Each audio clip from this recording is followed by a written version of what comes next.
Welcome to SpeakUp Sessions English Podcast. Learn English with Masu and Fizu. Want to speak English confidently in real everyday situations? Imagine renting a bicycle, ordering coffee, and asking questions without hesitation. Today, you'll practice exactly that. Welcome to day 1 of our brand new 30-day English Fluency Challenge. Let's make speaking English easy, natural, and fun. Hello, everyone. Welcome to SpeakUp Sessions English Podcast. I'm so excited because today marks the beginning of something truly special, our second session of the 30-day English Fluency Challenge. We're starting fresh with day 1, and over the next 30 days, we're going to practice 60 completely different real-life situations. Fizu, how are you feeling about this new challenge? Hey, Masu. Honestly, I'm really excited. I practiced during the first session, and I can already feel some improvement. But I still want to speak more naturally, especially in everyday situations like talking to people at shops or cafes. That's exactly what we're going to do, and that's the perfect goal to have. You know what? Speaking English doesn't have to be stressful or complicated. It's all about practicing real conversations, making small mistakes, learning from them, and improving step by step. And that's what this podcast is all about. I love that. I'm ready to practice. Awesome. And hey, if you're watching this right now and you want to improve your English every single day, make sure you hit that like button and subscribe to SpeakUp Sessions English Podcast. We're posting new episodes every day for the next 30 days. And trust me, you don't want to miss a single one. Each day, we'll practice 2 brand new real-life situations. So subscribe now and let's grow together. Sound good, Fizu? Yes, let's do this. Perfect. All right, everyone. Today, on day 1, we're going to practice 2 super useful situations. First, we'll learn how to rent a bicycle at a tourist spot. And second, we'll practice asking about Wi-Fi at a coffee shop. These are situations you might face when you're traveling or just going out. Ready to start? Absolutely. Let's go. Okay, Fizu, let's start with something simple. Imagine you're at a tourist spot and you want to explore the area. What's a fun and easy way to do that? Maybe walking. Yes, walking is great, but there's another fun option, renting a bicycle. Have you ever rented a bike before? Actually, no, I never tried it before. Good try, Fizu, but let me help you with that sentence.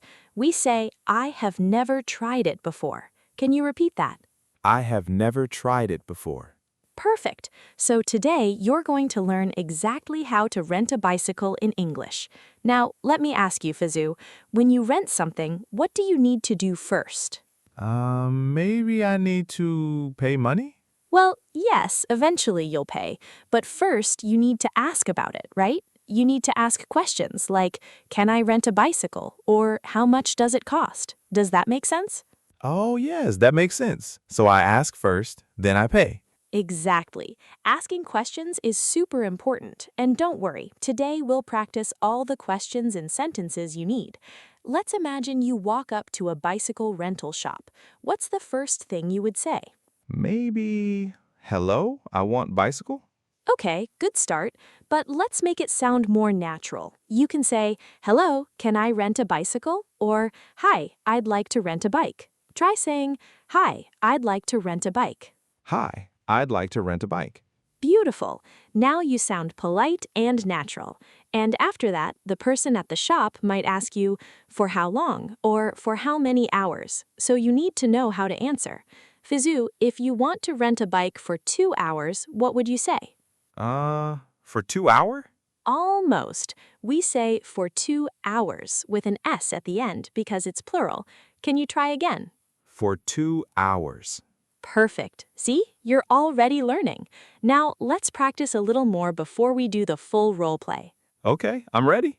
Great. So remember, first you greet them, then you say what you want, then you answer their questions, and finally you pay. Simple, right? Yes, it sounds easy when you explain it like that. That's because it is easy. You just need to practice, and that's exactly what we're doing here. Okay, let's move to the next part.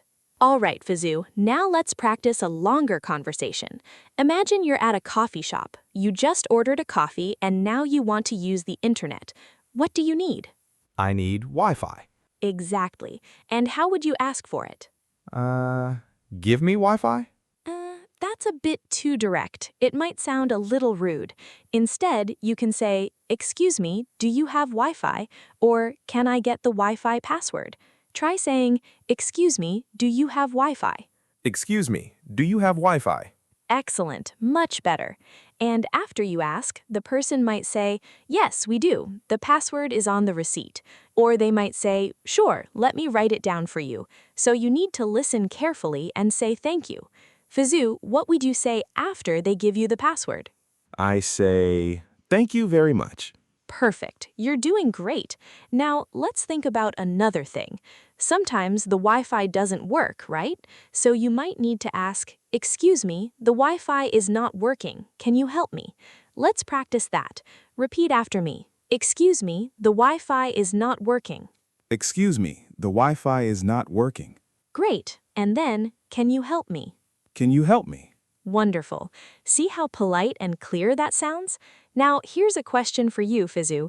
When you're at a coffee shop and you want to sit down and work, what do you usually need besides Wi-Fi? Maybe a table? Yes, and maybe a power outlet to charge your phone or laptop, right? Oh yes, I always need that. So you can ask, "Is there a power outlet nearby?" Or, "Can I sit near a plug?" These are super useful questions.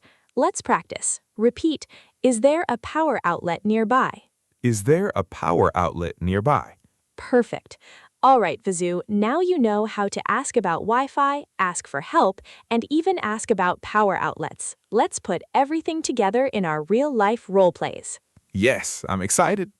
Okay, everyone, now we're going to do our first real-life situation role play. Fizzu is going to play the role of a tourist who wants to rent a bicycle, and I'll play the role of the person working at the bike rental shop. Fizzu, are you ready? Yes, let's do it. Great. Okay, imagine you just arrived at a beautiful beach and you see a small shop that says bike rentals. You walk up to the counter and action. "Hello, welcome to Sunny Bike Rentals. How can I help you today?" Hi, I want to rent bicycle. Good start, but remember, we can make it more natural. Try, "Hi, I'd like to rent a bicycle, please." Oh, right. Hi, I'd like to rent a bicycle, please. Perfect. Okay, sure. For how long would you like to rent it? For 3 hours. Almost. Remember, it's 3 hours, plural. Try again. For 3 hours. Excellent. Okay, 3 hours. That will be $15. Would you like a helmet as well? Helmet? What is helmet? Good question. A helmet is the thing you wear on your head to protect yourself while riding a bike. It's very important for safety. So, would you like one? Oh, yes, I would like helmet. Great. But let's say, "Yes, I would like a helmet, please." Try it. Yes, I would like a helmet, please. Perfect. Okay, so that's $15 for the bike and $3 for the helmet. Total is $18. Also, do you have an ID card or passport? We need it for the rental. ID card? Why you need it? Good question. Let me help you ask more naturally. You can say, "Why do you need it?" Try that. Why do you need it? Much better. We need it just for security, in case something happens to the bike. But don't worry, we'll give it back when you return the bike. Is that okay? Yes, okay. Here is my passport. Thank you. All right, here's your bike and your helmet. Please return the bike by 5 p.m., okay? Yes. What time is now? Good try. Let's say, "What time is it now?" Repeat. What time is it now? Perfect. It's 2 p.m. now, so you have 3 hours. Enjoy your ride. Thank you very much. You're welcome. Have a great time. Okay, great job, Fizzu. Let's stop the role play there. How do you feel? That was fun. At first, I made a few mistakes, but now I understand better. Exactly, and that's the whole point. Making mistakes is completely normal. The important thing is that you learn and try again. Now let's highlight some must-know phrases from this situation. Okay? Here are the key phrases. "I'd like to rent a bicycle, please." This is how you start. "For how long?" This is what they'll ask you. "For 3 hours." This is how you answer. How much does it cost? Use this to ask about the price. Do you have an ID? They might ask you this. What time should I return it? Very important question. Fizu, can you repeat number 1? I'd like to rent a bicycle, please. Great. And number 4? How much does it cost? Perfect. These phrases will help you in so many situations, not just renting bikes, but renting cars, boats, equipment, anything. Okay, ready for situation number 2? Yes, let's go. All right, now let's move to our second situation. Fizu, this time you're at a coffee shop. You just ordered a cappuccino, and now you want to use the Wi-Fi to check your messages. I'll be the barista. Ready? Ready. Okay, here we go. Here's your cappuccino. Enjoy. Thank you. Excuse me, you have Wi-Fi? Good try. Let's make it a question. Do you have Wi-Fi? Try again. Excuse me, do you have Wi-Fi? Perfect. Yes, we do. The password is written on your receipt. Did you get a receipt? Receipt? I don't know. No problem. A receipt is the small paper that shows what you bought and how much you paid. Let me give you one. Here you go. The Wi-Fi password is at the bottom. Oh, I see it. Thank you. You're welcome. Let me know if you need anything else. Okay. Actually, I have a question. Good, but let's say, actually, I have a question. Try it. Actually, I have a question. Great. What's your question? The Wi-Fi is not working. Can you help me? Oh no, let me check. Sometimes you need to type the password again. Did you type it exactly as it's written? It's case sensitive. Case sensitive? What does that mean? Good question. Case sensitive means that capital letters and small letters are different. So if the password says coffee123 with a capital C, you need to type it exactly like that. Does that make sense? Oh, yes, I understand now. Let me try again. Sure, take your time. Okay. Yes, it's working now. Thank you so much. You're very welcome. Enjoy your coffee and your internet. Thank you. Oh, one more question. Is there a power outlet here? My phone battery is low. Good effort. Let's say, is there a power outlet here? Try it. Is there a power outlet here? Perfect. Yes, there's one right next to that table by the window. Feel free to sit there. Great. Thank you very much. No problem. Have a nice day. And scene. Excellent work, Fizu. How did that feel? It felt really natural. I made a few mistakes, but I could understand everything, and I feel more confident now. That's exactly what we want. You're doing amazing. Now let me share the must-know phrases from this situation. Excuse me, do you have Wi-Fi? Start polite. What's the Wi-Fi password? Direct and clear. The Wi-Fi is not working. Can you help me? Very useful. Is there a power outlet nearby? Super practical. Can I sit here? Always good to ask. Thank you so much. Always be polite and grateful. Fizu, repeat number 2. What's the Wi-Fi password? Great. And number 4? Is there a power outlet nearby? Perfect. These phrases will help you so much in real life. Whether you're at a coffee shop, a library, a hotel, or an airport, you'll use these all the time. I love it. I'm going to practice these every day. That's the spirit. Okay, everyone, now let's move to our listen and repeat section. All right, everyone, now it's time to practice speaking. I'm going to say some useful phrases, and I want you to repeat after me. Fizu, you too. Ready? Ready. Great. Let's start. Repeat after me slowly and clearly. Number 1. I'd like to rent a bicycle, please. I'd like to rent a bicycle, please. Excellent. Again, I'd like to rent a bicycle, please. I'd like to rent a bicycle, please. Number 2. How much does it cost? How much does it cost? Perfect. One more time. How much does it cost? How much does it cost? Number 3. Excuse me, do you have Wi-Fi? Excuse me, do you have Wi-Fi? Great. Again, excuse me, do you have Wi-Fi? Excuse me, do you have Wi-Fi? Number 4. The Wi-Fi is not working. Can you help me? The Wi-Fi is not working. Can you help me? Good, but let's pronounce working clearly. Listen, working. Try again. Working. The Wi-Fi is not working. Can you help me? Perfect, much better. Number 5, is there a power outlet nearby? Is there a power outlet nearby? Excellent. One more time. Is there a power outlet nearby? Is there a power outlet nearby? Number 6, what time should I return it? What time should I return it? Beautiful. Again, what time should I return it? What time should I return it? Fantastic job, Fizu, and great job to everyone watching. Keep practicing these phrases. Say them out loud. Use them in real life. The more you practice, the more confident you'll become. Yes, I already feel more confident. All right, now let's learn some important vocabulary from today's lesson. I'm going to teach you 5 useful words and phrases. Fizu, I'll explain each one, and you can ask questions if you're not sure, okay? Okay. Okay. Word number 1, rent. Rent means to pay money to use something for a short time.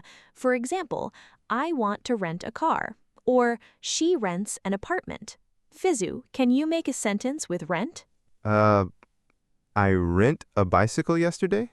Good try, but we need to say I rented a bicycle yesterday because it's past tense. Try again.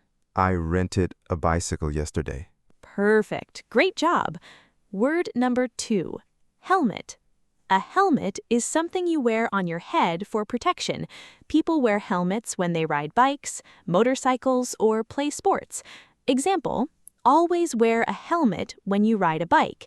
Fizu, do you wear a helmet when you ride a bike? Sometimes yes, sometimes no. Okay, but it's always safer to wear one, right? Yes, I agree. Word number 3, password. A password is a secret word or number you use to access something, like Wi-Fi, email, or your phone. Example, what's the Wi-Fi password? Fizu, do you have a strong password for your email? Yes, but sometimes I forget it. That happens to everyone. That's why it's good to write it down somewhere safe. Yes, good idea. Word number 4, receipt. A receipt is a piece of paper that shows what you bought and how much you paid. Example, can I have a receipt, please? Fizu, when do you usually ask for a receipt? When I buy something expensive? Exactly, or when you need proof of payment. Good answer. Word number 5, power outlet. A power outlet is the place on the wall where you plug in your phone, laptop, or any electronic device to charge it. Example, is there a power outlet near my seat? Fizu, do you always look for power outlets when you go to a cafe? Yes, because my phone battery is always low. Good, but let's say my phone battery is always low. Try it. My phone battery is always low. Perfect. All right, those are 5 super useful words for today. Let's move to the quiz. Okay, Fizu, now I'm going to ask you 3 simple questions to see how much you remember from today's lesson. Are you ready? Yes, I'm ready. Great. Here's question number 1. If you want to rent a bicycle, what's the first thing you should say? Give me bicycle? Not quite. That sounds a bit rude. Remember, we practiced this earlier. The polite way is, I'd like to rent a bicycle, please. Can you say that? I'd like to rent a bicycle, please. Excellent. See? Now you got it. Okay, question number 2. If the Wi-Fi is not working at a coffee shop, what should you say? Wi-Fi no working? Good try, but let's make it a full sentence. You can say, the Wi-Fi is not working. Can you help me? Try that. The Wi-Fi is not working. Can you help me? Perfect. Much better. Okay, last question, number 3. What is a helmet and why is it important? Helmet is something for head, for safety. Yes, exactly. Let's make it a full sentence. A helmet is something you wear on your head for safety. Can you repeat that? A helmet is something you wear on your head for safety. Wonderful. Fizu, you did great on the quiz. You made a few small mistakes at first, but you listened, learned, and corrected yourself. That's exactly what learning is all about. Thank you, Masu. I feel really good. You should. You're doing amazing. All right, everyone, before we finish today's lesson, I want to give you 3 quick and powerful speaking tips. These will help you improve faster. Ready? Yes. Tip number 1, don't be afraid to make mistakes. Mistakes are your friends. Every time you make a mistake, you learn something new. So speak as much as you can, even if it's not perfect. Fizu, do you agree? Yes. Today I made many mistakes, but I learned so much. Exactly. That's the right attitude. Tip number 2, practice speaking out loud every day. Even if you're alone, talk to yourself in English, repeat phrases, practice conversations. The more you speak, the more confident you become. Fizu, do you practice speaking at home? Sometimes, but I will do it more now. That's great. Even 10 minutes a day makes a big difference. Tip number 3, use real-life situations to practice. When you go to a coffee shop, a store, or travel somewhere, try to speak English. It's okay if it's just 1 or 2 sentences. Real-life practice is the best practice. Fizu, will you try this? Yes. Next time I go to a cafe, I will ask about Wi-Fi in English. Perfect. I'm so proud of you. All right, everyone, let's quickly summarize what we learned today on day 1. We practiced 2 real-life situations, renting a bicycle at a tourist spot and asking about Wi-Fi at a coffee shop. We learned important phrases like, I'd like to rent a bicycle, please. How much does it cost?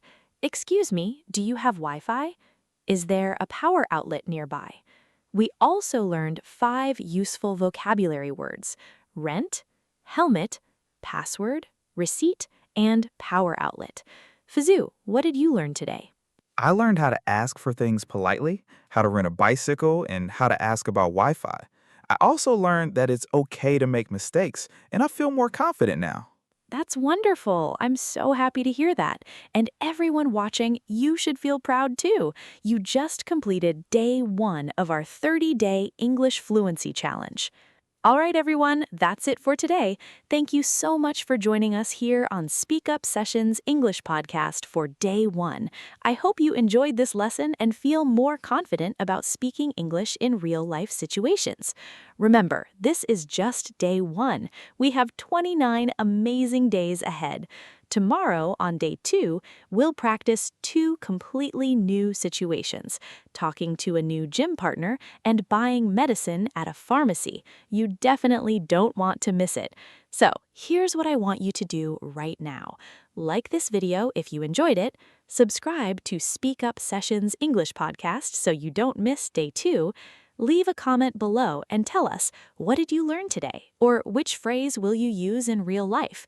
And most importantly, practice these phrases every day. Fizu, do you have anything to say to our viewers? Yes. Thank you everyone for watching. Don't be afraid to make mistakes. Just practice every day and you will improve. I'm so excited for day 2. See you tomorrow. Perfect. All right, everyone, keep practicing, stay motivated, and remember, speaking English is easy when you practice with real conversations. See you tomorrow for day 2. Bye, everyone. Bye. Keep speaking up. Welcome to SpeakUp Sessions English Podcast. Learn English with Masu and Fizu.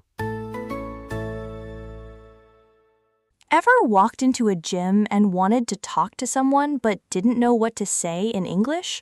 Or needed medicine but felt stuck at the pharmacy counter? Today, we're going to practice these exact real-life moments together, and by the end of this episode, you'll feel ready to speak English confidently in both situations. Let's do this. Hey there, English learners! Welcome back to SpeakUp Sessions English Podcast. How's everyone doing today? I hope you're feeling great because guess what? We're now on day 2 of our 30-day English Fluency Challenge, Session 2. Can you believe it? Day 2 already. Yesterday was all about renting a bicycle and asking about Wi-Fi. And today, we're going to practice 2 brand new situations that happen in real life all the time. Fizu, how are you feeling about day 2? Hi, Masu. Hi, everyone. To be honest, I'm feeling really good. Yesterday was fun and I learned a lot. Today I'm excited because, well, I actually go to the gym sometimes, but I never know how to start a conversation with people there in English. And also, buying medicine in English? Yeah, I need that. Perfect. That's exactly what we're going to practice today. You know what? I love that you're excited to learn. That's the best energy to have. And hey, before we jump in, I want to remind all of you watching right now, if you're enjoying these daily English lessons and want to keep learning with us every single day, make sure you hit that like button and subscribe to SpeakUp Sessions English Podcast right now. Seriously, we're posting fresh episodes every day, and trust me, you don't want to miss even one day of this challenge. Fizu, you agree, right? Oh, absolutely. Every day I learn something new. So yes, everyone, please subscribe. You'll thank yourself later. Exactly. All right, let's get started with day 2. Okay, Fizu, let's start with something simple. Imagine you just woke up this morning. You're at home. What's the first thing you usually do? I wake up and then I check phone? Good try, but let's make it sound more natural. Instead of saying, I check phone, you can say, I check my phone. You need the word my there. Try again. Oh, right. I check my phone. Perfect. That sounds much better. And after that, what do you do next? After that, I brush my teeth. Ooh, close, but be careful here. The word is teeth, not teeths. We don't add an S to teeth because teeth is already plural. The singular is tooth and the plural is teeth. So you can say, I brush my teeth. Try it. I brush my teeth. Excellent. You're doing great, Fizu. Okay, so you wake up, check your phone, brush your teeth, and then what? Then I eat breakfast. Sometimes I drink coffee. Nice. That's perfect. And do you exercise in the morning? No, not in the morning. I go to the gym in the evening. Good, but let's fix that sentence a little bit. You should say, I go to the gym in the evening. We need the before gym. Repeat after me. I go to the gym in the evening. I go to the gym in the evening. Perfect. So, Fizu, when you go to the gym, do you talk to other people there? Sometimes, but I don't know what to say. I feel shy. Is that the right word? Yes, shy is perfect. It's very normal to feel shy when you want to speak English with someone new, but today we're going to help you feel more confident. We'll practice exactly what to say when you meet someone new at the gym. Sound good? Yes, that sounds very helpful.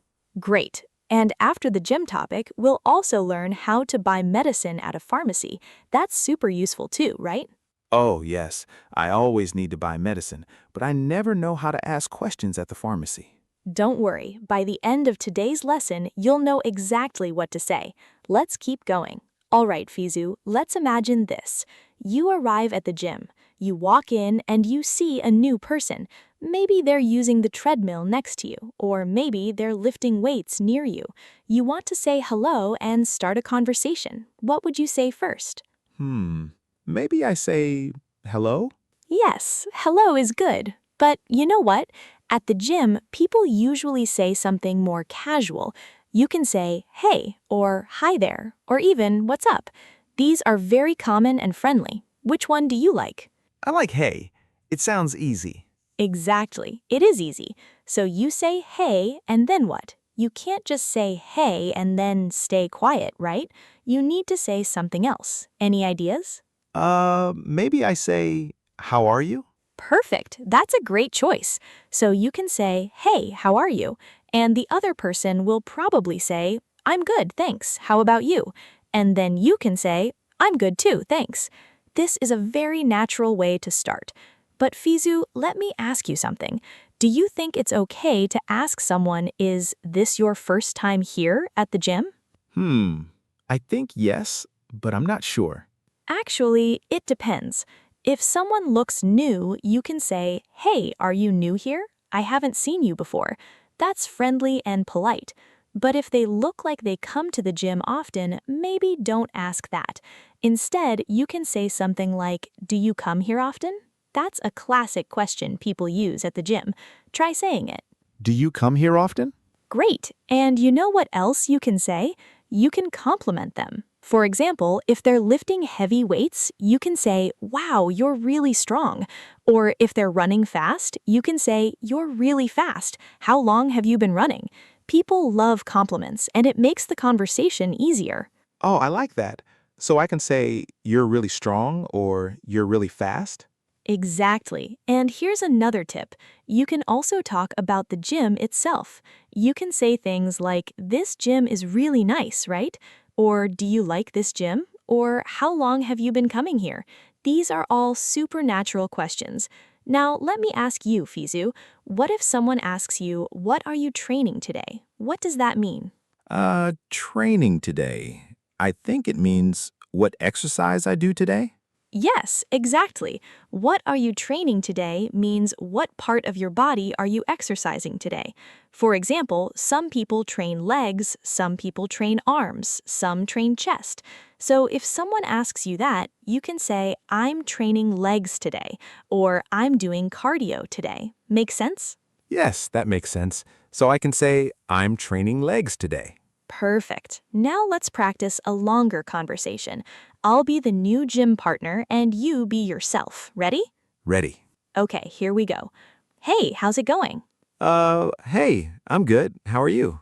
"I'm great, thanks. I haven't seen you here before. Are you new?"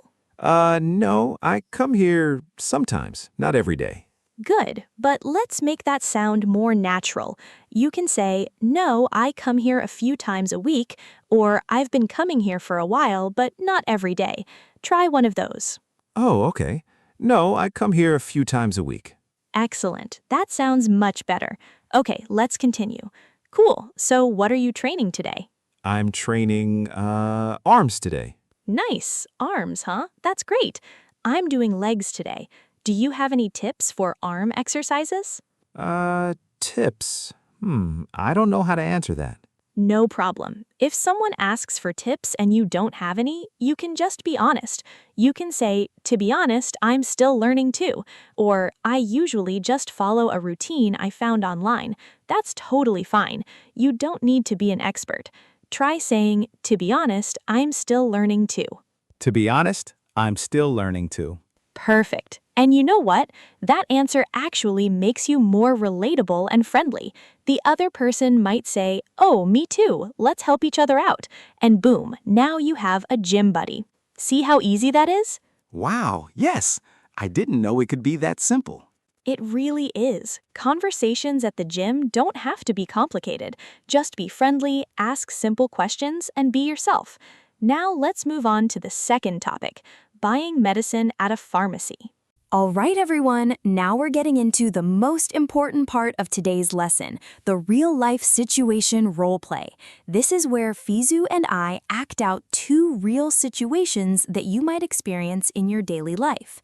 And remember, these situations are different every single day in our 30-day challenge.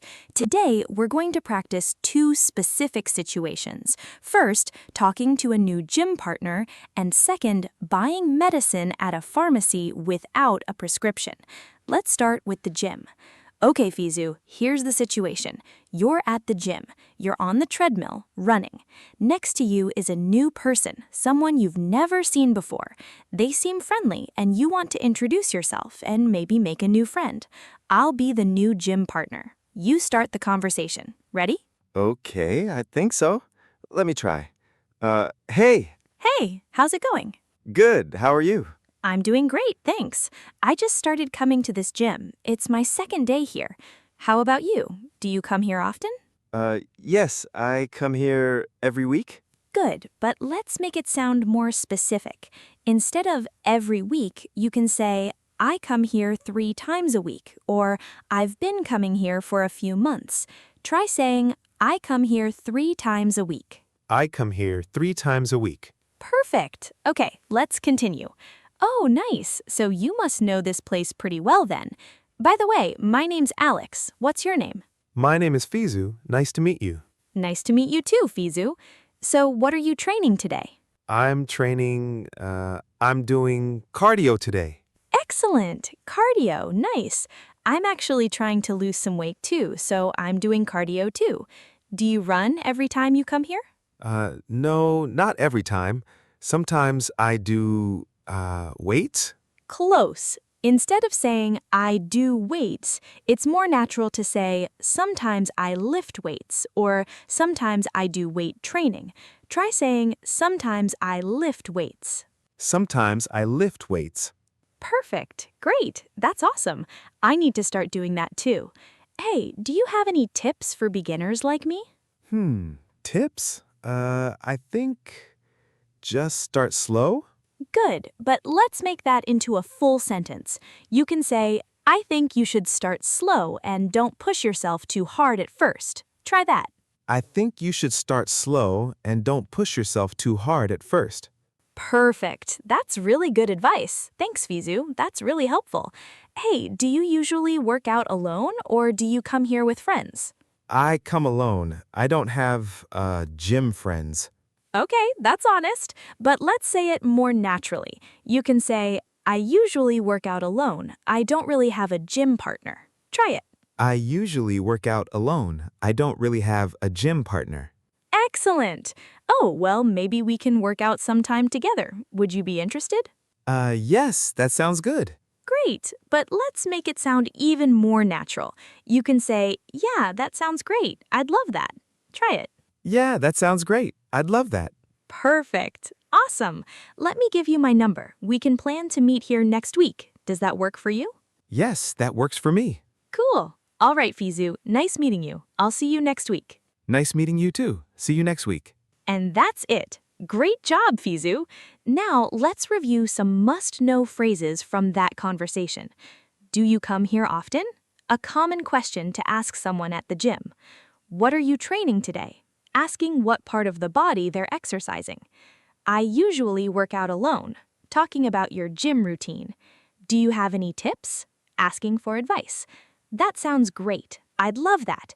Accepting an invitation warmly. Make sure you practice these. They're super useful. All right, now let's move to the second situation. Okay, here's the second situation. You're not feeling well. Maybe you have a headache or a stomach ache or a cold. You go to a pharmacy to buy some medicine, but you don't have a prescription from a doctor. You just need something simple like pain relief or cold medicine. I'll be the pharmacist and you're the customer. You walk into the pharmacy. What do you say first? Hello? Good start, but you can be more specific. You can say, hello, I need some help, or hi, I'm looking for some medicine. Try saying, hi, I'm looking for some medicine. Hi, I'm looking for some medicine. Perfect. Okay, I'll start now. Hello, welcome to the pharmacy. How can I help you today? Hi, I'm looking for some medicine. Sure, what's the problem? What are your symptoms? Symptoms? What is that? Good question. Symptoms means the problems you're feeling in your body. For example, if you have a headache, that's a symptom. If you have a fever, that's a symptom. So the pharmacist is asking, what's wrong? What are you feeling? Let's say you have a headache. How would you answer? I have headache? Close. You need to say, I have a headache. Try again. I have a headache. Excellent. Okay, let's continue. I see. How long have you had the headache?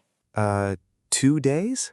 Good, but let's make it a full sentence. Say, I've had it for 2 days. I've had it for 2 days. Perfect. Okay, and is it a mild headache or a severe one? Mild? What is the difference? Great question. Mild means not very strong, just a little bit. Severe means very strong, very bad. So if your headache is not too painful, it's mild. If it's very painful, it's severe. Let's say it's mild. Say, it's mild, it's not too bad. It's mild. It's not too bad. Great. All right, I recommend this painkiller. It's very effective for headaches. You can take 1 tablet every 6 hours. Do you have any allergies? Allergies? I don't understand. No problem. Allergies means if your body has a bad reaction to something, like a medicine or food. For example, some people are allergic to penicillin. If they take it, they get sick. So the pharmacist is asking if you're allergic to any medicine. If you're not, you can say, "No, I don't have any allergies." Try it. No, I don't have any allergies. Perfect. Good. Then this medicine should be fine for you. Anything else you need? How much is it? Good question, but let's make it more polite. You can say, "How much does it cost?" or "How much is this?" Try, "How much does it cost?"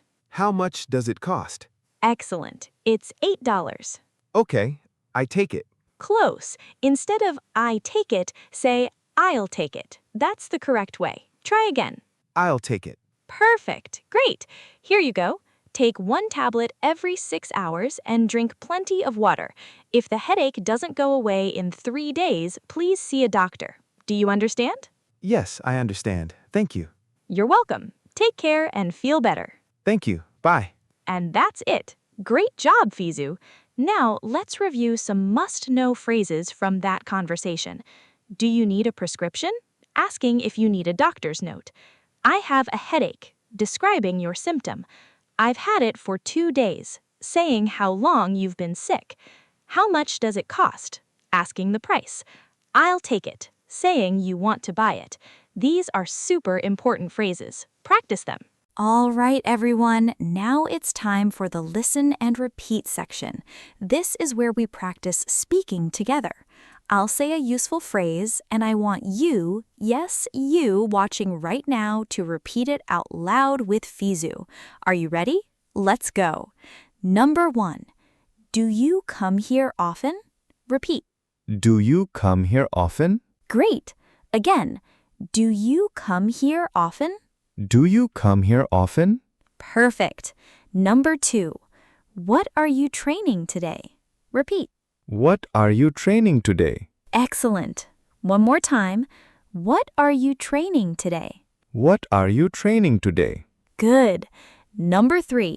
I'm looking for some medicine. Repeat. I'm looking for some medicine. Nice. Again. I'm looking for some medicine. I'm looking for some medicine. Awesome. Number 4. I have a headache. Repeat. I have a headache. Good. But Fizu, be careful with the pronunciation. It's headache, not headache. Try again. I have a headache. I have a headache. Much better.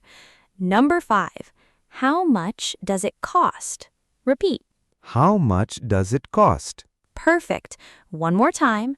How much does it cost? How much does it cost? Excellent. And finally, number 6. I'll take it. Repeat. I'll take it. Great. Again. I'll take it. I'll take it. Wonderful. You all did amazing. Keep practicing these phrases every day. Now, let's learn some important vocabulary from today's lesson. I'll teach you 6 useful words or phrases. Ready? Okay. First word, gym partner. Fizu, do you know what a gym partner is? I think it's someone who exercises with you. Exactly. A gym partner is a person you exercise with regularly. For example, I work out with my gym partner every Monday. Having a gym partner can make exercise more fun and help you stay motivated. Fizu, do you have a gym partner? No, I don't, but now I want one. That's great. Maybe you'll find one soon. Next word, symptom. We learned this earlier. Fizu, what does symptom mean? It means the problem you feel in your body? Exactly.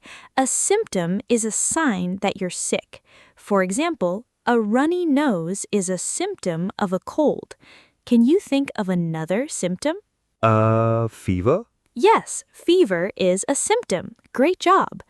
Next word, prescription. This is important when you go to a pharmacy or doctor. A prescription is a written note from a doctor that says what medicine you need. For example, I need a prescription to buy this medicine. Fizu, have you ever gotten a prescription from a doctor? Yes, one time, but I didn't know the word in English. Now I know. Perfect. Next word, painkiller. Fizu, can you guess what this means? It kills pain? Exactly. A painkiller is medicine that stops or reduces pain. For example, I took a painkiller for my headache. It's very common medicine. Next word, allergies. We talked about this too. What does it mean, Fizu? When your body doesn't like something? Yes, when your body has a bad reaction to something, like food, medicine, or pollen, that's an allergy. For example, I have allergies to peanuts. Be careful with this word. It's very important when you talk to doctors or pharmacists. Last word, work out. This is a phrasal verb. It means to exercise. For example, I work out at the gym 3 times a week. Fizu, do you work out? Yes, I work out 2 times a week. Great, but say, I work out twice a week. That sounds more natural. I work out twice a week. Perfect. Great job, everyone. All right, it's quiz time. I'm going to ask Fizu 3 questions about today's lesson. Let's see how much you remember, Fizu. Ready? Ready. Question 1. If someone at the gym asks you, "What are you training today?" what are they asking? They're asking what exercise I do? Close, but let's be more specific. They're asking what part of your body you're exercising today. For example, legs, arms, chest. Try answering again. Oh, they're asking what part of my body I'm exercising today. Exactly. Perfect answer. Question 2. You go to a pharmacy and you have a stomach ache. What can you say to the pharmacist? I can say I have stomach ache. Good try, but you need to say, I have a stomach ache. Don't forget the article a. Try again. I have a stomach ache. Perfect. Well done. Question 3. What's the difference between mild and severe? Mild is not strong and severe is very strong. Exactly. You got it. Mild means not very serious or painful. Severe means very serious or very painful. Great job, Fizu. Thank you. All right, everyone. Now let me give you 3 practical speaking tips that will help you improve your English every single day. Tip number 1. Don't be afraid to start a conversation. Many English learners feel shy or nervous about speaking, especially with strangers. But you know what? Most people are friendly.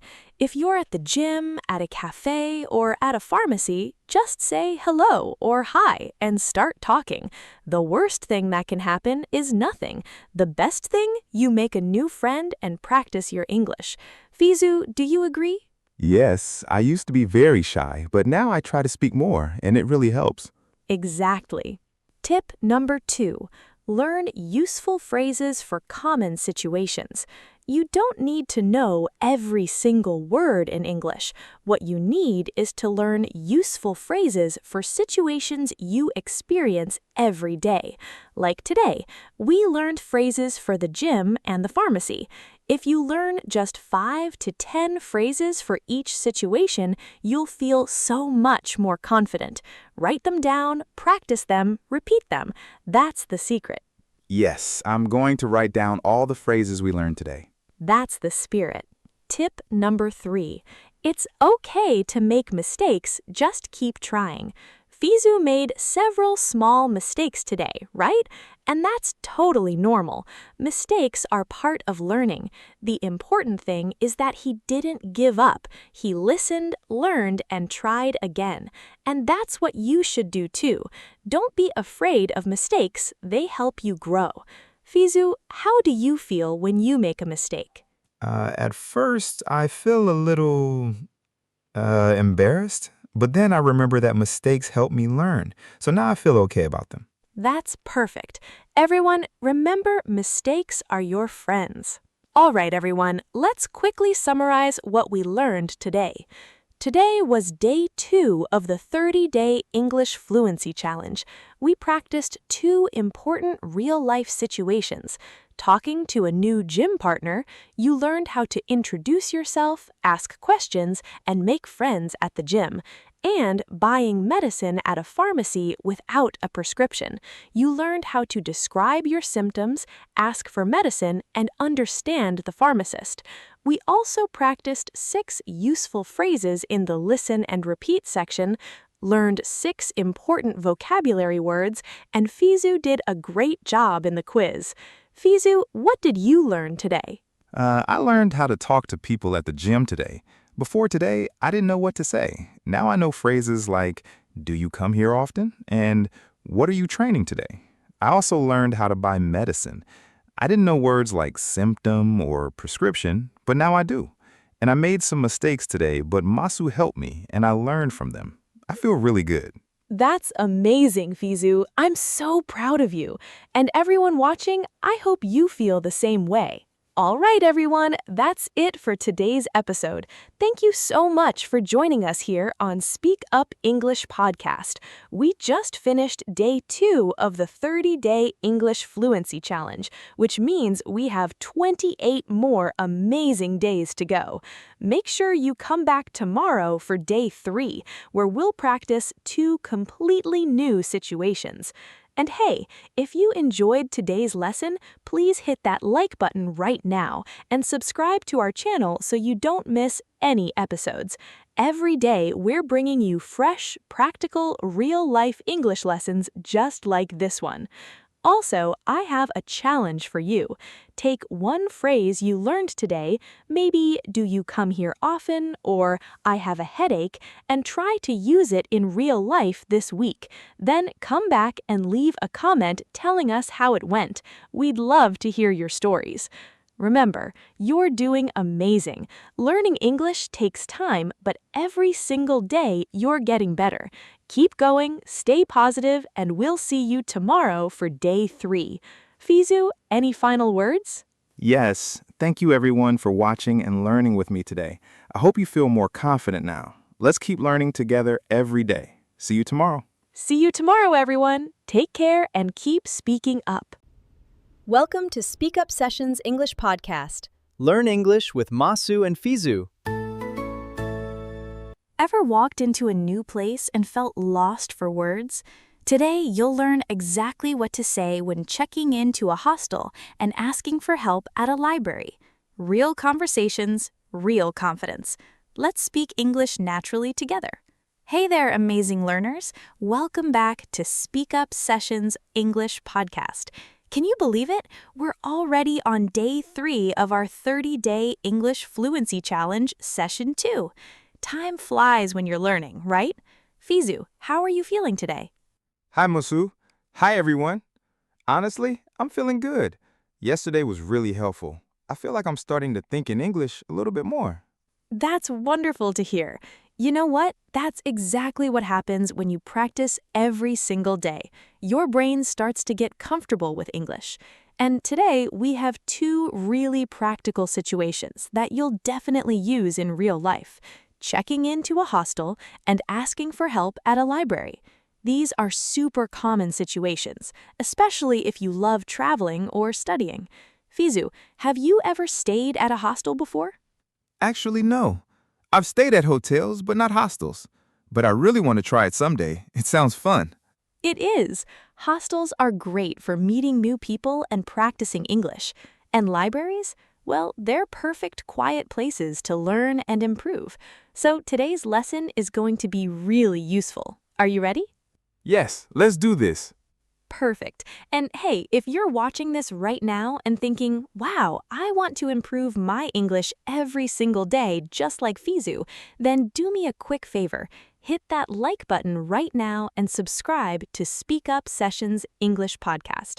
We're here every day with fresh, practical lessons. And trust me, you don't want to miss what's coming next. Subscribing takes just 1 second, but it keeps you connected to daily English practice. Fizu, you'd tell them to subscribe too, right?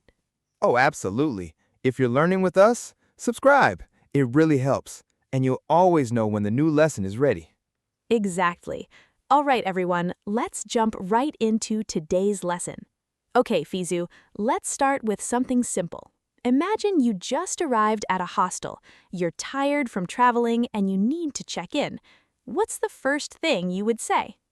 I think I would say, hello, I want to stay here. Good try. That's not wrong, but it sounds a little too direct. In English, we usually say, hello, I have a reservation, or hi, I'd like to check in, please. It sounds more polite and natural. Can you try again? Oh, okay. Hello, I'd like to check in, please. Perfect. Much better. Now, what if you don't have a reservation? What would you say? I don't have reservation. Do you have room? Close, but we need to add a before reservation and room. So it should be, I don't have a reservation. Do you have a room available? Try that. I don't have a reservation. Do you have a room available? Excellent. Now you sound like a confident traveler. And Fizu, here's a useful tip. When you're checking into a hostel, they'll probably ask you for your ID or passport, so it's good to have it ready. They might say, can I see your ID, please? Or, may I have your passport? Does that make sense? Yes, that makes sense. So I should keep my passport ready before I go to the front desk. Exactly. You're learning fast. Now let's talk about the library situation. Imagine you're looking for a specific book, but you can't find it. What would you say to the librarian? I would say, excuse me, where is the book? Good start, but we need to be more specific. Try saying, excuse me, I'm looking for a book, but I can't find it. Can you help me? That sounds more natural and polite. Give it a try. Excuse me, I'm looking for a book, but I can't find it. Can you help me? Perfect. And what if the librarian asks you, what's the title of the book? How would you respond? Oh, I would say the name of the book, like the title is, English Grammar for Beginners. Exactly right. Very good. You're getting the hang of this. Now let's move into some longer, more realistic conversations so you can really practice your listening skills. All right, Fizu, let's do a longer practice conversation. Imagine you're at a hostel reception desk. I'll be the receptionist and you're the guest. Ready? Ready. Good evening. Welcome to Sunshine Hostel. How can I help you today? Good evening. I'd like to check in, please. Great. Do you have a reservation with us? Yes, I do. The reservation is under the name Fizu. Perfect. Let me check. Yes, I see it here. You've booked a bed in a shared room for 3 nights. Is that correct? Yes, that's correct. Wonderful. Can I see your passport or ID, please? Sure, here it is. Thank you. All right, everything looks good. You're in room 204, bed number 3. Breakfast is included and served from 7 to 10 a.m. in the dining area. Do you have any questions? Yes. What time is checkout? Checkout is at 11 a.m., but if you need to stay a bit longer, you can request a late checkout at the front desk. Okay, thank you. And is there Wi-Fi? Yes, absolutely. The Wi-Fi password is on the card I'm giving you. You'll also get a key card for the main door. Don't lose it or there's a small replacement fee. Got it. Thank you so much. You're very welcome. Enjoy your stay. That was excellent, Fizu. You sounded very natural. Did you notice how we used polite language like, I'd like to check in, and can I see your passport, please? These small phrases make a big difference. Yes, I noticed. It sounds much better than just saying, I want to check in. Exactly. Now let's do one more extended practice, this time at the library. I'll be the librarian and you're looking for a book. Let's go. Excuse me, I'm looking for a book, but I can't find it. Can you help me? Of course. What's the title of the book? The title is Learning English Through Stories. Okay, let me search for it in our system. It looks like that book is currently checked out by another member, but it should be returned by next Tuesday. Oh, I see. Can I reserve it? Yes, you can. Would you like me to put a hold on it for you? Yes, please. What does put a hold mean? Great question. Put a hold on means we reserve the book for you. When it's returned, we'll notify you and you can come pick it up. You'll have 3 days to collect it. Oh, that's very helpful. Yes, put a hold on it for me. Sure. Can I have your library card number, please? I don't have it with me right now. Can I give you my name and phone number? Yes, that works too. What's your name? My name is Fizu. Fizu. Got it. And your phone number? It's 555-1234. Perfect. I've put a hold on learning English through stories for you. We'll send you a text message when it's available. Thank you so much. Oh, one more question. Do you have any other books about learning English? Absolutely. Follow me. I'll show you our English learning section. We have grammar books, vocabulary builders, and even audiobooks. That sounds great. Thank you. You're welcome. Happy reading. Wow, Fizu, that was amazing. You asked questions, you listened carefully, and you even asked for clarification when you didn't understand something. That's exactly what good learners do. Thank you, Masu. I actually feel more confident now. At first, I wasn't sure what to say, but once we started, it felt natural. That's the beauty of practice. The more you do it, the easier it gets. Now, let's move on to the most exciting part, real-life situation role plays. All right, everyone, now we're going to dive deep into our first real-life situation. This is something many travelers experience, especially if you're backpacking or traveling on a budget. Checking in at a hostel can feel a little intimidating the first time, but once you know what to say, it's super easy. Fizu, imagine this is your very first time staying at a hostel. You just walked in and you're a little nervous. Ready? Okay, I think so. Don't worry, you'll do great. I'll be the receptionist. Let's begin. Good afternoon. Welcome to City Central Hostel. How can I help you today? Good afternoon. I want to... No, wait. I'd like to check in, please. Great. Do you have a reservation? Yes, I booked online yesterday. Okay, good try, but let's fix that. You should say, yes, I booked online yesterday. The past tense of book is booked. Try again. Oh, right. Yes, I booked online yesterday. Perfect. What name is the reservation under? It's under my name, Fizu. Got it. Let me check. Yes, here it is. You've booked a bed in a 6-bed mixed dormitory for 2 nights. Is that correct? Yes. Wait, what is mixed dormitory? Ah, good question. A dormitory is a shared room with multiple beds. Mixed means both men and women can stay in the same room. If you prefer a room with only men or only women, that's called a female-only dorm or a male-only dorm. Does that make sense? Yes. Okay, so mixed dormitory means everyone can stay together. Got it. Exactly. Now, can I see your ID or passport, please? Sure, here it is. Thank you. All right, everything looks good. Here's your key card. You're in room 305, bed B. That's on the 3rd floor. The elevator is on your left. Thank you. Is there a locker for my bag? Yes, there is. Each bed has a personal locker underneath. You'll need to bring your own padlock, or you can buy one here at the front desk for $5. Oh, I don't have a padlock. I will buy one here. Good, but let's say it more naturally. I don't have a padlock. I'd like to buy one here, please. Try that. I don't have a padlock. I'd like to buy one here, please. Perfect.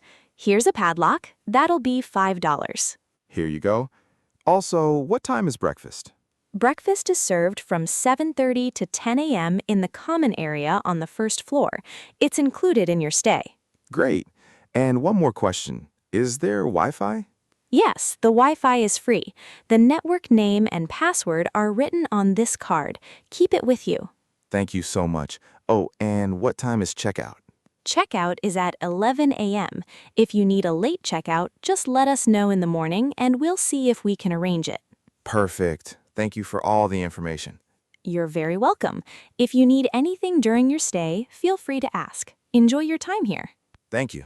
Wow, Fizu, that was really good. You asked all the important questions about the locker, breakfast, Wi-Fi, and checkout time. Those are exactly the things you need to know when you check into a hostel. Thanks. At first, I made a mistake with book, but after you corrected me, I understood. And that's completely normal. Making mistakes is part of learning. Now, let me share some must-know phrases for this situation. I'd like to check in, please. Polite way to start. I booked online, letting them know you have a reservation. What time is checkout? Important to know. Is breakfast included? Many hostels offer free breakfast. Is there Wi-Fi? Almost everyone asks this. Fizu, can you repeat these phrases after me? Sure. I'd like to check in, please. I'd like to check in, please. I booked online. I booked online. What time is checkout? What time is checkout? Is breakfast included? Is breakfast included? Is there Wi-Fi? Is there Wi-Fi? Perfect. Now you're ready to check into any hostel in the world. All right, now let's move to our second situation. Libraries are wonderful places to study, read, and improve your English, but sometimes you need help finding a book. Fizu, imagine you're at a big library and you're looking for a book about photography, but you can't find it. I'm the librarian. Let's go. Excuse me, can you help me? Of course. What do you need help with? I'm looking for a book, but I can't find it. No problem. What's the title of the book? The title is Photography for Beginners. Okay, let me search for it. Ah, I found it. It's in the Arts and Hobbies section on the second floor. Have you been to that section before? No, I don't. This is my first time here. Good try, but let's correct that. You should say, no, I haven't. This is my first time here. Try again. No, I haven't. This is my first time here. Perfect. Okay, so the Arts and Hobbies section is on the second floor. Take the stairs over there, and when you reach the top, turn right. You'll see signs that say Arts. The photography books are in aisle 12. Aisle 12. What is aisle? Great question. An aisle is a row or section between bookshelves. So aisle 12 means the 12th row of books in that section. It's like a hallway between the shelves. Oh, I understand. Thank you. But what if the book is not there? Then it might be checked out by someone else. Would you like me to check if it's available right now? Yes, please. Okay, let me look. It says here that the book is currently checked out. It's due back on Friday. Oh, no. Can I wait for it? Well, you can't exactly wait for it here, but you can put a hold on it. That means we'll reserve it for you when it comes back. Would you like to do that? Yes. How do I do that? I can do it for you right now.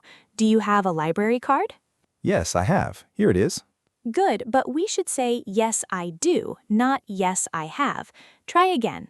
Yes, I do. Here it is. Perfect. Okay, let me scan your card. Done. I've put a hold on Photography for Beginners. When it's returned, you'll get an email notification. You'll have 5 days to pick it up. Thank you so much. By the way, can I borrow other books today? Absolutely. You can borrow up to 5 books at a time. Just bring them to the checkout desk when you're ready. Great. And how long can I keep them? You can keep them for 2 weeks. If you need more time, you can renew them online or come back here and ask us to extend the due date. What does renew mean? Renew means to extend the borrowing period. So if you're not finished reading the book, you can renew it and keep it for another 2 weeks. Oh, that's very useful. Thank you. You're welcome. Is there anything else I can help you with? Yes. Do you have any books about learning English? Yes, we have a whole section for English learning. It's on the first floor near the entrance. You'll find grammar books, dictionaries, and even English novels for beginners. Perfect. I will go check it out. Thank you so much for your help. My pleasure. Enjoy your visit. Wonderful, Fizu. You did an amazing job. You asked for help, you asked for clarification when you didn't understand, and you even learned new words like aisle and renew. That's exactly how real conversations happen. Thank you. I really like this one. I think I can actually use this in real life. Absolutely. Now, let me highlight some key phrases from this situation. I'm looking for a book, but I can't find it. A polite way to ask for help. Can you put a hold on it for me? Reserving a book. How long can I keep it? Asking about the borrowing period. Can I renew it? Extending the due date. Do you have a section for learning English? Finding other books. Fizu, repeat after me. Okay. I'm looking for a book, but I can't find it. I'm looking for a book, but I can't find it. Can you put a hold on it for me? Can you put a hold on it for me? How long can I keep it? How long can I keep it? Can I renew it? Can I renew it? Do you have a section for learning English? Do you have a section for learning English? Excellent. You're doing so well, Fizu. Now let's practice some phrases together. All right, everyone, now it's time to practice speaking. I'll say a phrase and you repeat it after me. Fizu, you too. Ready? Ready. I'd like to check in, please. I'd like to check in, please. Great. Next one. Do you have a room available? Do you have a room available? Excellent. Now, can I see the room first? Can I see the room first? Perfect. Next, I'm looking for a book about history. I'm looking for a book about history. Good. Now, can you help me find it? Can you help me find it? Wonderful. Last one. How long can I keep this book? How long can I keep this book? Fantastic, Fizu. Everyone watching, make sure you repeated those phrases out loud. Speaking practice is so important. Yes, I feel like my pronunciation is getting better. It really is. Keep practicing every day and you'll sound even more natural. Now, let's learn some important vocabulary. In today's lesson, we learned some really useful words. Let me teach you 6 important ones. Fizim, listen carefully and try to guess the meanings. First word, reservation. Fizu, what do you think reservation means? I think it means when you book something before you go. Exactly right. A reservation is a booking you make in advance. For example, I made a reservation at the restaurant. It means you booked a table before you arrived. Can you make a sentence with reservation? I have a reservation at the hostel. Perfect. Next word, check out. Fizu, what does check out mean? Is it when you leave the hotel? Yes, exactly. Check out means the time when you leave a hotel or hostel and return your key. For example, checkout time is 11 a.m. Can you use it in a sentence? I will check out tomorrow morning. Good try, but we should say, I will check out tomorrow morning. We don't need the hyphen when we use it as a verb. Try again. I will check out tomorrow morning. Perfect. Next, locker. Fizu, do you know what a locker is? I think it's a small box where you keep your things. Yes, a locker is a small, lockable storage space. You often find them in hostels, gyms, or schools. For example, I put my bag in the locker. Try making a sentence. I need a locker for my backpack. Excellent. Next word, borrow.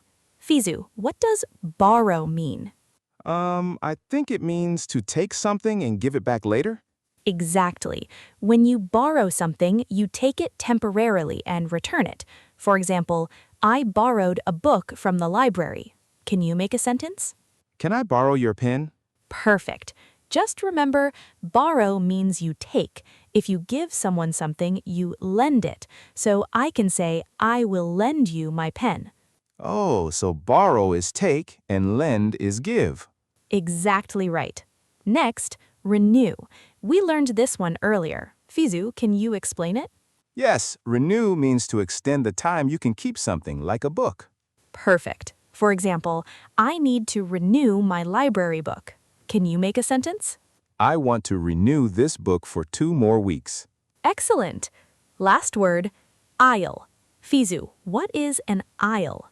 It's the space between the bookshelves, right? Yes, an aisle is a passage or walkway between rows of seats, shelves, or products. You see aisles in libraries, supermarkets, and airplanes. For example, the book is in aisle 5. Try it. I found the book in aisle 12. Perfect. Great job, Fizu. You learned 6 useful words today. Everyone, make sure you practice using these words in your own sentences. All right, Fizu, now it's quiz time. I'm going to ask you 3 questions about today's lesson. Let's see how much you remember. Ready? Ready? Question 1. When you arrive at a hostel and want to get your room, what should you say? I want my room? Not quite. That sounds a bit too direct. The polite way is to say, I'd like to check in, please. Try again. I'd like to check in, please. Perfect. You got it. Question 2. If a book is not available at the library, what can you do? I can wait for it? Good idea, but there's a better answer. You can put a hold on it or reserve it. That way, the library will notify you when it's back. Does that make sense? Yes. So I should say, can I put a hold on it? Exactly. Great job. Question 3. What's the difference between borrow and lend? Oh, borrow means to take something and lend means to give something. Excellent. You remembered perfectly. I'm really proud of you, Fizu. Thank you. All right, everyone. Before we finish today's lesson, let me give you 3 super practical speaking tips that will help you sound more natural and confident. Tip 1. Always use I'd like instead of I want in formal situations. I want is not wrong, but I'd like sounds much more polite and professional. For example, instead of saying I want to check in, say I'd like to check in, please. This small change makes a big difference. That's really helpful. I always said I want, but now I'll use I'd like. Perfect. Tip 2. Don't be afraid to ask, what does that mean? If someone uses a word you don't understand, it's completely okay to ask. Saying, what does that mean, or can you explain that, shows you're actively learning. People will respect you for asking. Yes, I did that today when I didn't know I'll and renew. Exactly, and you learned those words because you asked. That's smart learning. Tip 3. Practice speaking out loud every day, even if you're alone. You don't need a partner to practice speaking. Talk to yourself in English. Describe what you're doing, practice conversations in your head, or repeat phrases from videos like this one. The more you speak, the more confident you'll become. I actually do that sometimes. I talk to myself in English when I'm cooking. That's wonderful. Keep doing it. It really works. All right, everyone, let's quickly summarize what we learned today. Today was day 3 of our 30-day English Fluency Challenge. We practiced 2 very practical real-life situations. Checking in at a hostel for the first time, we learned how to make a reservation, ask about lockers, Wi-Fi, breakfast, and checkout time. And talking to a librarian about finding a specific book. We learned how to ask for help, put a hold on a book, and understand borrowing rules. And we also learned 6 important vocabulary words: reservation, checkout, locker, borrow, renew, and aisle. And we practiced useful phrases like, I'd like to check in, please, and can you put a hold on it for me? Fizu, what did you learn today? I learned how to speak confidently when checking into a hostel and asking for help at a library. I also learned new words like aisle and renew. At first, I made some mistakes like saying I want instead of I'd like, but after practicing, I feel much better. That's wonderful. And remember, everyone, mistakes are part of learning. Every time you make a mistake and correct it, you get stronger. Keep practicing and you'll see amazing progress. All right, everyone, that's it for day 3 of our 30-day English Fluency Challenge. I'm so proud of all of you for sticking with us. Remember, we're doing this together, one day at a time. Tomorrow is day 4, and we have 2 brand new, exciting situations for you. You won't want to miss it.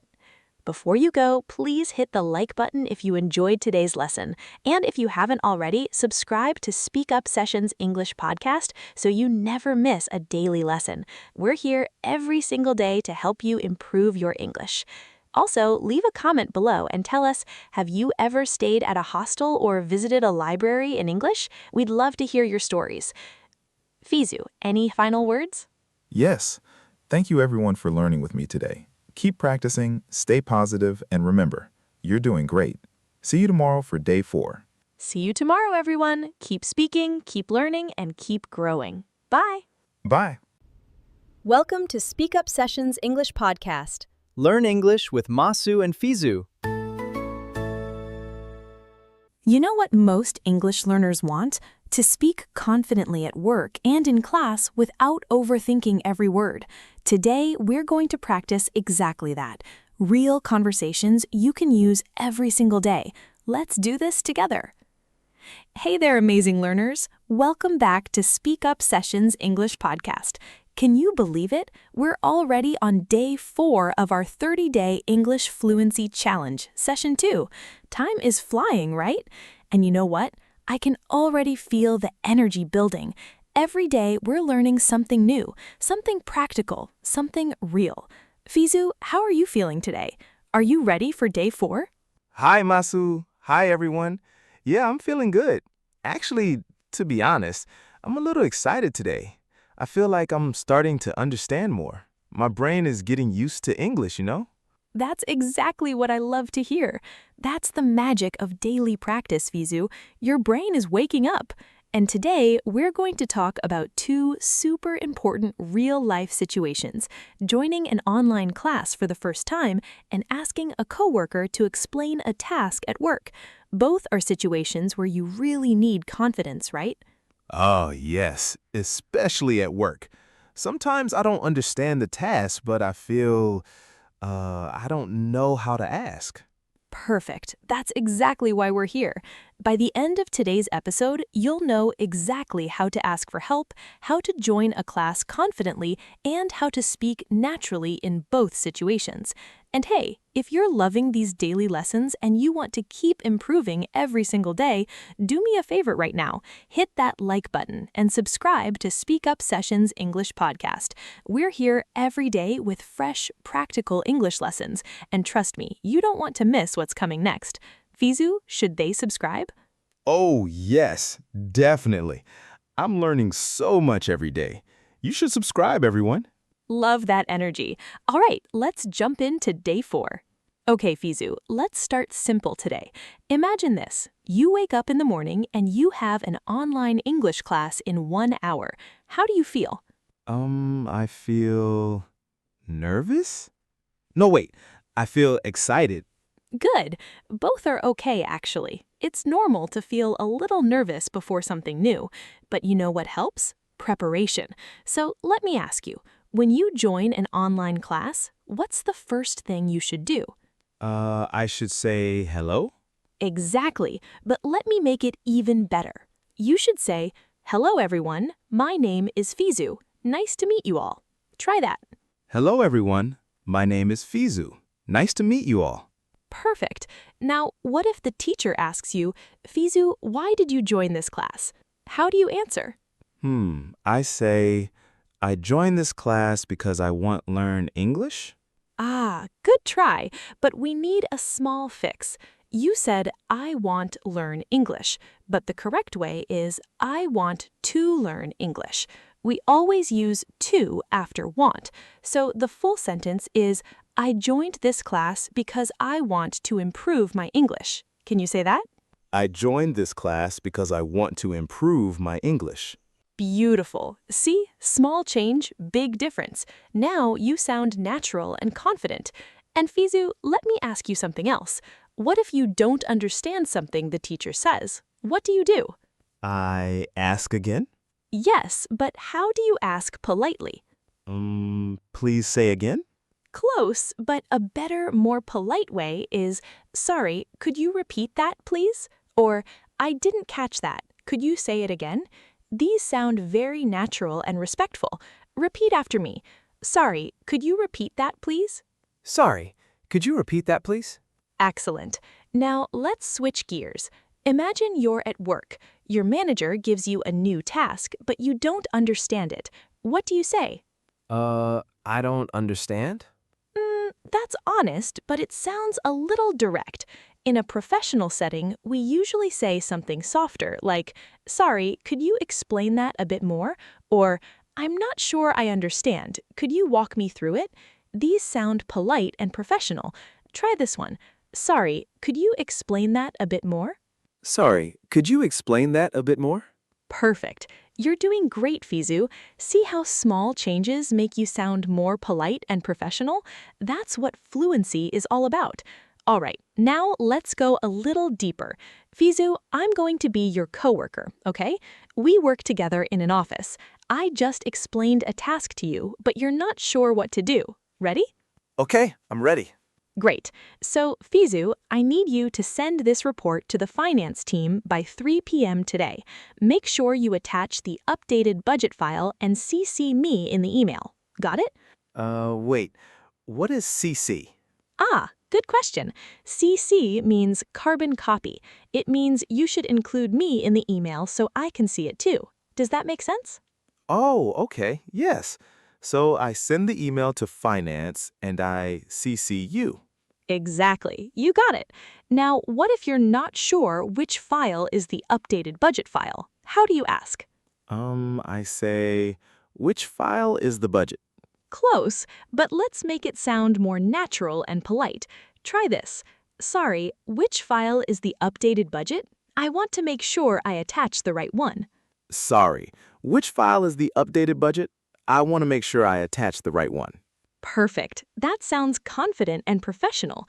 And you know what I love about that sentence? You're not just asking the question, you're also showing that you care about doing the job correctly. That's a great habit. Oh, I see. So it's not just about asking, it's also about showing you care. Exactly. Now, let's practice one more thing. What if you finish the task and you want to confirm with me that everything is okay? What do you say? I've finished the task. Is this okay? Good start, but let's make it sound more professional. You could say, I've sent the email. Could you check and let me know if everything looks good? Try that. I've sent the email. Could you check and let me know if everything looks good? Fantastic. That's exactly how people speak in professional environments. You're not just saying, is this okay? You're giving context and you're asking politely for feedback. That's perfect workplace English. Wow, I'm learning so much today. You're doing amazing, Fizu. And the best part? These are real sentences you can use every day. All right, now let's move to the most exciting part, real-life situation role plays. Okay, everyone, here's our first situation. Fizu is joining an online English class for the very first time. He's a little nervous, but he's also excited. I'll be the teacher, and Fizu, you're the new student. The class just started, and I'm welcoming everyone. Ready? Yes, I'm ready. Good. Good morning, everyone. Welcome to English Conversation Class. I'm so happy to see all of you here today. For those of you who are new, don't worry. This is a friendly and relaxed class. We're all here to learn together. So let's start by introducing ourselves. I'll go first. My name is Sarah, and I've been teaching English for 5 years. I love helping students feel confident when they speak. All right, let's hear from our new students. How about you? Can you introduce yourself? Hello. My name is Fizu. I am from, I live in Bangladesh. I joined this class because I want to learning English better. That's great, Fizu. Thank you for sharing. But let me help you with something small. You said, I want to learning English better. It should be, I want to learn English better. We use the base form of the verb after want to. Can you try again? Oh, okay. I joined this class because I want to learn English better. Perfect. Much better. And Fizu, can I ask, why do you want to improve your English? Is it for work, travel, or just for fun? It's for work. I want to speak with my coworkers more easy. Ah, I understand. But instead of more easy, we say more easily. So the sentence is, I want to speak with my coworkers more easily. Try that. I want to speak with my coworkers more easily. Excellent. That sounds natural. And you know what, Fizu? You're doing really well for your first class. Don't worry about making small mistakes. That's how we learn. Now, let me ask you one more question. Have you studied English before, or is this your first time? I study English in school, but I don't practice speaking. So I forgot many things. That's very common. A lot of students learn English in school but don't get the chance to practice speaking. But that's exactly why you're here now, right? This class will give you lots of speaking practice. So, Fizu, during this class, if you don't understand something I say, what will you do? I will ask you? Yes, but how will you ask? What will you say? Please say again? Good try, but a more polite and natural way is, sorry, could you repeat that please? Or, I didn't quite catch that. Could you say it again? These sound very polite and clear. Can you try one of those? Sorry, could you repeat that, please? Perfect. That's exactly what you should say. And don't be shy to ask, okay? Asking questions is a sign that you're learning. All right, Fizu, one last thing. At the end of class today, I'll give everyone some homework. If you're not sure about the homework, what will you ask me? I will say I don't understand the homework. That's honest, but let's make it sound a bit softer. You could say, sorry, I'm not sure I understand the homework. Could you explain it again? Try that. Sorry, I'm not sure I understand the homework. Could you explain it again?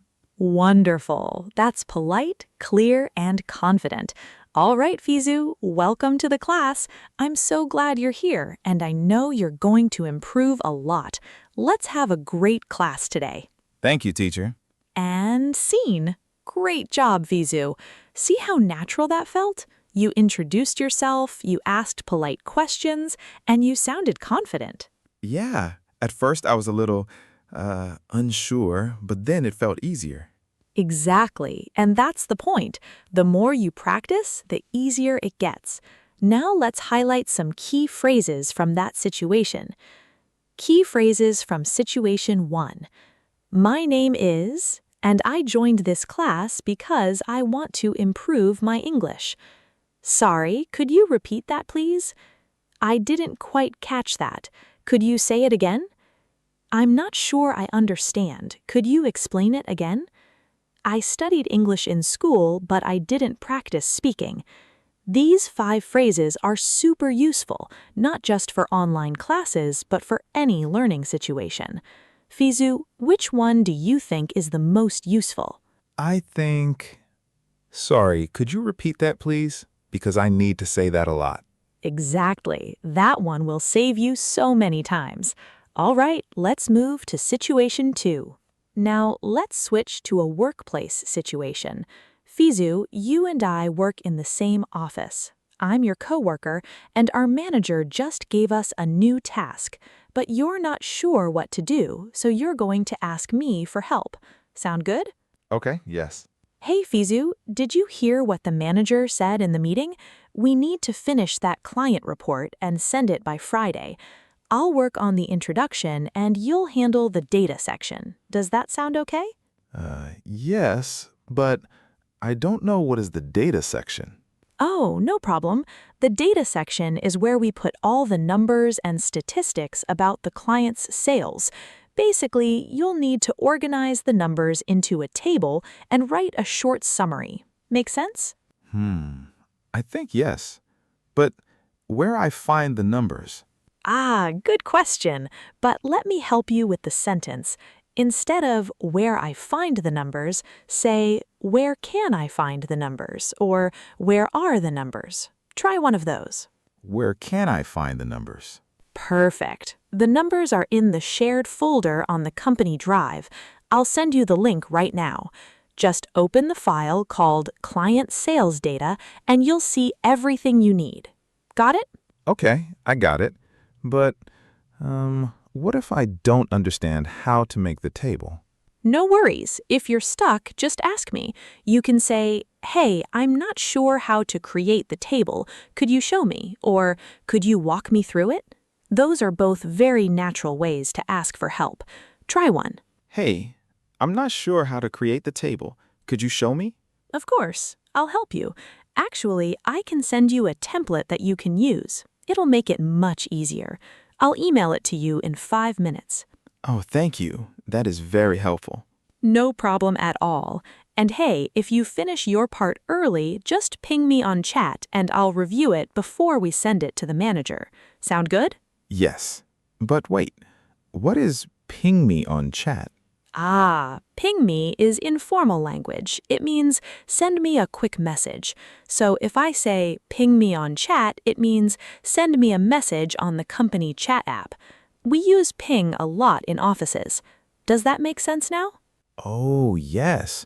So I send you a message when I finish. Exactly. And if you have any questions while you're working, don't hesitate to ask. Seriously, it's better to ask than to guess, right? Yes, you are right. Thank you so much. Anytime, Fizu. We're a team. Let's finish this report and make it awesome. Yes, let's do it. And scene. Awesome, Fizu. You asked questions, you clarified things you didn't understand, and you sounded professional the whole time. Yeah, I like this situation. It's very real. Exactly. And this is the kind of conversation that happens every single day in offices around the world. Now let's look at the key phrases. Key phrases from Situation 2. Sorry, I'm not sure what the section is. Could you explain? Where can I find the numbers, files, or information? I'm not sure how to do this. Could you show me? Could you walk me through it? If I have any questions, I'll ping you or send you a message. These 5 phrases are super important for workplace communication. Fizu, which one do you think you'll use the most? I think, could you walk me through it? Because sometimes I need someone to explain step by step. Perfect choice. That phrase is very polite and shows that you really want to learn. All right, everyone, those were our 2 real-life situations for day 4. Now let's move to the listen and repeat section. Okay, everyone, it's time to practice speaking.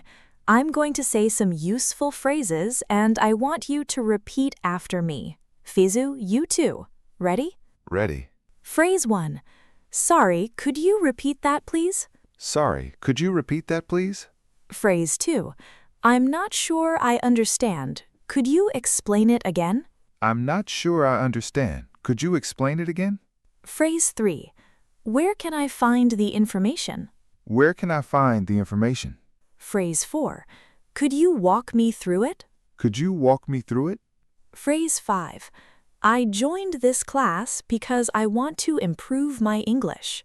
I joined this class because I want to improve my English. Phrase 6. If I have any questions, I'll send you a message. If I have any questions, I'll send you a message. Excellent. Now, Fizu, let me ask you, which phrase was the hardest to say? I think, could you walk me through it? Because through is hard to say. Yes. Through is tricky because of the th sound. Let's practice just that word. Repeat after me slowly. Through. Through. Good. Now say it in the full sentence. Could you walk me through it? Could you walk me through it? Perfect. See? Practice makes it easier.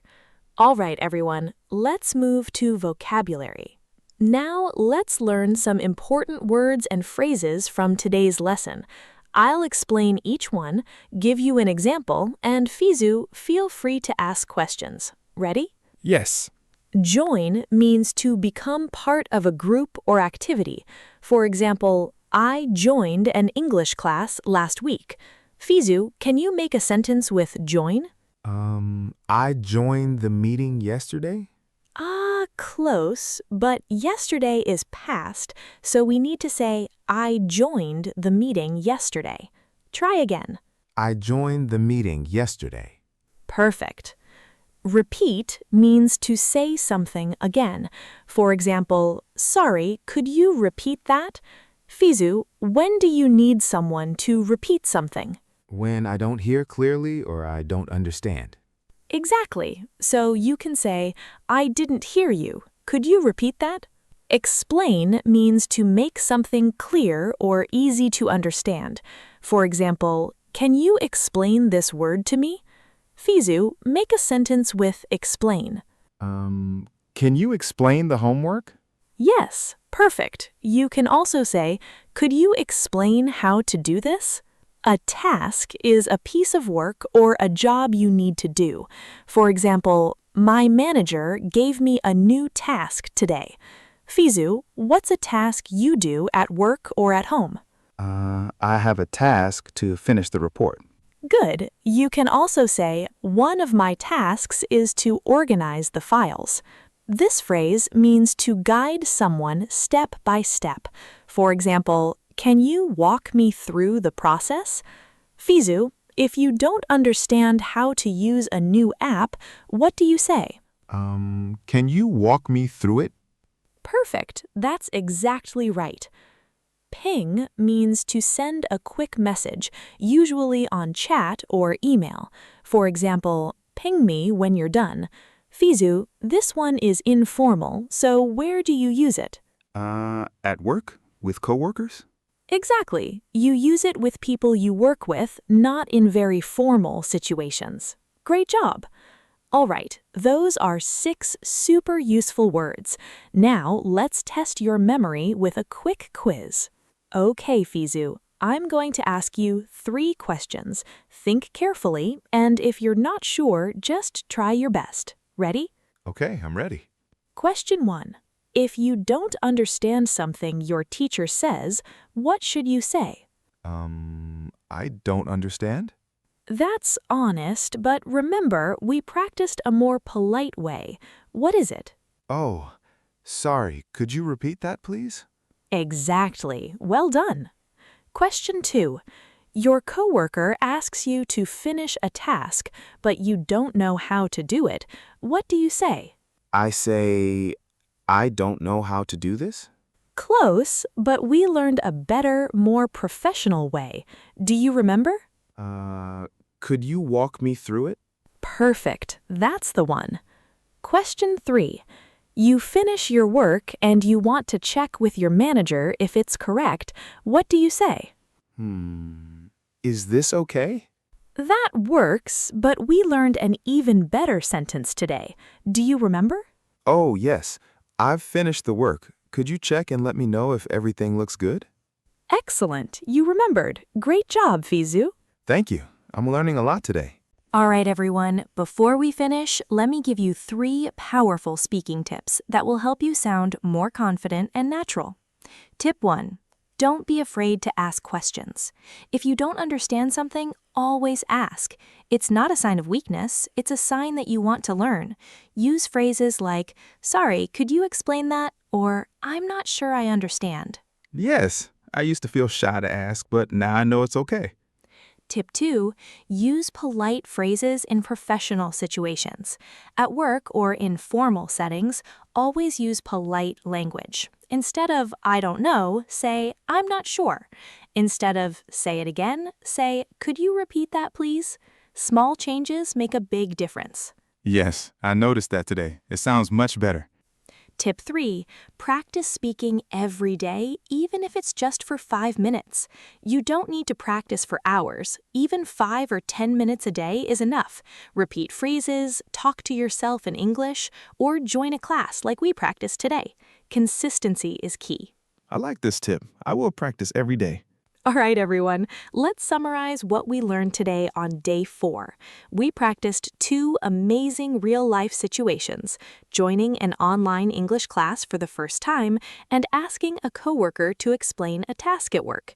We learned how to introduce ourselves, how to ask polite questions, and how to ask for help professionally. Fizu, what did you learn today? I learned how to say sorry, could you repeat that please? And could you walk me through it? I also learned that it's okay to ask questions and I don't need to feel shy. That's beautiful, Fizu. And you know what I'm proud of? You made mistakes today and you corrected them. That's real progress. Yes, I feel more confident now.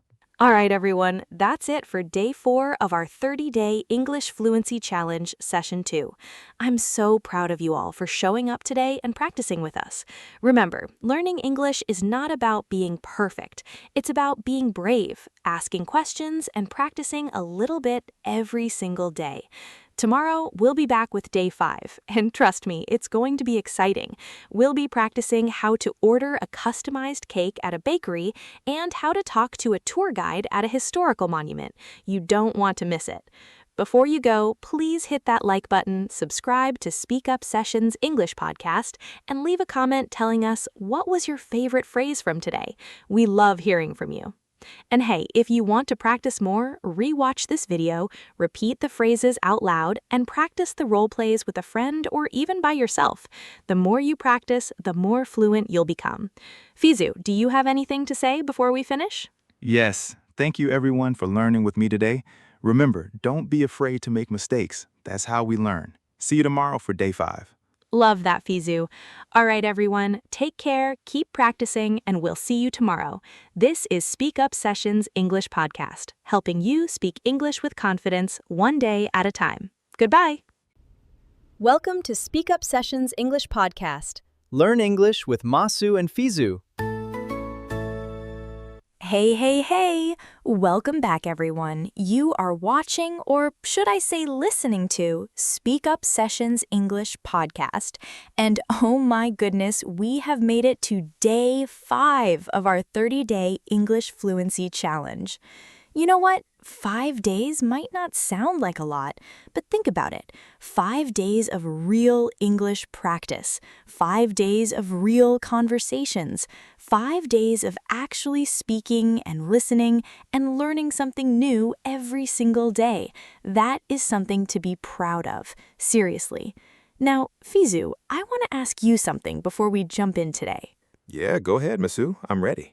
Okay, so have you ever gone to a bakery? You know, one of those shops that makes cakes and bread and all those delicious things? Oh, yes, I love bakeries. The smell, the cakes, everything. It's amazing. Right? It's one of the best places in the world. So today, one of our situations is going to be inside a bakery. We're going to learn how to order a customized cake in English, like your own special cake, exactly the way you want it. Oh, wow. That sounds really fun. I never knew you could do that in English. I mean, I never thought about how to say all those things. That's exactly why we're here. And our second situation today, we're going outside. We're visiting a historical monument, and we're going to talk to a tour guide in English. Real questions, real answers, real conversation. A monument? Like a old building or a famous place? Exactly, a famous historical place. And you're going to learn how to ask great questions and understand what the guide is telling you. It's going to be a really practical and fun day, Fizu. I'm already excited. Let's go. I love that energy. But first, hey, to everyone watching right now, if you've been with us since day 1, I just want to say thank you. Seriously, you are doing something amazing for yourself. And if today is your first time here, welcome. You picked a great day to start. Now listen, if you're enjoying these daily English lessons and you want to keep improving every single day, do me a quick favor right now. Hit that like button. It really helps more people find this podcast. And make sure you subscribe to SpeakUp Sessions English Podcast so you never miss a single episode. We post new lessons every day, and each one is packed with real English you can actually use. Okay? Awesome. Now, let's get into day 5. All right, Fizu, before we go into today's big situations, let's warm up a little bit. I want to start with something simple. Imagine you walk into a beautiful bakery. The first thing you do is greet the staff, right? So how do you greet someone when you walk into a shop?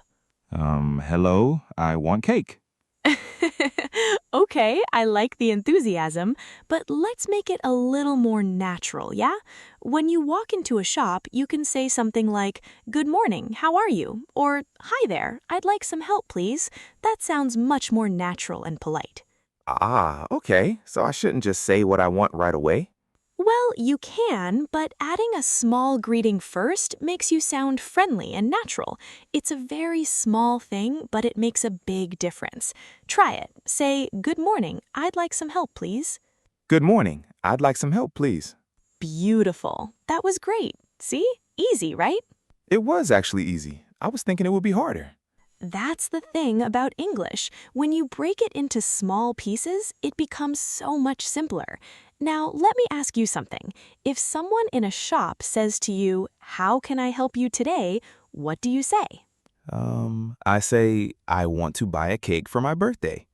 Good, that's understandable, but let's upgrade it just a little bit. Instead of "I want," try "I'd like" or "I'd like."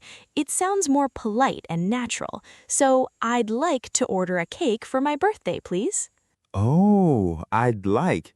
That's more polite? Exactly. In English, "I'd like" is softer and more friendly than "I want." Both are correct, but "I'd like" sounds much more natural in a shop or restaurant. Try it. I'd like to order a cake for my birthday, please. Yes, perfect. You're already sounding like a confident English speaker, Fizu. I didn't even notice I was speaking English naturally just now. That's exactly what happens when you practice. You stop thinking about it so much and the words just come. That's fluency, and you're building it right now on day 5. Okay, let's go a little deeper now. I want to talk about how to describe things in English, because today, in both situations, you're going to need to describe what you want. At the bakery, you'll describe your cake. At the monument, you'll describe what you want to know. So describing is a very important skill. Let me ask you, Fizu, how do you describe something in English if you don't know the exact word? I think I can point.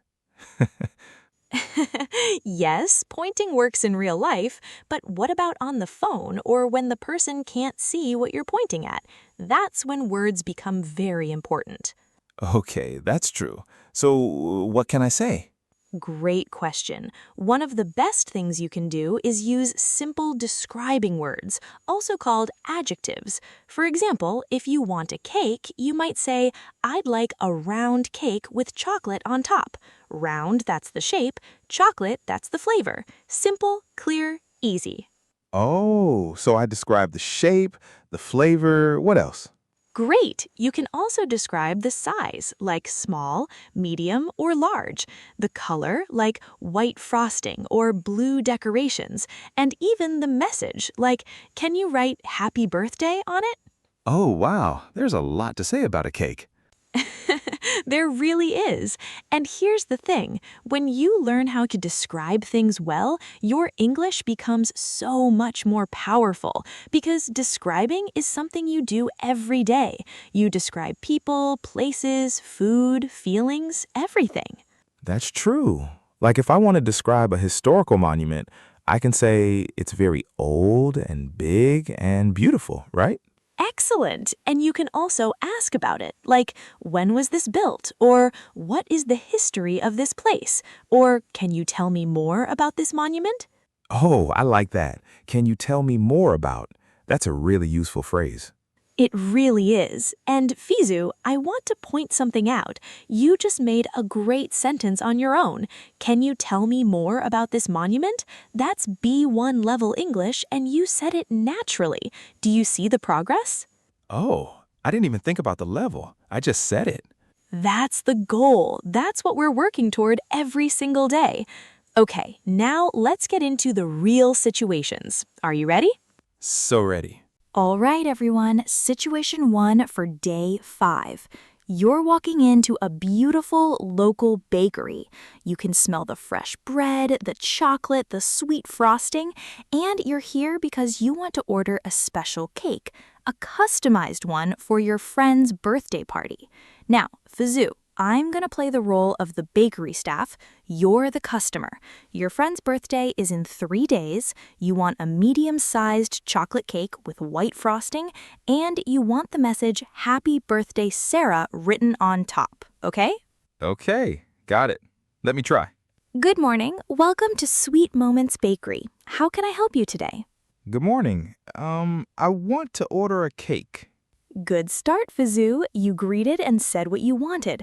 Now, remember what we practiced? Instead of I want, try I'd like. Give it another try. Oh, right. Okay. Good morning. I'd like to order a cake, please. Of course. We'd love to help. Is this cake for a special occasion? Yes, it's for my friend, birthday party. Almost perfect. Just a small thing. Say, my friend's birthday party. The apostrophe S shows that the birthday belongs to your friend. My friend's birthday party. Try it. My friend's birthday party. How lovely. And what size would you like? We have small, medium, and large. I'd like the medium size, please. Great choice. And what flavor would you like for the cake? I'd like chocolate flavor. Is that possible? Absolutely. Chocolate is one of our most popular flavors. And what about the frosting, the covering on top? White color, white frosting. White frosting. Perfect. That's going to look beautiful. Now, would you like any decorations or a message on the cake? Yes. Can you write Happy Birthday, Sarah on the cake? Of course. And would you like any special decorations, like flowers, stars, or balloons on the sides? Yes. Can you put some small flowers, pink flowers? Ooh, Fizzu, that sounds like a beautiful cake. And look at your English. You're asking questions, giving descriptions, making choices. This is fantastic. Let me ask you a question now. How do you ask about the price politely? How much is the cake? Perfect. That's exactly right. Or you can also say, how much would this cost? Or could you tell me the total price, please? All very natural ways to ask about price. Oh, could you tell me the total price, please? I like that one. It sounds very polite. The medium chocolate cake with white frosting, pink flowers, and a custom message, that will be $35 in total. Okay, and when can I pick it up? We can have it ready in 2 days, so the day before the party. Would that work? Yes, that works perfect. That works perfectly. Oh, did you catch your own mistake just now? Yes, I said perfect, but it should be perfectly because it's describing how it works. Brilliant! You corrected yourself. That's a huge sign of improvement. That works perfectly. Excellent. Wonderful. Can I take your name and phone number for the order? Yes, my name is Fizzu, and my number is, I'll give you my real number. Perfect. And just like that, you ordered your first customized cake in English. How did that feel, Fizzu? Really good, actually. It wasn't as hard as I thought. That's because you prepared, and that's the secret. Now, let me give you the key phrases from this situation. Key phrases situation 1, ordering a customized cake. I'd like to order a customized cake, please. It's for my friend's birthday party. Could you tell me the total price, please? Can you write message on the cake? Can I pick it up, or when can I pick it up? Write these down, everyone. These 5 phrases will help you in any bakery anywhere in the world. All right, situation 2. This one is so exciting. Imagine you're visiting a famous historical monument. It could be an ancient temple, a castle, a famous old building, anywhere. And there's a tour guide there ready to tell you about the history of the place. You want to learn more, so you're going to talk to the guide in English. Fizzu, this time I want you to start the conversation. You're the tourist, I'm the guide. You've just arrived at the monument and you see me standing near the entrance. What do you say? Hello. Are you the guide? Yes, I am. Welcome. Are you joining today's tour? Yes, please. I'd like to join. How long is the tour? Oh, excellent. I'd like to join. Very natural. And you asked about the duration. How long is the tour? That's a perfect question. Great start, Fizzu. The tour is about 45 minutes. We'll walk through the main hall, the garden, and the ancient tower. Does that sound good? Yes, that sounds very interesting. How old is this monument? Great question. This monument was built more than 400 years ago, back in the 1600s. It was originally a royal palace for the king and queen of this region. Wow, a royal palace. Can I ask, why is it so famous? Of course, this monument is famous for two reasons. First, the architecture, the way it was built, is very unique for that time period. And second, a very important historical event happened here in 1672. Many people come here to learn about that event. Interesting. Can you tell me more about the building design? I noticed you had a little trouble with the word architecture. That's totally normal, and actually what you did was very smart. You said the building design instead. That's called paraphrasing, using different, easier words to express the same idea. That's a real English skill. Oh, so it's okay to use easier words if I don't know the difficult one? Absolutely. In fact, native speakers do this all the time. It keeps the conversation moving and shows confidence. Never stop talking just because you don't know one word. Use a simpler word and keep going. That's so helpful to know. The building design here uses a style called classical stone architecture. You can see the large pillars at the entrance, the carved decorations on the walls, and the high ceilings inside. It took over 30 years to complete. 30 years? That's a very long time. Who built it? It was built by King Alderon III. He wanted to create the most beautiful palace in the entire region. He brought in craftsmen, skilled builders from 5 different countries. Oh, wow. Is it open every day for visitors? Yes, the monument is open every day except Monday. Visiting hours are from 9 in the morning to 6 in the evening. Can I take photos inside? Yes, photography is allowed in most areas. However, inside the royal chamber, the main inner room, photography is not permitted. Oh, okay. I understand. Is there a gift shop here? A gift shop, of course. That's always one of the most important questions at a tourist spot. I always want to buy something to remember the place. Yes, we do have a gift shop near the exit. You can find postcards, miniature models of the monument, and traditional crafts. The shop closes at 5:30. Perfect. Thank you so much. This is really interesting. You're very welcome. Enjoy the tour, and please, if you have any more questions along the way, don't hesitate to ask. I will. Thank you. And that, everyone, is a real conversation with a tour guide. Fizu, how did that feel? Really natural, actually. And I learned so much about the monument and about English. That's the magic of real situations. You learn English and you learn about the world at the same time. Now, here are your key phrases for Situation 2. Key phrases Situation 2. Talking to a tour guide at a historical monument. I'd like to join the tour, please. How old is this monument? Can you tell me more about the history of this place? Is photography allowed here? What are the visiting hours? 5 incredibly useful phrases. If you're ever at a tourist spot and want to talk to a guide, these are your go-to sentences. Practice them. All right, everyone, it's time for one of my favorite parts of every session. It's listen and repeat time. This is where you practice speaking out loud. Don't just listen, actually say the words. Speak them clearly and confidently. Ready, Fizu? Ready? Okay, everyone, repeat after me. And Fizu, you repeat too. Here we go. Phrase 1. I'd like to order a customized cake, please. I'd like to order a customized cake, please.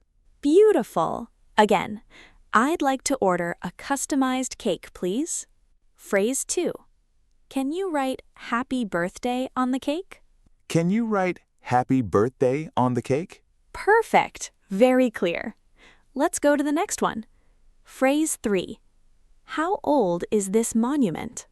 How old is this monument? Good try. Just a small pronunciation note.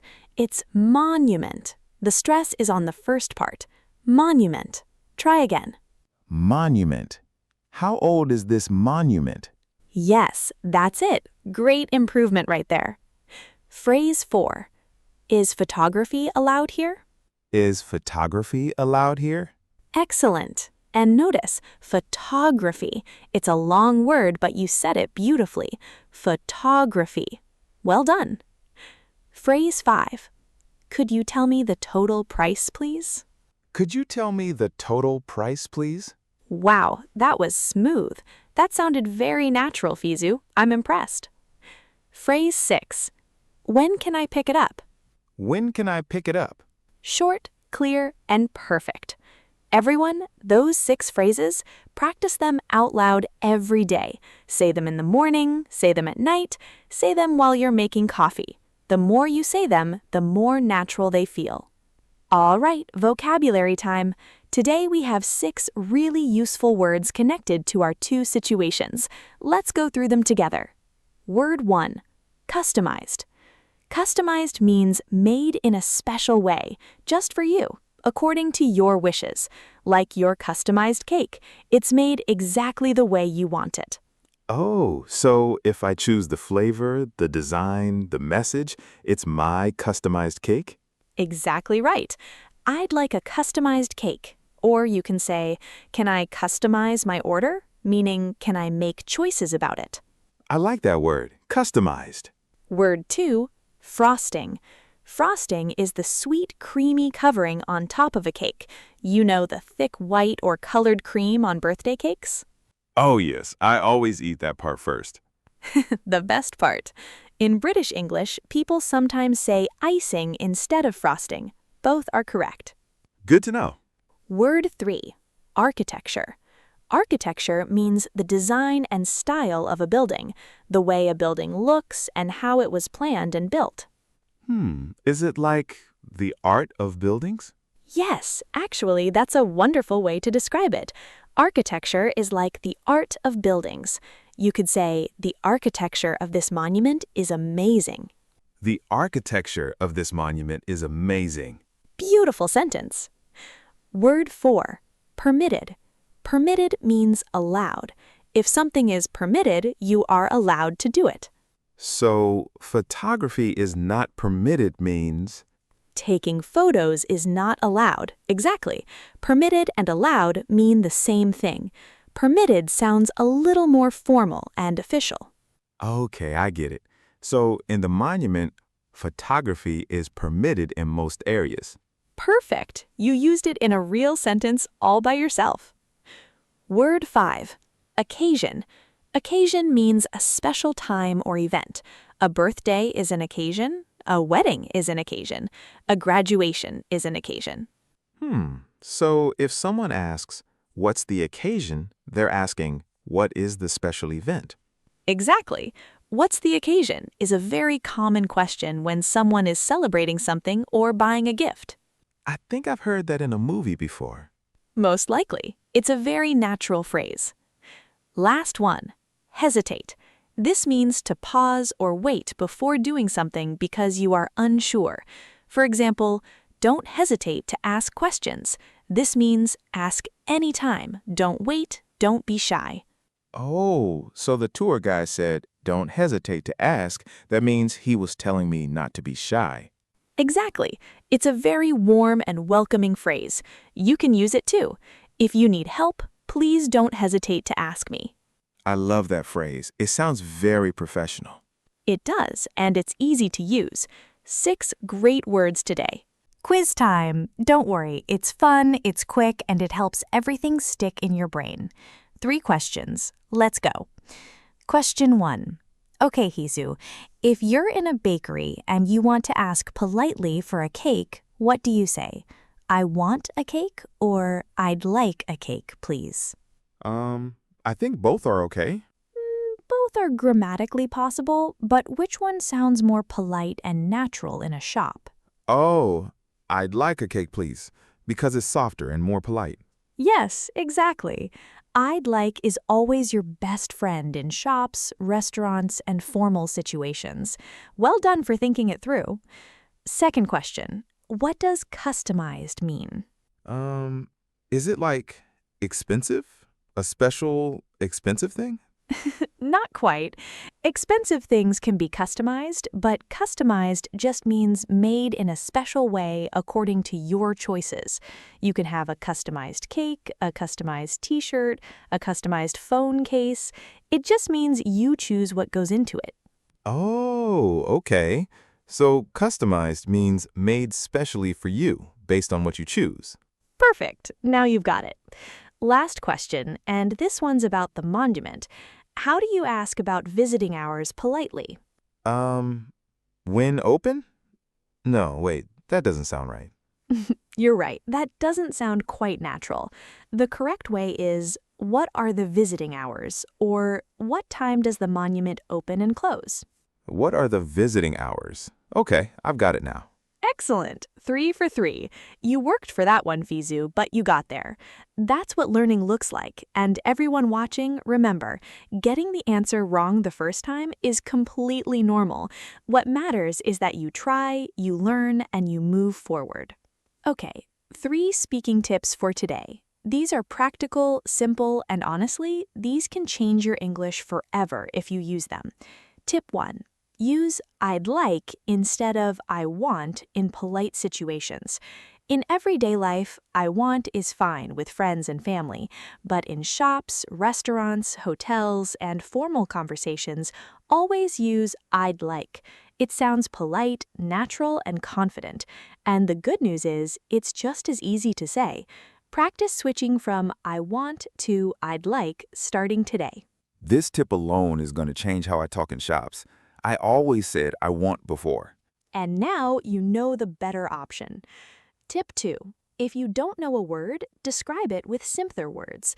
You saw Fizu do this today. He didn't know how to say architecture perfectly, so he said building design instead. That is a real English skill. Real speakers do this all the time. Instead of stopping and saying, I don't know the word, just describe it. The thing that covers the cake. That's frosting. The people who show you around a tourist place. That's a tour guide. Keep talking. That tip is so freeing. I used to stop completely when I didn't know a word. Now I know I can just describe it. Exactly. Keep the conversation alive. Never stop just because of one word. Tip 3. Repeat important phrases out loud every day, not just in your head. Your mouth needs to practice, not just your ears and eyes. When you read or listen, your brain understands, but when you speak, your mouth learns the muscle memory. So say today's phrases out loud. Say them while walking, cooking, commuting, anywhere. The more your mouth moves with English, the faster you become fluent. I'm going to start saying them when I wake up in the morning. That's the spirit. Morning English practice. That's a winner right there. Okay, everyone, let's bring today together. What an amazing day 5 we've had. Let me summarize what we learned today. In situation 1, the bakery, we learned how to order a customized cake. We practiced being polite, describing what we want, asking about price, and confirming the pickup time. In situation 2, the historical monument, we learned how to talk to a tour guide, ask questions about history and visiting hours, and even how to handle words we don't know by using simpler descriptions. We also learned 6 vocabulary words: customized, frosting, architecture, permitted, occasion, and hesitate. And we practiced 6 really useful phrases for real-life English speaking. Fizu, your turn. What's one thing that surprised you today? Honestly, I was surprised by how much I could say. Before this session, if you told me go talk to a tour guide in English, I'd be like, no way. But today, I did it, and it felt good. And that is why we do this every single day. Not just to learn words, but to build the belief that you can speak English in real life. You proved it today, Fizu. And I love the tip about describing things with simpler words. I feel like I now have a tool when I forget a word. I won't panic. I'll just describe. That's a real English speaker mindset right there. I'm so proud of your progress. And that's a wrap on day 5 of the 30-day English Fluency Challenge on SpeakUp Sessions English Podcast. You made it through another amazing day. And honestly, each day you show up, you become a little better, a little more confident, and a little more fluent. That's not just possible, that's happening right now. To everyone watching, I want you to do one thing after this video. Pick 2 or 3 phrases from today, say them out loud 5 times, and use them in a real conversation, even if it's just talking to yourself in the mirror.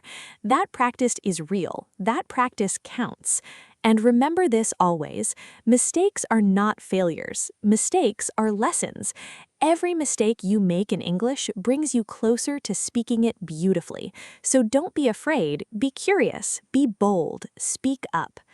If you enjoyed today's session, and I really hope you did, please give this video a big thumbs up, leave a comment below telling us what your favorite phrase from today was, and most importantly, subscribe to SpeakUp Sessions English Podcast so you're here for day 6 tomorrow, because tomorrow's situations, they're going to be really, really good.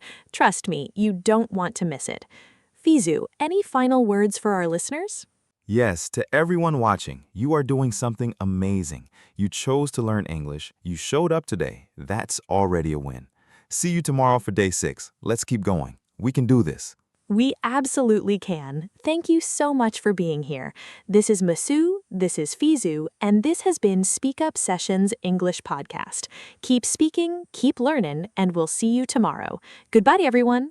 Bye-bye. See you on day 6. Welcome to SpeakUp Sessions English Podcast. Learn English with Masu and Fizu. Hey there, amazing learners. Welcome back to SpeakUp Sessions English Podcast. Can you believe it? We are already on day 6 of our 30-day English Fluency Challenge, Session 2. Time is flying, and I hope you're feeling more confident with your English every single day. Fizu, how are you feeling today? Are you ready for another exciting lesson? Yes. Hi, Masu. Hi, everyone. Yes, I'm feeling good. Actually, I'm really excited because yesterday I learned so many useful things. Today, I want to learn more. That's wonderful to hear, Fizu. Your energy is amazing. You know what? Today we're going to practice 2 really practical situations that happen in real life all the time. First, we'll learn how to ask for help at a self-checkout machine in a supermarket. You know, those machines where you scan your items yourself? Oh, yes. I know those machines. Sometimes they make me confused.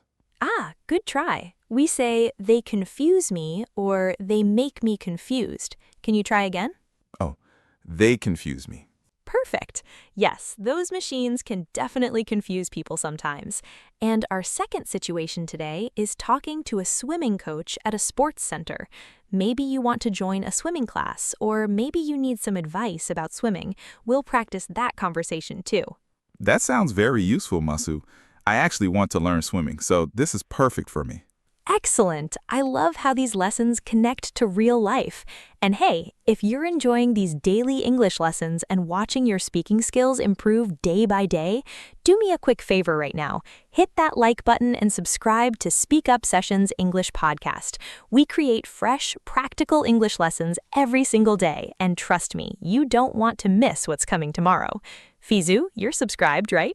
Yes, of course. I never miss any episode. That's the spirit. All right, everyone, let's dive into today's lesson and make day 6 absolutely incredible. So, Fizu, let me ask you something. Have you ever used a self-checkout machine at a supermarket? Yes, I have used it one time, but it was, difficult. The machine was talking to me, but I don't understand what it say. Good try. Let me help you with that sentence. We should say, I didn't understand what it said, past tense. Can you repeat that?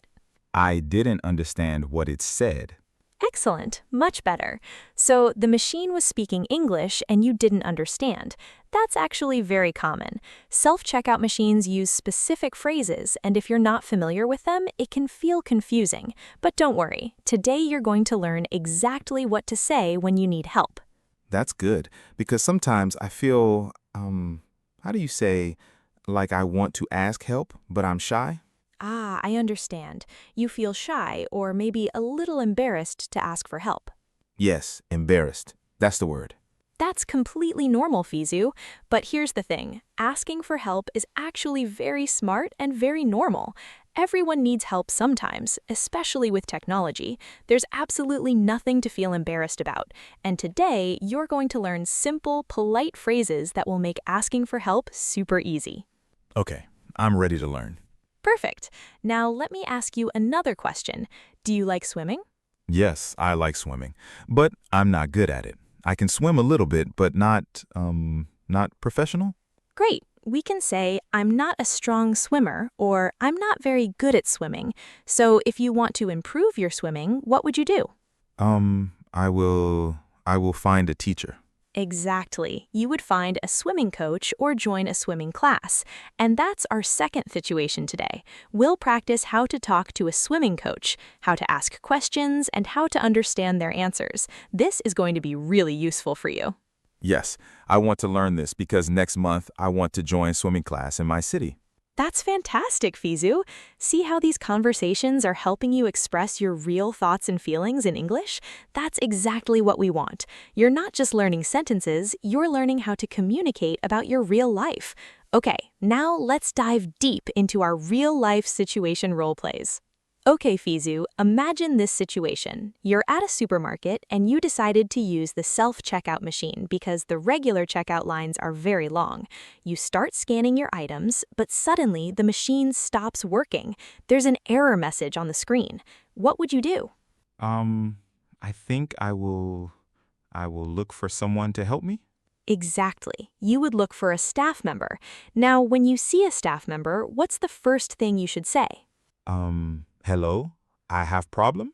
Good start, but let's make it more polite and natural. We usually say, "Excuse me, I'm having a problem with this machine," or "Excuse me, could you help me, please?" Try saying that. Excuse me, could you help me, please? Perfect. That's very polite and natural. Now, the staff member will probably say, "Of course, what seems to be the problem?" or "Sure, what's wrong?" How would you explain the problem? I can say the machine is not working. Yes, that's correct. You could say the machine is not working, or the machine stopped working, or even it's showing an error message. All of these are good.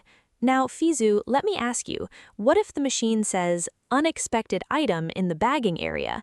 Do you know what that means? Unexpected item. I think maybe there is something wrong in the bag? Exactly right. That means the machine detected something in your bag that it didn't scan, or maybe the weight is different from what it expected. This is a very common error message, so you could tell the staff member it says unexpected item in the bagging area, and they will fix it for you. Oh, that's very useful. So I just need to read what the machine says and tell the staff member? Exactly. Just read the message and tell them. You don't need to understand exactly what it means. The staff member will know. Good thinking, Fizu. Thank you, Masu. Now, let's talk about the swimming coach situation. Imagine you walk into a sports center and you want to join a swimming class. You see the swimming coach standing near the pool. What's the first thing you should say? Hello, I want to learn swimming? Good. That's clear and direct. We could also say, "Hello, I'm interested in taking swimming lessons," or "Hi, I'd like to join a swimming class." Let's try that second one. Repeat after me. I'm interested in taking swimming lessons. I'm interested in taking swimming lessons. Excellent.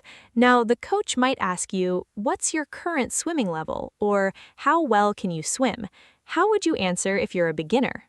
I would say, I'm a beginner? Almost. We say, "I'm a beginner" with the article a before beginner. Try again. I'm a beginner. Perfect. You could also say, "I can swim a little, but I'm not very good," or "I'm not a strong swimmer."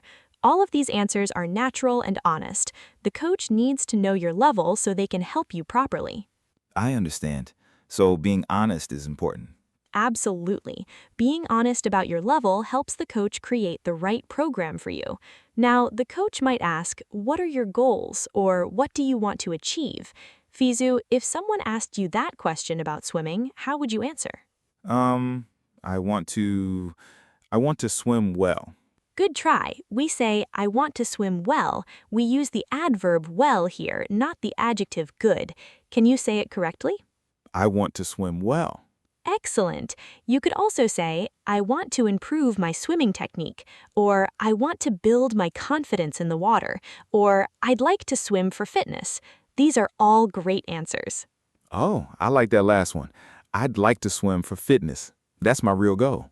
Perfect, Fizu. See how these conversations are helping you express your real thoughts and feelings in English? That's exactly what we want. You're not just learning sentences, you're learning how to communicate about your real life. Okay, now let's dive deep into our real-life situation role plays. All right, everyone. Now we're going to do a detailed role play.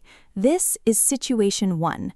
Fizu, you are at a supermarket using a self-checkout machine. You've scanned most of your items, but suddenly the machine freezes and shows an error message. I'll be the store staff member. You need to ask me for help. Are you ready? Yes, I'm ready. Let me try. Great. Remember to be polite and clear. Okay, I'm standing nearby and you come to me. Go ahead. Hello? I have a problem? Good start, but remember we practiced a more polite way. Try using excuse me first. Oh, yes. Excuse me, could you help me, please? Of course. What seems to be the problem? The machine stopped working. It's not working now. No problem. Let me take a look. Oh, I see there's an error message here. It says, please wait for assistance. Did you scan all your items? Yes, I scanned all items, but then it just stopped. Okay, let me check the system. Sometimes the machine needs to verify certain items. Did you buy any alcohol or any age-restricted items? Age-restricted? What is this meaning? Good question. Let me step out of the role play for a moment. Age-restricted items means items that only adults can buy, like alcohol, cigarettes, or certain medicines. In the role play, let's say you bought some wine, okay? Okay, I understand now. So I can answer, yes, I bought wine. Perfect. Let's continue. As the staff member, yes, I bought wine. Wait, I should say that. Yes, I bought wine. Ah, that's why the machine stopped. For alcohol, we need to verify your age. Can I see your ID, please? Oh, yes, here is my ID. Thank you. You're all set. The machine should work now. Just tap Continue on the screen and you can complete your payment. Okay, thank you very much for your help. You're very welcome. Have a great day. You too. Excellent work, Fizu. That was a really natural conversation. Now let me ask you, what if the problem was different? What if the machine said, unexpected item in the bagging area? How would you tell the staff member? I would say the machine says unexpected item in the bagging area and I don't know what to do? Perfect. Exactly right. Let's practice that scenario quickly. I'll be the staff member again. You come to me with this problem. Go. Excuse me, could you help me? The machine says unexpected item in the bagging area and I don't know what to do. No worries. This happens all the time. Let me clear that for you.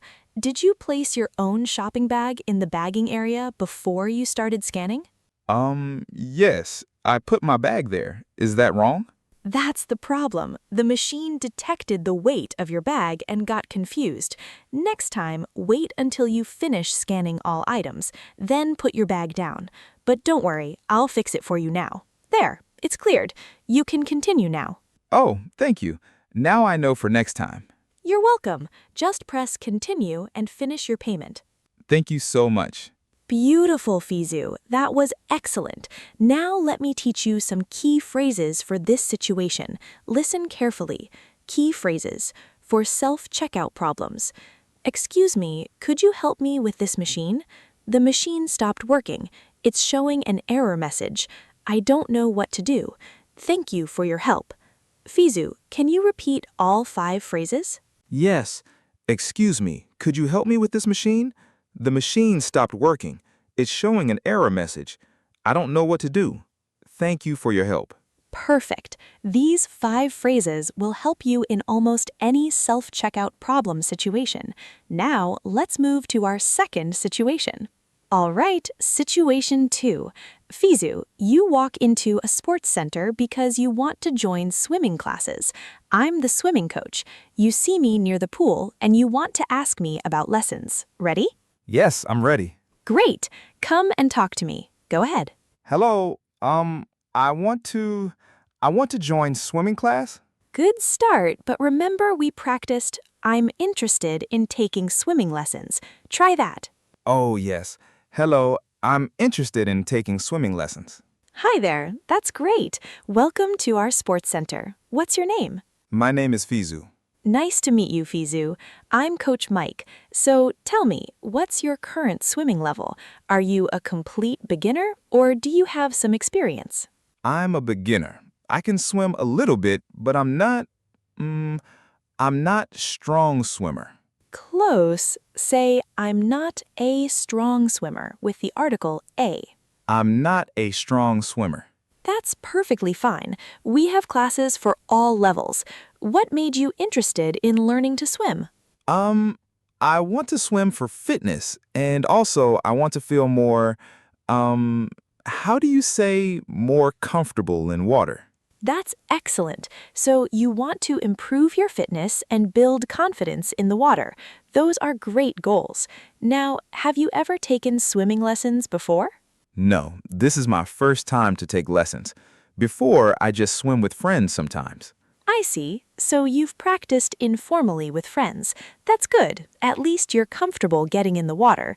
Now, let me ask you, can you float on your back? Can you put your face in the water comfortably? Float on my back? No, I cannot do this. And putting face in water is difficult for me. That's completely normal for beginners. Don't worry, we'll work on all of that. These are basic skills that we teach in our beginner classes. Now, how many days per week can you come for lessons? I think I can come 2 days per week. Is this okay? 2 days per week is perfect. That's actually ideal for beginners. We have beginner classes on Monday and Wednesday evenings at 6 p.m. or Tuesday and Thursday mornings at 10 a.m. Which schedule works better for you? I think Monday and Wednesday evening is good for me because I work in the morning. Perfect. The Monday-Wednesday evening class is it. Each class is 1 hour long. Now, do you have swimming goggles, a swim cap, and a swimsuit? I have swimsuit, but I don't have, goggles and swim cap. No problem. You can buy them here at our sports center shop, or you can bring them next time. For your first class, you can try without goggles, but I do recommend getting them because they protect your eyes and help you see underwater. Okay, I will buy them. Can I ask, how much is the class? What is the price? Good question, but let's make it more natural. Instead of what is the price, we usually say, how much does the class cost? Or what's the fee for the class? Try asking again. How much does the class cost?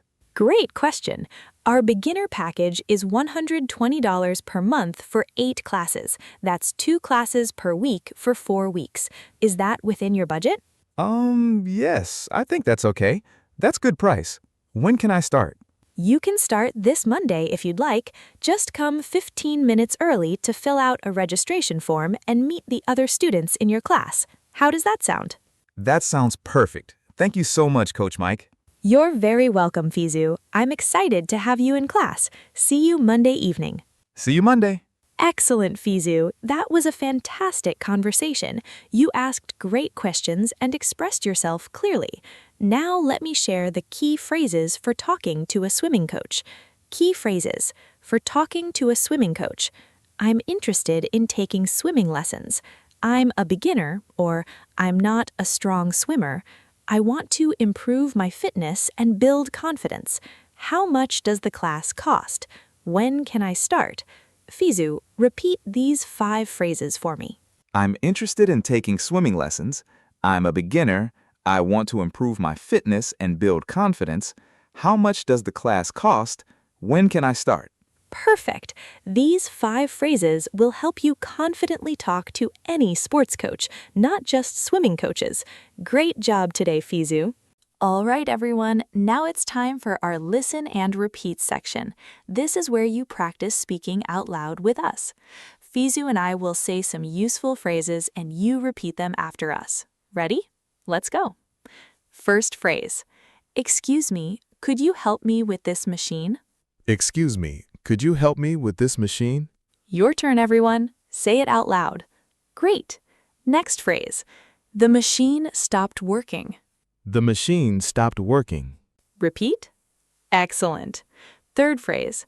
I'm interested in taking swimming lessons. I'm interested in taking swimming lessons. Repeat. Very good. Fourth phrase. I'm a beginner, but I want to improve. I'm a beginner, but I want to improve. It's improve. The V sound at the end. Try again. Improve. Improve. Good. Now the full sentence. I'm a beginner, but I want to improve. I'm a beginner, but I want to improve. Perfect. Everyone, repeat. Wonderful. Fifth phrase. How much does the class cost? How much does the class cost? Repeat. Excellent. Last phrase. Thank you for your help. Thank you for your help. Everyone, repeat. Beautiful. These 6 phrases are super practical and you can use them in many different situations. Practice them every day. Now let's learn some important vocabulary from today's lesson. We'll learn 6 useful words and phrases. Ready, Fizu? Yes, ready. Word 1. Self-checkout. This is a machine at a store where you scan and pay for your items yourself without a cashier. For example, I prefer using the self-checkout because it's faster. Fizu, can you make a sentence with self-checkout? I used self-checkout at the supermarket yesterday. Perfect. Great sentence. Word 2. Error message. This is a message that appears on a computer or machine screen when something goes wrong. For example, the computer showed an error message, so I restarted it. Fizu, what would you do if you see an error message? I would ask someone to help me. Excellent answer. Or you could try to read the message and understand the problem. Good thinking. Word 3. Assistance. This means help or support. When something says, please wait for assistance, it means please wait for someone to help you. For example, if you need assistance, please call this number. Fizu, what's another word for assistance? Help. Exactly. Assistance and help have the same meaning. Assistance is just more formal. Word 4. Swimming coach. This is a person who teaches people how to swim. We can also say swimming instructor. For example, my swimming coach taught me how to float on my back. Fizu, have you ever had a coach for any sport? No, I never had coach before, but now I want swimming coach. That's great. You'll learn so much faster with a good coach. Word 5. Beginner. This is a person who is just starting to learn something new. The opposite is expert or advanced. For example, I'm a beginner at playing guitar, but I practice every day. Fizu, what are you a beginner at? I'm beginner at cooking. Almost. Say, I'm a beginner at cooking with the article a. Try again. I'm a beginner at cooking. Perfect. Word 6. Budget. This is the amount of money you have available to spend on something. For example, this hotel is perfect for my budget, means the price is affordable for you. Fizu, do you have a budget for your English learning materials? Budget? Yes, I have small budget, so I watch free videos like this. That's smart, Fizu, and that's exactly why we make these free lessons to help learners like you who have a limited budget. Excellent. Okay, everyone, it's quiz time. Fizu, I'm going to ask you 3 questions about today's lesson. Let's see how much you remember. Question 1. If a self-checkout machine stops working and shows an error message, what should you do first? I should turn off the machine? Not quite. Turning off the machine might make things worse. The best thing to do is ask a staff member for help. Remember our role play? What did you say to me? Oh, yes. I said, "Excuse me, could you help me with this machine?" Exactly. That's the right answer. Always ask for assistance first. Good job remembering. Question 2. When talking to a swimming coach, they ask, "What's your current swimming level?" If you can swim a little but you're not very good, what should you say? I should say, "I'm beginner?" Almost. Remember the grammar. What small word are you missing? Oh, I'm a beginner. Perfect. Yes, you need the article a before beginner. Excellent correction. Question 3. What does age-restricted items mean? Age restricted. I think it means items that only old people can buy. Good try, but not exactly. Age-restricted means items that only adults can buy, not necessarily old people, just people over a certain age. For example, alcohol, cigarettes, or certain medicines. You need to be 18 or 21 years old, depending on the country. Does that make sense? Oh, yes. Now I understand. Only adults can buy these items. Exactly right. You got it, Feizu. 3 questions and you learned from each one. That's perfect. All right, everyone. Now let me share 3 practical speaking tips. Tip 1. Don't be afraid to ask for help. When you're in a new situation, like using a self-checkout machine or talking to a coach, it's completely normal to need help. Asking for help is not a weakness, it's smart. The simple phrase, "Excuse me, could you help me please?" works in almost every situation. Feizu, have you used this phrase in real life? Yes, I used it last week when I was lost in a shopping mall. Someone helped me find the exit. That's perfect. See how useful this phrase is? Tip 2. Be honest about your level. Whether you're joining a swimming class, a language class, or any activity, always be honest about your skill level. Don't say you're intermediate if you're a beginner. Being honest helps teachers and coaches give you the right support. Feizu, why do you think honesty is important? I think because if I say I'm good, but I'm not, the teacher will give me difficult exercises and I will be confused. Exactly right. Being honest helps you learn at the right pace for you. Perfect answer. Tip 3. Learn the vocabulary for common error messages. If you use self-service machines like self-checkout, ticket machines, or ATMs, learn common error messages in English. Phrases like "unexpected item in the bagging area," "please wait," "payment declined," or "insert card" appear very often. If you know these phrases, you'll feel more confident using these machines. Feizu, do you think this tip is helpful? Yes, very helpful, because sometimes I see these words, but I don't know the meaning, so I just press buttons and hope it works. Yes, I think many people do that. But now you'll understand what the machine is saying and you can solve the problem or ask for help more clearly. Great. All right, everyone, let's summarize what we learned today on day 6. We practiced 2 very practical situations. First, we learned how to ask for help at a self-checkout machine. You learned phrases like, "Excuse me, could you help me with this machine?" and "The machine stopped working." You also learned about common error messages like "unexpected item in the bagging area" and "please wait for assistance." Second, we practiced talking to a swimming coach at a sports center. You learned how to express your interest in taking lessons, how to describe your skill level honestly, how to ask about schedules and prices, and how to start your fitness journey with confidence. And we also learned 6 important vocabulary words: self-checkout, arrow message, assistance, swimming coach, beginner, and budget. And in our quiz, you practiced remembering key information and correcting small mistakes. Feizu, what was your favorite part of today's lesson?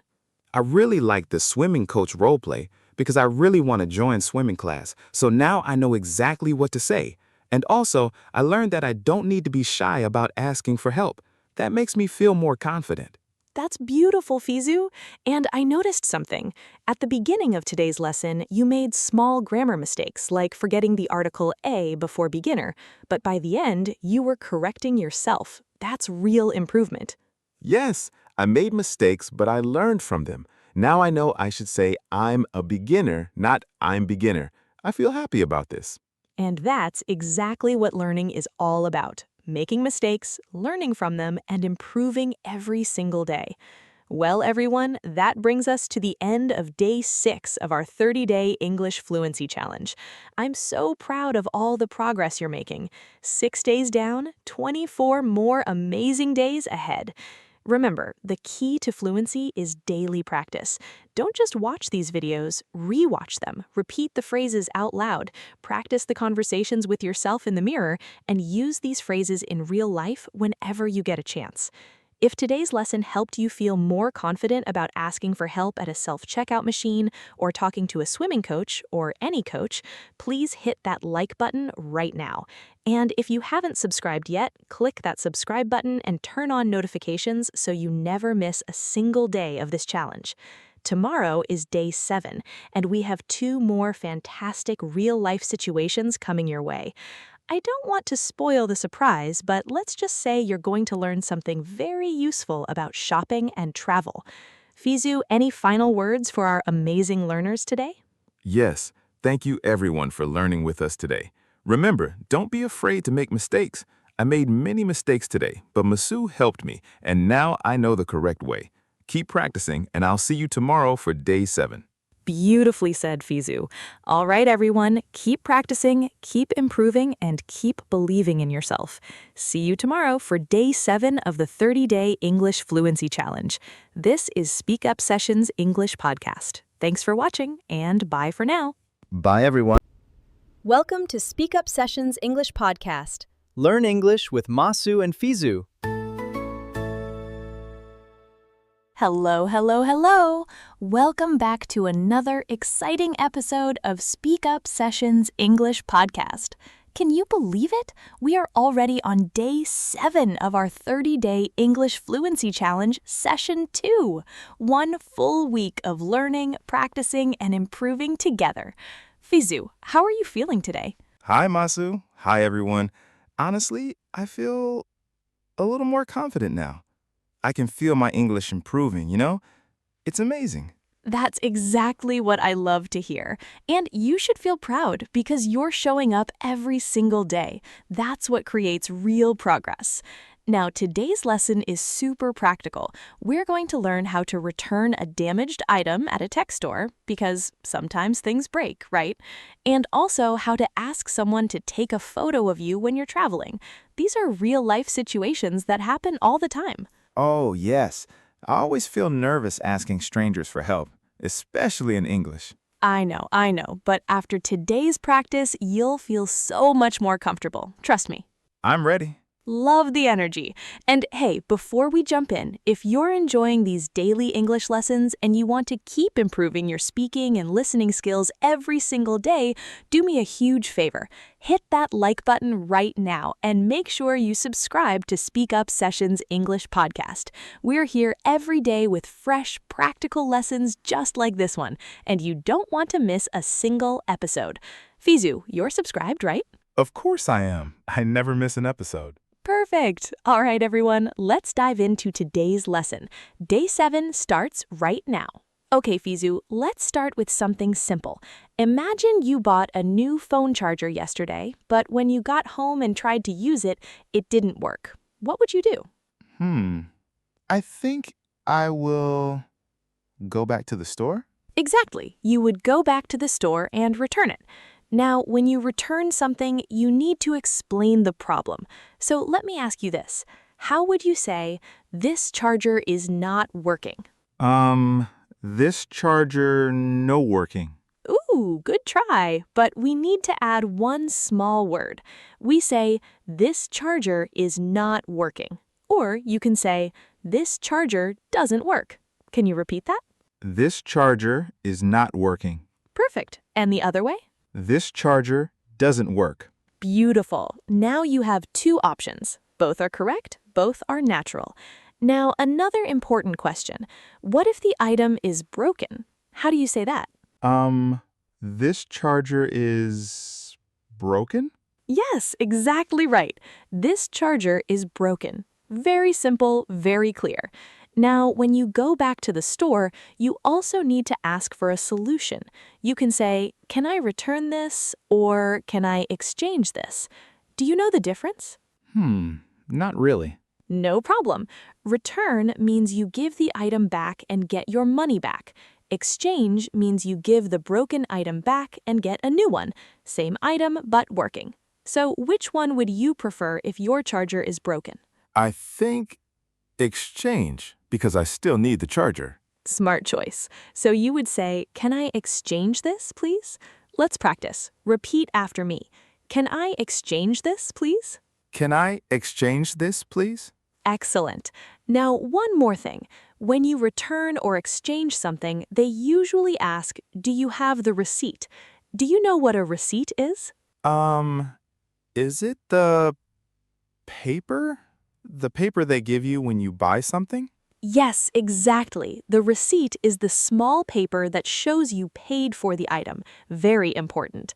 So if they ask, "Do you have the receipt?" you can say, "Yes, here it is." Let's practice that. Yes, here it is. Perfect. And if you don't have it, you say, "No, I lost it. I'm sorry." But it's always better to keep your receipt, okay? Got it. I will keep it from now on. Good. You're learning fast. All right, let's move into a longer conversation now. Now, let's practice a longer conversation. Imagine you and I are talking about a time you returned something. I'll ask you some questions and you answer. Ready? Yes, ready. Okay. Fizu, have you ever returned something to a store before? Yes, one time I returned a shirt. Good, but remember, we say, "I returned a shirt," past tense. Can you say it again? Oh, right. I returned a shirt. Much better. So why did you return it? What was the problem? The shirt was too big. It doesn't fit me. Ah, close. We say, "It didn't fit me," because it's in the past. Try again. It didn't fit me. Perfect. So what did you say to the shopkeeper when you went back to the store? I said, this shirt is too big. Can I change it? Very good, but instead of change, we usually say exchange or return. So you can say, "Can I exchange it for a smaller size?" That sounds more natural. Oh, I see. Can I exchange it for a smaller size? Exactly. Now you're speaking like a pro. And did they let you exchange it? Yes, they gave me a smaller shirt.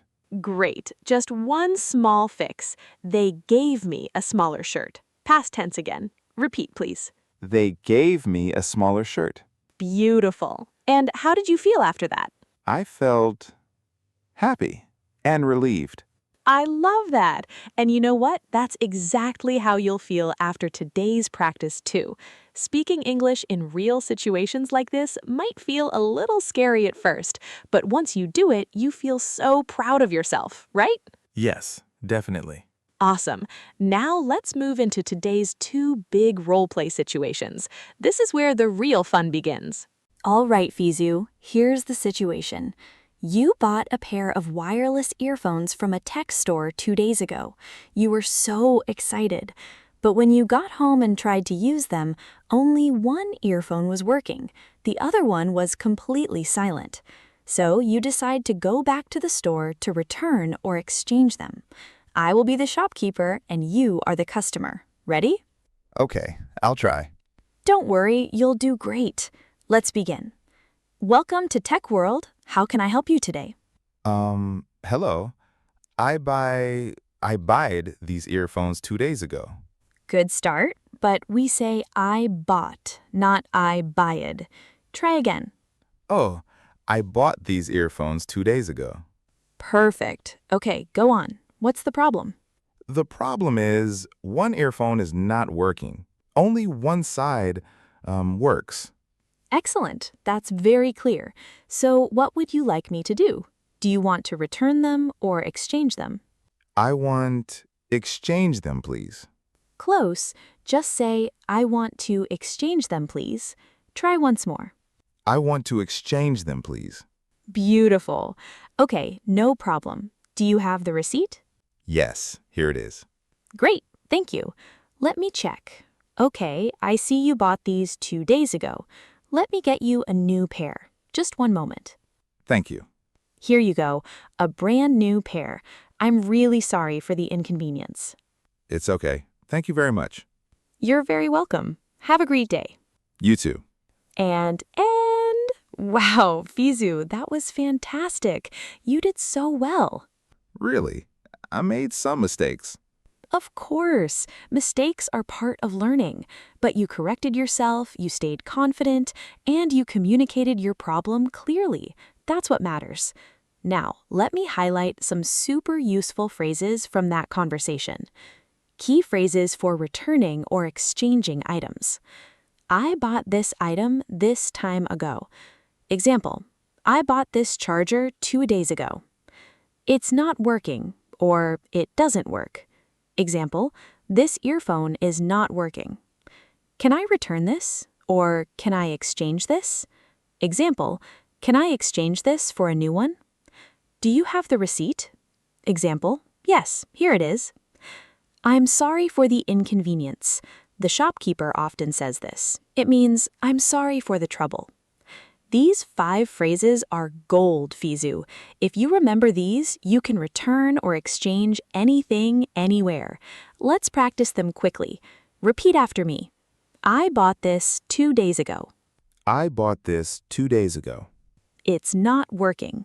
It's not working. Can I exchange this? Can I exchange this? Yes, here it is. Yes, here it is. Perfect. You're ready. Now, let's move to our second situation. All right, Fizu, new scenario. Imagine you're visiting a beautiful tourist spot, maybe the Eiffel Tower, or a famous beach, or a historic monument. You want to take a nice photo, but you can't take it yourself because you want to be in the photo. So you need to ask someone to help you.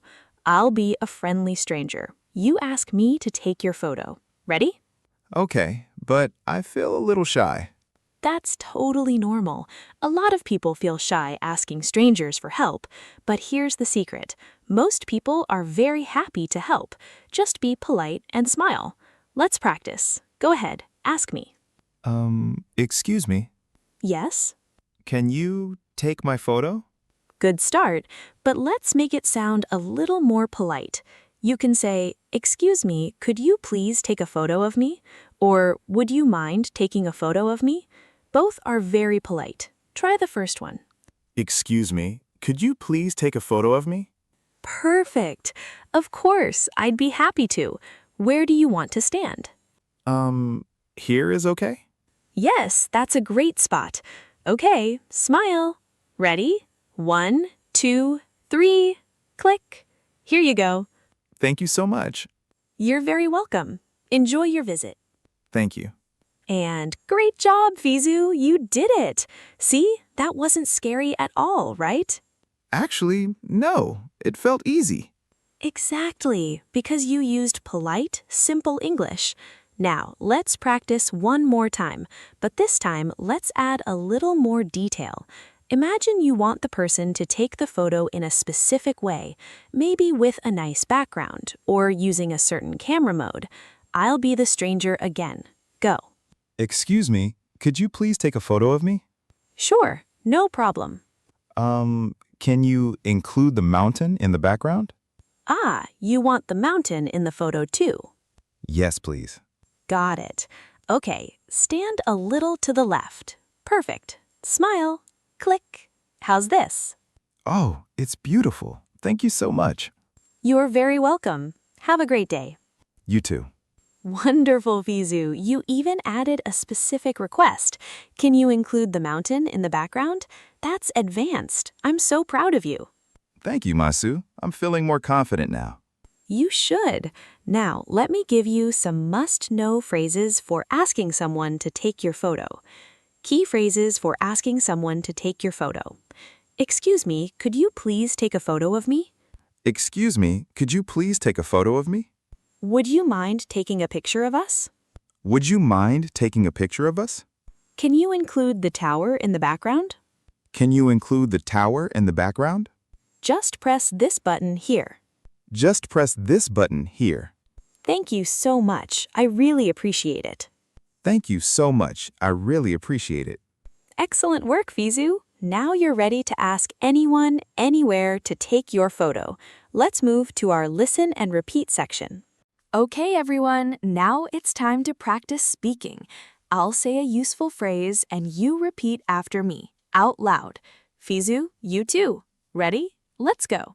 Phrase 1. I bought this 2 days ago. I bought this 2 days ago. Good. Again with confidence. I bought this 2 days ago. Phrase 2. It's not working properly. It's not working properly. Nice. One more time. It's not working properly. Phrase 3. Can I exchange this for a new one? Can I exchange this for a new one? Perfect. Again. Can I exchange this for a new one?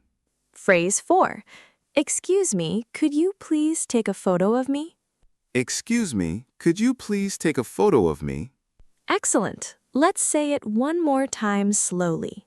Excuse me, could you please take a photo of me? Phrase 5. Can you include the building in the background? Can you include the building in the background? Great. One more time. Can you include the building in the background? Phrase 6. Thank you so much. I really appreciate it. Thank you so much. I really appreciate it. Beautiful. You all did amazing. These phrases are so useful in daily life. Practice them at home, okay? Yes, I will practice every day. All right, now let's learn some important vocabulary from today's lesson. I'll teach you 5 super useful words and phrases. Ready, Fizu? Ready. The first word is damaged. It means something is broken or not in good condition. For example, this phone is damaged. Fizu, can you use damaged in a sentence? My laptop is damaged. Perfect. That's correct. Damaged is very useful when you talk about broken items. Next word, receipt. We talked about this earlier. It's the paper you get when you buy something. It shows the price and the date. For example, always keep your receipt. Fizu, why is the receipt important? Because if something is broken, you need the receipt to return it. Exactly. Very smart. You need the receipt to prove you bought the item. Number 3, exchange. It means to give something back and get a new one. For example, I want to exchange this shirt for a bigger size. Fizu, what's the difference between return and exchange? Return is you give the item back and get money. Exchange is you get a new item. Perfect. You got it exactly right. Well done. Next, background. In a photo, the background is what you see behind the main person or object. For example, the mountains are in the background of this photo. Fizu, what do you like to have in the background of your photos? I like to have beautiful buildings or nature in the background. Nice. So you could say, I like to have beautiful buildings or nature in the background. I like to have beautiful buildings or nature in the background. Excellent. Last word, appreciate. It means to be thankful for something. For example, I really appreciate your help. Fizu, when was the last time you appreciated someone? Yesterday, my friend helped me with my English homework. I appreciate her help. Beautiful sentence. You can also say, I really appreciated her help. Both are correct. I really appreciated her help. Perfect. You're doing so well today, Fizu. I appreciate your hard work. Thank you, Masu. All right, everyone, it's quiz time. I'm going to ask Fizu 3 questions about today's lesson. Fizu, are you ready? Yes, a little nervous, but ready. Don't be nervous, you've got this. Okay, here's question number 1. If you buy something and it doesn't work, what do you say to the shopkeeper? I say, this no work? Ooh, close, but remember, we need to say, this doesn't work, or this is not working. Can you try again? Oh, right. I say, this doesn't work. Perfect, much better. Okay, question 2. What is the small paper you get when you buy something called? That's easy. It's called a receipt. Yes, correct. You're on fire. Now, final question. If you want someone to take your photo, what do you say? I say, "Can you take my photo?" Good, but let's make it more polite. What's a politer way to say it? Oh, excuse me, could you please take a photo of me? Boom! Exactly right.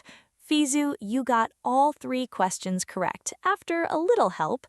That's what learning is all about. I'm so proud of you. Thank you. I feel like I'm really improving. You absolutely are. And everyone watching, you're improving too. Keep going. All right, before we wrap up today's lesson, I want to give you 3 quick but powerful speaking tips. These will help you sound more confident and natural when you speak English. Ready? Here we go. Tip number 1, always be polite. When you ask for help, whether you're returning something at a store or asking someone to take your photo, always use polite words like please, could you, would you mind, and thank you. Polite English makes people want to help you. Fizu, do you agree? Yes, I noticed that when I say please and thank you, people smile more. Exactly. Politeness opens doors. Tip number 2, don't be afraid to repeat yourself. If someone doesn't understand you the first time, don't worry. Just say it again, slowly and clearly. It's totally okay. Even native speakers repeat themselves sometimes. Fizu, have you ever had to repeat something? Yes, many times. At first I felt embarrassed, but now I know it's normal. That's the right attitude. Repetition is not a problem. It's part of communication. Tip number 3, practice real-life situations. The best way to improve your speaking is to practice real situations, like the ones we practiced today. Imagine yourself in a store, at a tourist spot, at a restaurant. Practice out loud at home. Talk to yourself in English. It works. Fizu, do you practice like this? Yes, sometimes I talk to myself in the mirror. It feels strange, but it helps. That's amazing, and it's not strange at all. It's smart. Everyone watching, try this tonight. Practice today's phrases in front of a mirror. You'll be surprised how much it helps. All right, everyone, let's quickly summarize what we learned today. Fizu, can you tell us the 2 main situations we practiced? Yes. First, we learned how to return a damaged item at a tech store. Second, we learned how to ask someone to take a photo of us at a tourist spot. Perfect. And what were some key phrases we practiced? We practiced, I bought this 2 days ago, it's not working, can I exchange this? And, excuse me, could you please take a photo of me? Exactly. And we also learned 5 important vocabulary words: damaged, receipt, exchange, background, and appreciate. Fizu, what was your favorite part of today's lesson? I really liked the role play. At first, I was nervous, but after practicing, I felt so much more confident. And I learned that making mistakes is okay. You just correct them and keep going. That's beautiful, Fizu, and that's the whole point of these lessons. You don't have to be perfect. You just have to try, practice, and improve a little bit every day. All right, everyone, that's a wrap for day 8 of our 30-day English Fluency Challenge. We've officially completed 1 full week together, and I'm so proud of every single person who's been following along. You're building real skills, real confidence, and real fluency. Fizu, what do you want to say to everyone watching? I want to say, don't give up. Even if you make mistakes, even if you feel shy, just keep practicing. Every day you get a little better. I can feel it in myself, and you will feel it too. Beautifully said, Fizu. And hey, everyone, tomorrow is day 8. We're going to learn how to talk to a real estate agent about renting an apartment and how to order at a juice bar with specific ingredients. Super practical, super useful. You definitely don't want to miss it. So before you go, make sure you hit that like button, subscribe to SpeakUp English Podcast, and turn on notifications so you never miss an episode. Also, leave a comment below and tell us what was your favorite phrase from today's lesson. We love hearing from you. Yes, and rewatch this video if you need more practice. That's what I do. Great advice, Fizu. All right, everyone, thank you so much for watching. Keep practicing, keep speaking, and keep believing in yourself. We'll see you tomorrow for day 8. Until then, keep speaking up. Bye, everyone. See you tomorrow. Bye. Take care. Welcome to SpeakUp Sessions English Podcast. Learn English with Masu and Fizu. Hello, hello, hello. Welcome back to SpeakUp Sessions English Podcast. I'm Masu, and wow, can you believe it? We're already on day 8 of our amazing 30-day English Fluency Challenge, Session 2. Fizu, my friend, how are you feeling today? Hey, Masu. Hey, everyone. To be honest, I'm feeling really good. I can't believe we're already on day 8. It feels like yesterday when we started. I know, right? Time flies when you're learning and improving. And Fizu, I have to say, your speaking is getting smoother every single day. Can you feel the difference yourself? Actually, yes. I feel more comfortable now when I speak. Before, I was thinking too much about every word, but now it's becoming more natural. That's exactly what we want to hear. And listeners, if Fizu can do it, you can do it too. Today's lesson is super practical. We're going to learn how to talk to a real estate agent when you want to rent an apartment, and also how to order at a juice bar with specific ingredients. Both are situations you'll probably face in real life. Oh, that sounds really useful. I actually need to find a new apartment soon, so this is perfect timing. See? Perfect. Now, before we dive in, I want to ask you all something important. If you are enjoying these daily English lessons and you can feel yourself getting better day by day, would you do me a huge favor? Please hit that like button right now. It really helps us. And make sure you subscribe to SpeakUp Sessions English Podcast. We're posting fresh new episodes every single day. And trust me, you don't want to miss what's coming next. Fizu, you're subscribed, right? Of course, I never miss an episode. And listeners, seriously, subscribe. It's free and super helpful. Love it. Thank you, Fizu. Okay, everyone, let's get into today's lesson. Are you ready to practice some really useful English? Absolutely. Let's do this. So, Fizu, let me start with a simple question. Have you ever rented an apartment before? Yes, I have rent an apartment before. Good try, but let me help you with that. You should say, yes, I have rented an apartment before. The past participle of rent is rented. Can you say it again? Oh, I see. Yes, I have rented an apartment before. Perfect. You got it. So when you rented that apartment, was it easy to find? No, it was very difficult. I was looking for 2 months. Wow, 2 months. That's a long time. And when you finally found one, how did you feel? I feel very happy and, relief. Great effort. The correct way to say it is, I felt very happy and relieved. Felt is the past form of feel, and relieved is the correct adjective form. Try again. I felt very happy and relieved. Excellent. You're doing amazing.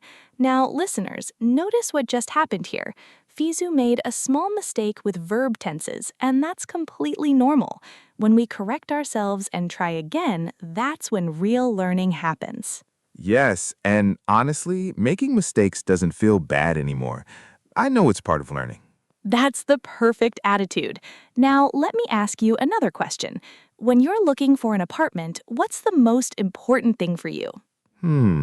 I think the most important thing is the price? No, wait. The location. Location is more important. Good thinking. So location is number 1 for you. Why is location so important?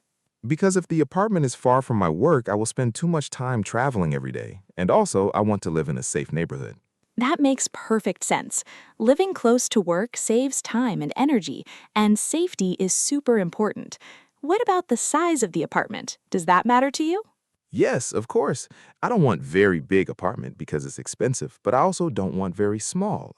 I need, how do you say enough space? You said it perfectly. Enough space is exactly right. So you want something that's not too big and not too small. Just the right size. Yes, exactly. Great. Now, when you talk to a real estate agent, you need to explain all these things clearly. You need to tell them your budget, your preferred location, the size you want, and any special requirements. Do you know what requirements means? Is it like things you need? Exactly. Requirements are the things you need or want. For example, maybe you require a parking space, or you require an apartment with a balcony. These are your requirements. Oh, I understand. So if I need an apartment with 2 bedrooms, that's my requirement. Perfect. You've got it. Now let's practice some useful phrases you can use when talking to a real estate agent. All right, Fizu, imagine you're calling a real estate agency. What's the first thing you would say? Hello, I want apartment? Good start, but let's make it more polite and complete. You could say, "Hello, I'm looking for an apartment to rent. Can you help me?" Try that. Hello, I'm looking for an apartment to rent. Can you help me? Excellent, much better. Now, the agent will probably ask you some questions. They might say, "Of course, what kind of apartment are you looking for?" How would you answer? I am looking for, a 2-bedroom apartment. Good, but remember to add the article. Say, "I'm looking for a 2-bedroom apartment." Notice we use a hyphen between 2 and bedroom when it comes before the noun. Try again. I'm looking for a 2-bedroom apartment. Perfect. Now, they'll probably ask, "What's your budget?" This means how much money can you pay each month? How would you answer? My budget is, I can pay maximum $800 per month. Great. You can also say, "My budget is around $800 per month." Or you can say, "I can afford up to $800 per month." Both are very natural. Which one do you like better? I think I like, my budget is around $800 per month. It sounds more natural. Wonderful choice. Now, here's an important question they always ask. When do you need to move in? This means, when do you want to start living in the apartment? Oh, I would say I need to move in next month. Good. You can also make it more specific. "I need to move in by the end of next month," or "I'm looking to move in as soon as possible." Let's practice both. I need to move in by the end of next month. I'm looking to move in as soon as possible. Fantastic. You're really getting the hang of this. Now, let me ask you, what if the agent shows you an apartment, but it's too expensive? What would you say? I would say, this is very expensive. Do you have cheaper apartment? Good attempt. Let's make it more polite. "This is a bit out of my budget. Do you have anything more affordable?" Or you could say, "This is slightly more expensive than I expected. Do you have any cheaper options?" Try the first one. This is a bit out of my budget. Do you have anything more affordable? Perfect. See how polite and professional that sounds? Now, what if you like the apartment, but you want to negotiate the price? Do you know what negotiate means? Is it when you try to make the price lower? Exactly. Negotiating means discussing the price to try to reach an agreement. So if you want to negotiate, you could say, "I really like this apartment, but is there any flexibility with the rent?" This is a polite way to ask if the price can be lowered. Oh, that's a smart way to ask. So I say, I really like this apartment, but is there any flexibility with the rent? Excellent pronunciation and delivery. You sound very professional. Now, let's say the agent says, "Unfortunately, the rent is fixed, but utilities are included." Do you know what utilities are? No, I don't know this word. No problem. Utilities are things like electricity, water, gas, and internet.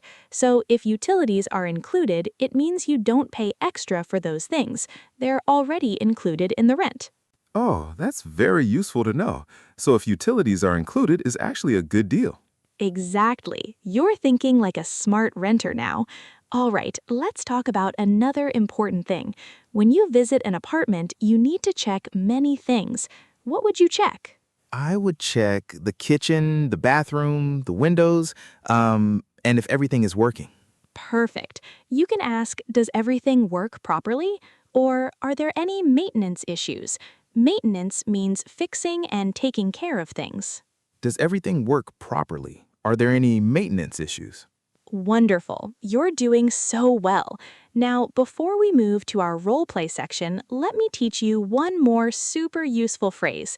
If you like the apartment and want to rent it, you can say, "I'm very interested. What are the next steps?" This shows you're serious and ready to proceed. I'm very interested. What are the next steps? Perfect. All right, are you ready to put all of this into practice with a real role play? Yes, I'm ready. This is exciting. Okay, Fizu, here's the situation. You're looking for a new apartment and you've contacted a real estate agency. I'm going to play the real estate agent and you're going to be yourself. You walk into the office and I greet you. Ready? Ready. Good morning. Welcome to Sunshine Real Estate. How can I help you today? Good morning. I'm looking for an apartment to rent. Can you help me? Of course, I'd be happy to help. What kind of apartment are you looking for? I'm looking for a 2-bedroom apartment with a living room and a kitchen. Great. And what area are you interested in? Any specific neighborhood? I want to live near downtown. Close to the subway station would be perfect. Excellent. That's a popular area. What's your budget for monthly rent? My budget is around $900 per month. Okay, $900 per month. And when are you looking to move in? I need to move in by the end of this month. Is that possible? It might be possible. Let me check what we have available. Do you have any other requirements? For example, do you need parking? Do you have any pets? Yes, I need parking space, but I don't have pets. Perfect. Let me check our listings. Okay, I have 2 options for you. The first one is a 2-bedroom apartment in the downtown area, close to the subway. It has parking, and the rent is $950 per month, utilities included.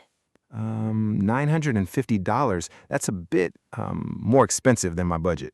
I understand, but remember, utilities are included, so you won't pay extra for electricity, water, or internet. That usually saves you about $100 to $150 per month. Oh, so actually it's not more expensive. That's good. What about the second option? The second option is $850 per month, also 2 bedrooms, with parking, but it's a bit further from downtown, about 20 minutes by subway. I think the first option is better because location is very important for me. Can I see the apartment? Absolutely. When would you like to schedule a viewing? What is viewing? Good question. A viewing is when you visit the apartment to look at it and see if you like it. We also call it a showing or an apartment tour. Oh, I see. Can I schedule a viewing for tomorrow afternoon? Let me check. Yes, tomorrow at 2 p.m. works perfectly. I'll take you to see the apartment. Do you have any questions about the apartment before we visit? Yes. Is the apartment furnished or unfurnished? Excellent question. It's unfurnished, which means it doesn't come with furniture. You'll need to bring your own bed, sofa, table, and other furniture. Okay, that's fine. And is there a contract? How long is the contract? Yes, there's a lease agreement. That's the contract. The minimum lease term is 1 year. After that, you can renew it or move out. You'll also need to pay a security deposit. Security deposit? What's that? Great question. A security deposit is money you pay at the beginning, usually equal to 1 month's rent. The landlord keeps it as insurance. If you take good care of the apartment and don't damage anything, you get your deposit back when you move out. Oh, I understand. So for this apartment, the security deposit is $950. Exactly. You're catching on quickly. So tomorrow at 2 p.m., I'll meet you at the apartment. Here's the address. Do you have any other questions? Just one more question. Are there any maintenance issues? Does everything work properly? That's a very smart question. Everything is in good condition. The apartment was just painted and all appliances are working perfectly. But when we visit tomorrow, you can check everything yourself. Perfect. Thank you so much for your help. I'm very interested. I'll see you tomorrow at 2 p.m. You're very welcome. I'm looking forward to showing you the apartment. See you tomorrow. And that's it. Wonderful job, Fizu. That was fantastic. Thank you. I feel like I could actually do this in real life now. You absolutely could. And listeners, did you notice all the useful phrases Fizu used? Let me highlight the most important ones. I'm looking for an apartment to rent. That's how you start the conversation. My budget is around $900 per month. That tells them how much you can pay. Can I schedule a viewing? That's how you ask to see the apartment. Is the apartment furnished or unfurnished? Very important question. Does everything work properly? Always ask this before renting. Those are really useful. I'm going to write them down. Perfect idea. Now let's move to our second situation, which is completely different, but equally useful. All right, Fizu, scenario number 2. You're at a healthy juice bar and you want to order a fresh juice, but you have some specific preferences about the ingredients. I'm the employee at the juice bar. Ready? Yes, let's do it. How there. Welcome to Fresh Vibes Juice Bar. What can I get for you today? Hi, I would like to order a juice, please. Great choice. We have many options. Would you like one of our signature juices from the menu, or would you like to create your own custom juice? What is signature juice? Good question. A signature juice is a special juice that the shop is famous for. It's their special recipe. But you can also create your own and choose exactly what ingredients you want. Oh, I want to create my own juice. Awesome. So you want a custom juice. What fruits or vegetables would you like in your juice? I want orange, apple, and, how do you say the green fruit? Do you mean kiwi? It's small and green inside? Yes, kiwi. I want orange, apple, and kiwi.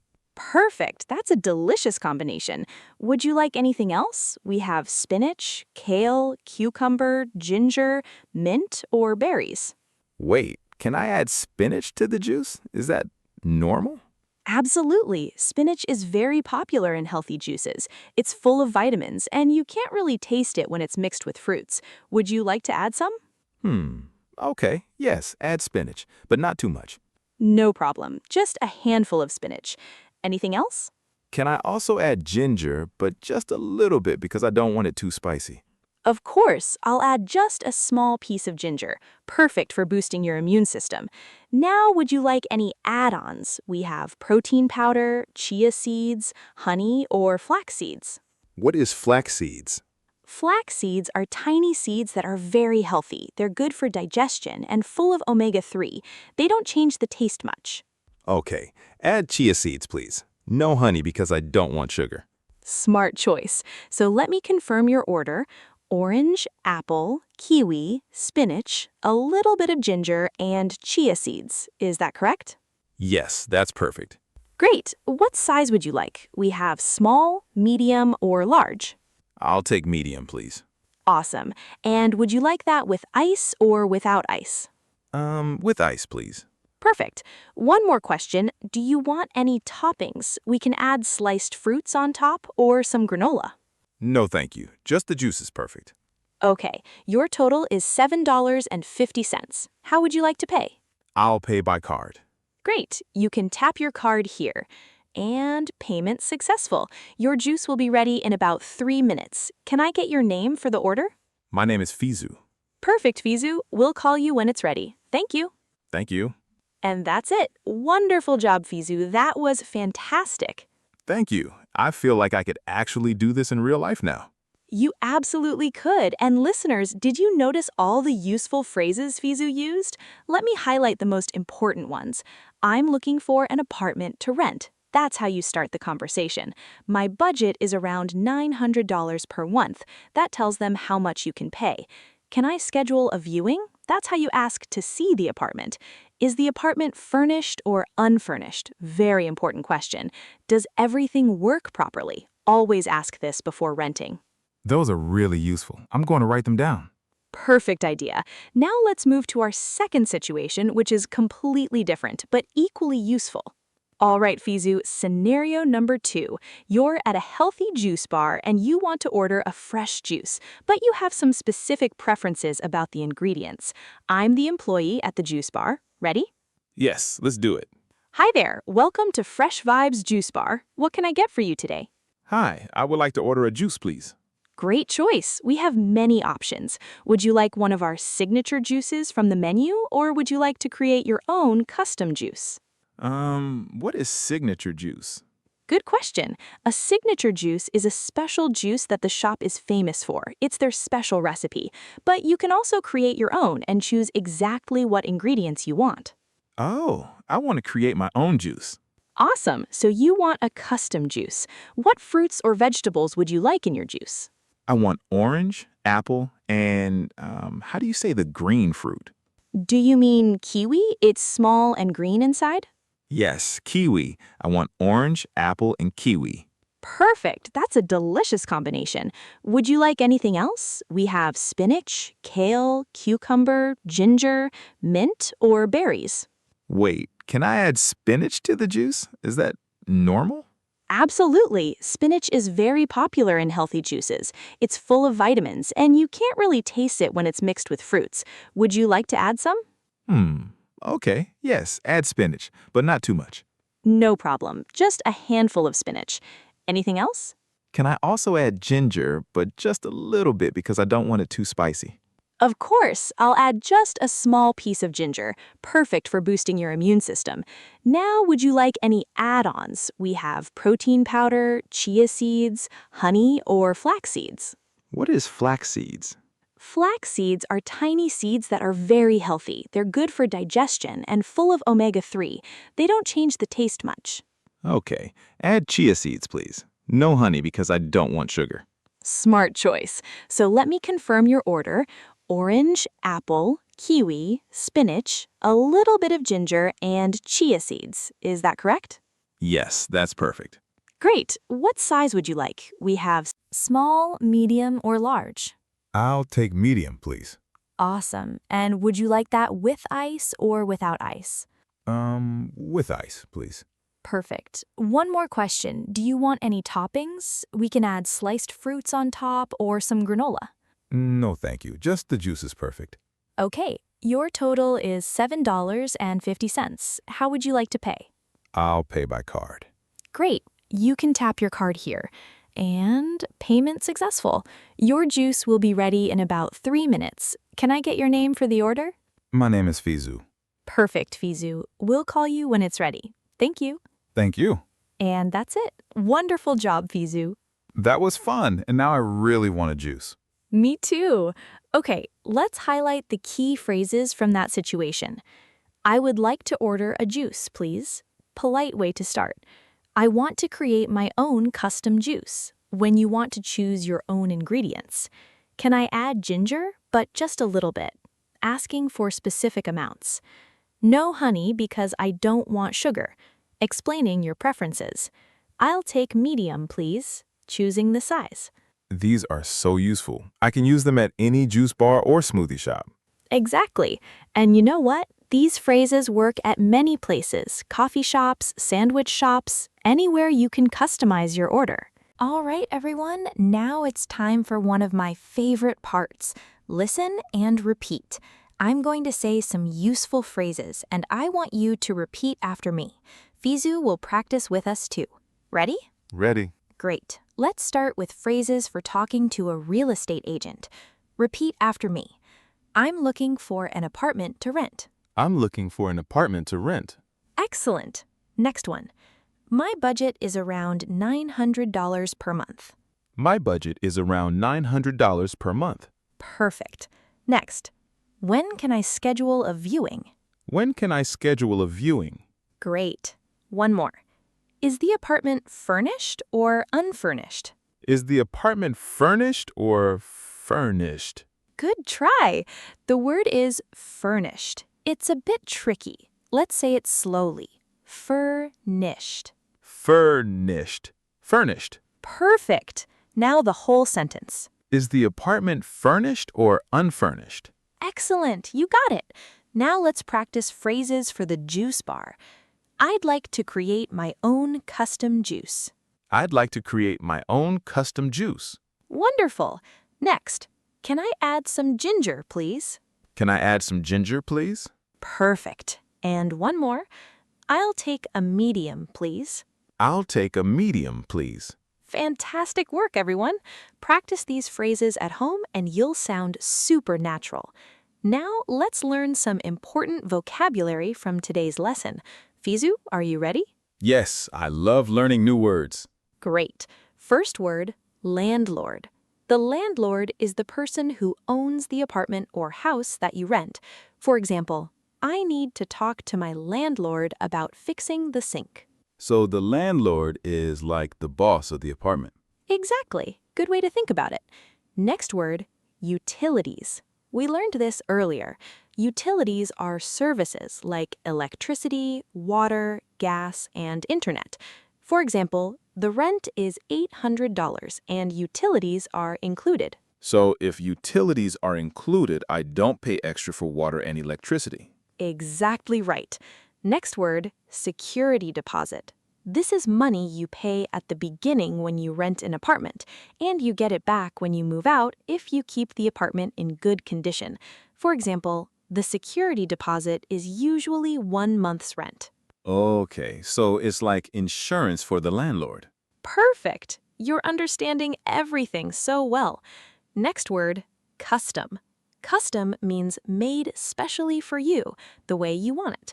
For example, I ordered a custom juice with my favorite fruits. Oh, like when you choose exactly what you want. Yes, exactly. Next word, ingredients. Ingredients are the things you use to make food or drinks. For example, this juice has 3 ingredients: orange, apple, and kiwi. So ingredients are like the parts of the food. Perfect way to explain it. And last word, immune system. Your immune system is the part of your body that fights sickness and keeps you healthy. For example, ginger is good for your immune system. Oh, so if my immune system is strong, I don't get sick easily. Exactly. You've got it. Great job. All right, Fizu, quiz time. Are you ready? Oh no, I'm a little nervous, but okay, I'm ready. Don't worry. These are just for fun. Question 1. If you want to see an apartment before renting it, what do you ask the real estate agent? Can I visit the apartment? Good try. That's not wrong, but there's a more specific word we use. Remember? We say, "Can I schedule a viewing?" or "When can I see the apartment?" Oh, yes, can I schedule a viewing? Perfect. Question 2. At a juice bar, if you want to choose your own ingredients, what do you say? I want to make my own juice. That's good, but we have a more natural phrase. We say, "I'd like to create my own custom juice." Try it. I'd like to create my own custom juice. Excellent. Last question. What do we call the money you pay at the beginning when you rent an apartment, and you get it back when you move out? Is it insurance? Good guess, but actually we call it a security deposit. Remember? Oh, yes, security deposit. Perfect. You got all 3 correct in the end. Great job. Thank you. I was a little confused at first, but now I remember. All right, everyone, before we finish, I want to give you 3 super useful speaking tips. Tip 1. When you're in a formal situation, like talking to a real estate agent or a bank employee, always use polite language. Instead of saying, "I want," try saying, "I would like," or "I'd like." It sounds much more professional. That's a good tip. So, I'd like to rent an apartment sounds better than I want to rent an apartment. Exactly. Both are correct, but "I'd like" is more polite. Tip 2. Don't be afraid to ask, "What does that mean?" when you hear a word you don't know. Today, Fizu asked about viewing, utilities, and flax seeds. That's perfect. Native speakers will be happy to explain. Yes, and I learned so many new words because I asked. Exactly. And tip 3, when ordering food or drinks, it's okay to be specific about what you want. Don't worry about being difficult. It's normal to say things like, "Just a little bit of ginger," or "No sugar, please." That's how you get exactly what you want. That's true. I used to be shy about asking for changes, but now I know it's normal. Exactly. Be confident and clear about your preferences. Wow, what a lesson today. Let me summarize what we learned. Today was day 8, and we practiced 2 important real-life situations.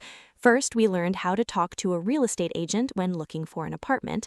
We practiced asking about rent, utilities, viewings, and security deposits.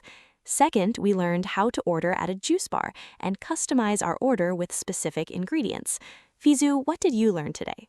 I learned so many useful things. I learned how to ask for an apartment viewing, how to talk about my budget, and how to order exactly what I want at a juice bar.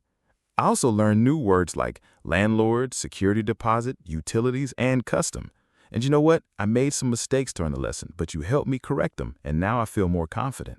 That's beautiful, Fizu, and that's exactly what learning is all about, making mistakes, correcting them, and getting better. I'm so proud of your progress. Thank you, Masu. I'm really enjoying this challenge. All right, everyone, that's it for day 8 of our 30-day English Fluency Challenge. I hope you enjoyed today's lesson and learned some really practical phrases. Remember, we're posting new episodes every single day, so make sure you come back tomorrow for day 9. We have more amazing situations to practice. Before you go, please do 3 things for me. Hit that like button if you found this lesson helpful, subscribe to SpeakUp Sessions English Podcast so you never miss a lesson, and leave a comment and tell me, have you ever rented an apartment? What was your experience? I'd love to hear from you. And remember, practice the phrases we learned today. Try them in real life. The more you practice, the more confident you'll become. Yes, and don't forget, making mistakes is okay. Just keep practicing and you'll get better every day. See you tomorrow, everyone. Thank you so much for watching. Keep speaking, keep learning, and keep improving.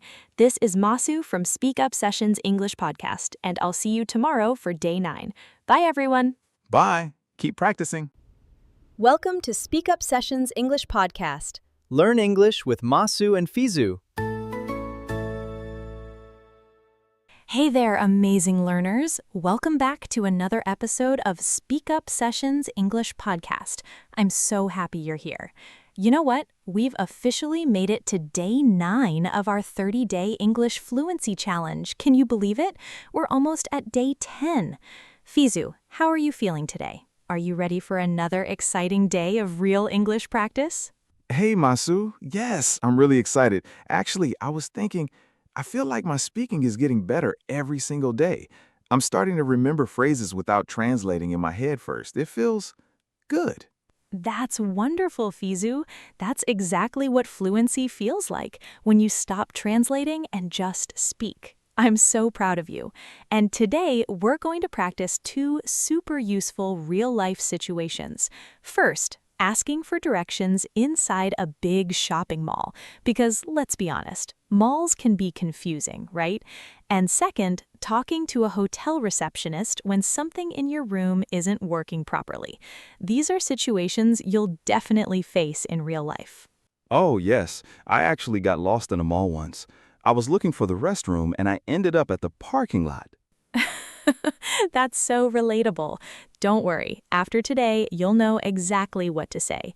And hey, if you're enjoying these daily lessons and you want to keep improving your English every single day, make sure you hit that like button right now and subscribe to SpeakUp Sessions English Podcast.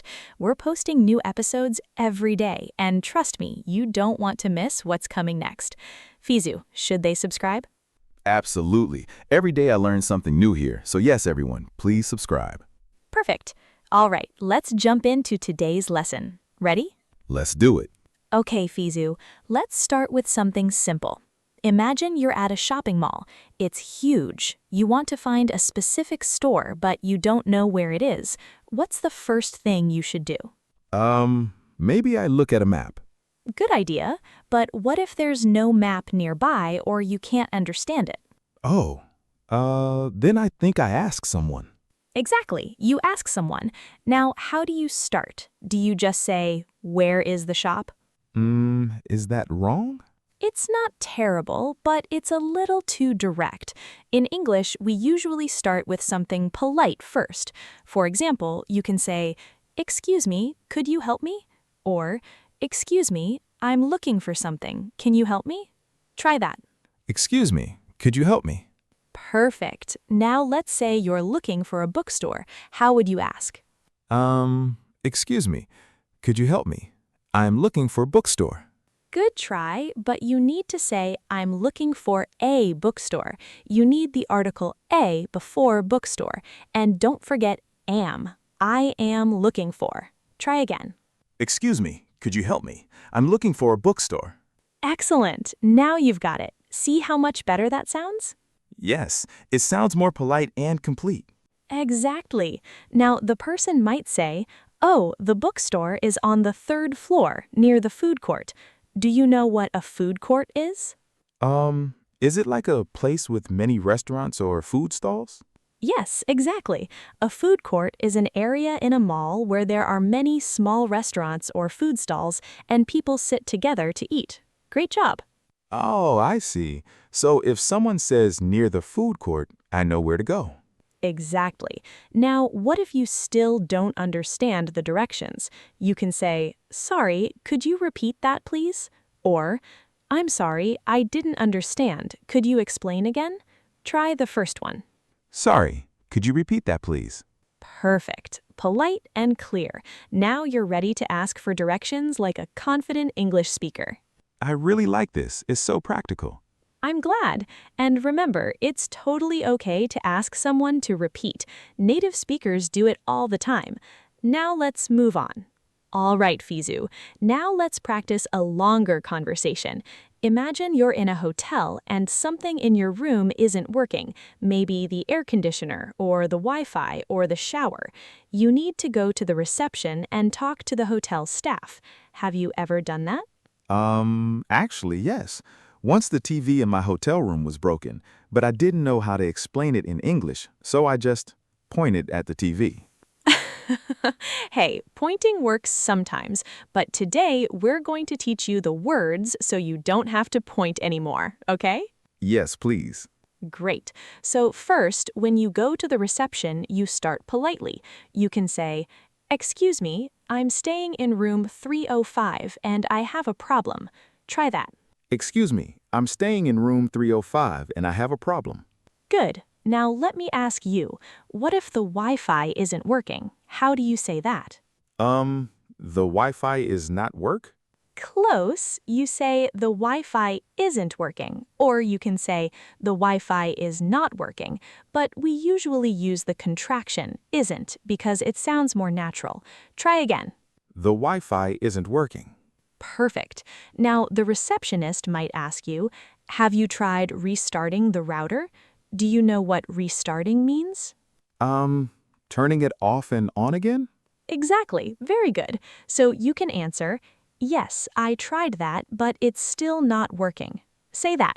Yes, I tried that, but it's still not working. Excellent. Now the receptionist might say, okay, I'll send someone to check it right away. And you can reply, thank you so much, I appreciate it. Try saying that. Thank you so much, I appreciate it. Beautiful. You see, you're handling the situation like a pro. Now let me ask you a question. What if the air conditioner is too cold and you want them to fix it? How do you say that?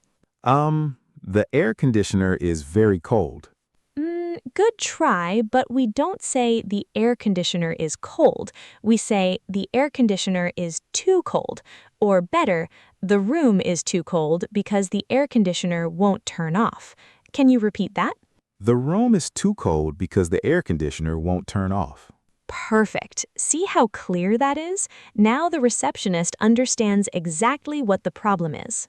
Yes, I like how specific it is. Exactly. Being specific helps people understand you faster. All right, Fizu, you're doing amazing. Let's move into the real-life role play now. Ready? Yes, let's do it. All right, Fizu, let's do our first role play. You're at a big shopping mall. It's your first time there, and you're looking for a sports store because you want to buy new running shoes. But the mall is huge, and you don't know where the store is. I'll be a friendly shopper walking by, and you're going to ask me for help. Ready? Okay, I'm ready. Great. Go ahead. Excuse me. Oh, yes. How can I help you? I'm looking for a sports store. You know where it is? Good try, Fizu, but let's fix that. You should say, I'm looking for a sports store. Do you know where it is? Try again. I'm looking for a sports store. Do you know where it is? Perfect. Much better.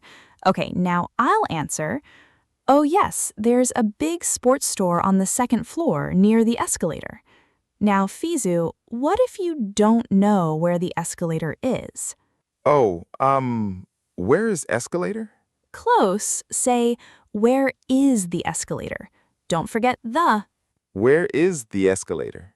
Great. And I'll say, just go straight and you'll see it on your left. Now, what do you say to thank me? Thank you very much. Good.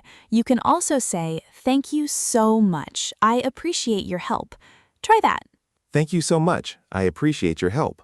Wonderful. And I'll say, you're welcome. Have a nice day. And you can reply, you too.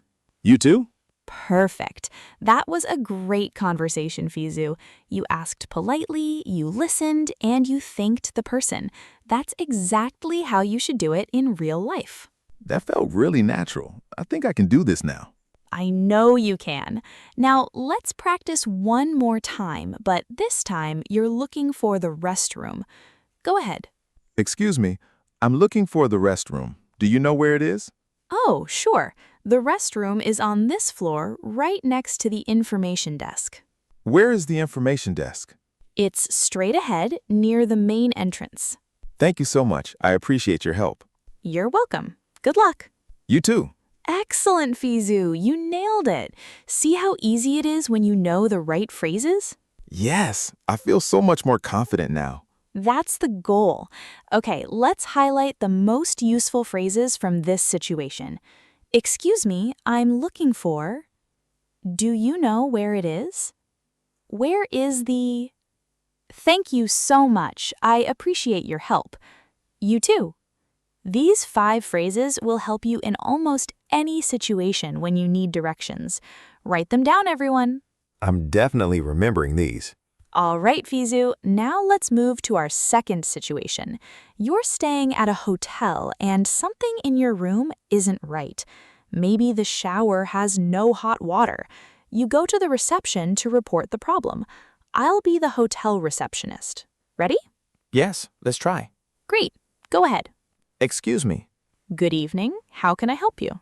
I stay in room 402 and the shower, no hot water. Good start, but let's make it sound more complete. Say, I'm staying in room 402 and the shower has no hot water.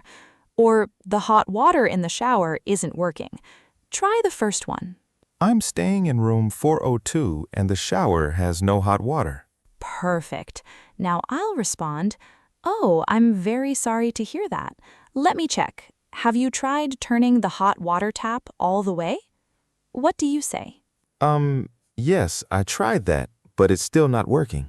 Close. Say, yes, I tried that, but it's still not working. Yes, I tried that, but it's still not working. Excellent. Now I'll say, I apologize for the inconvenience. I'll send someone from maintenance to check it right away.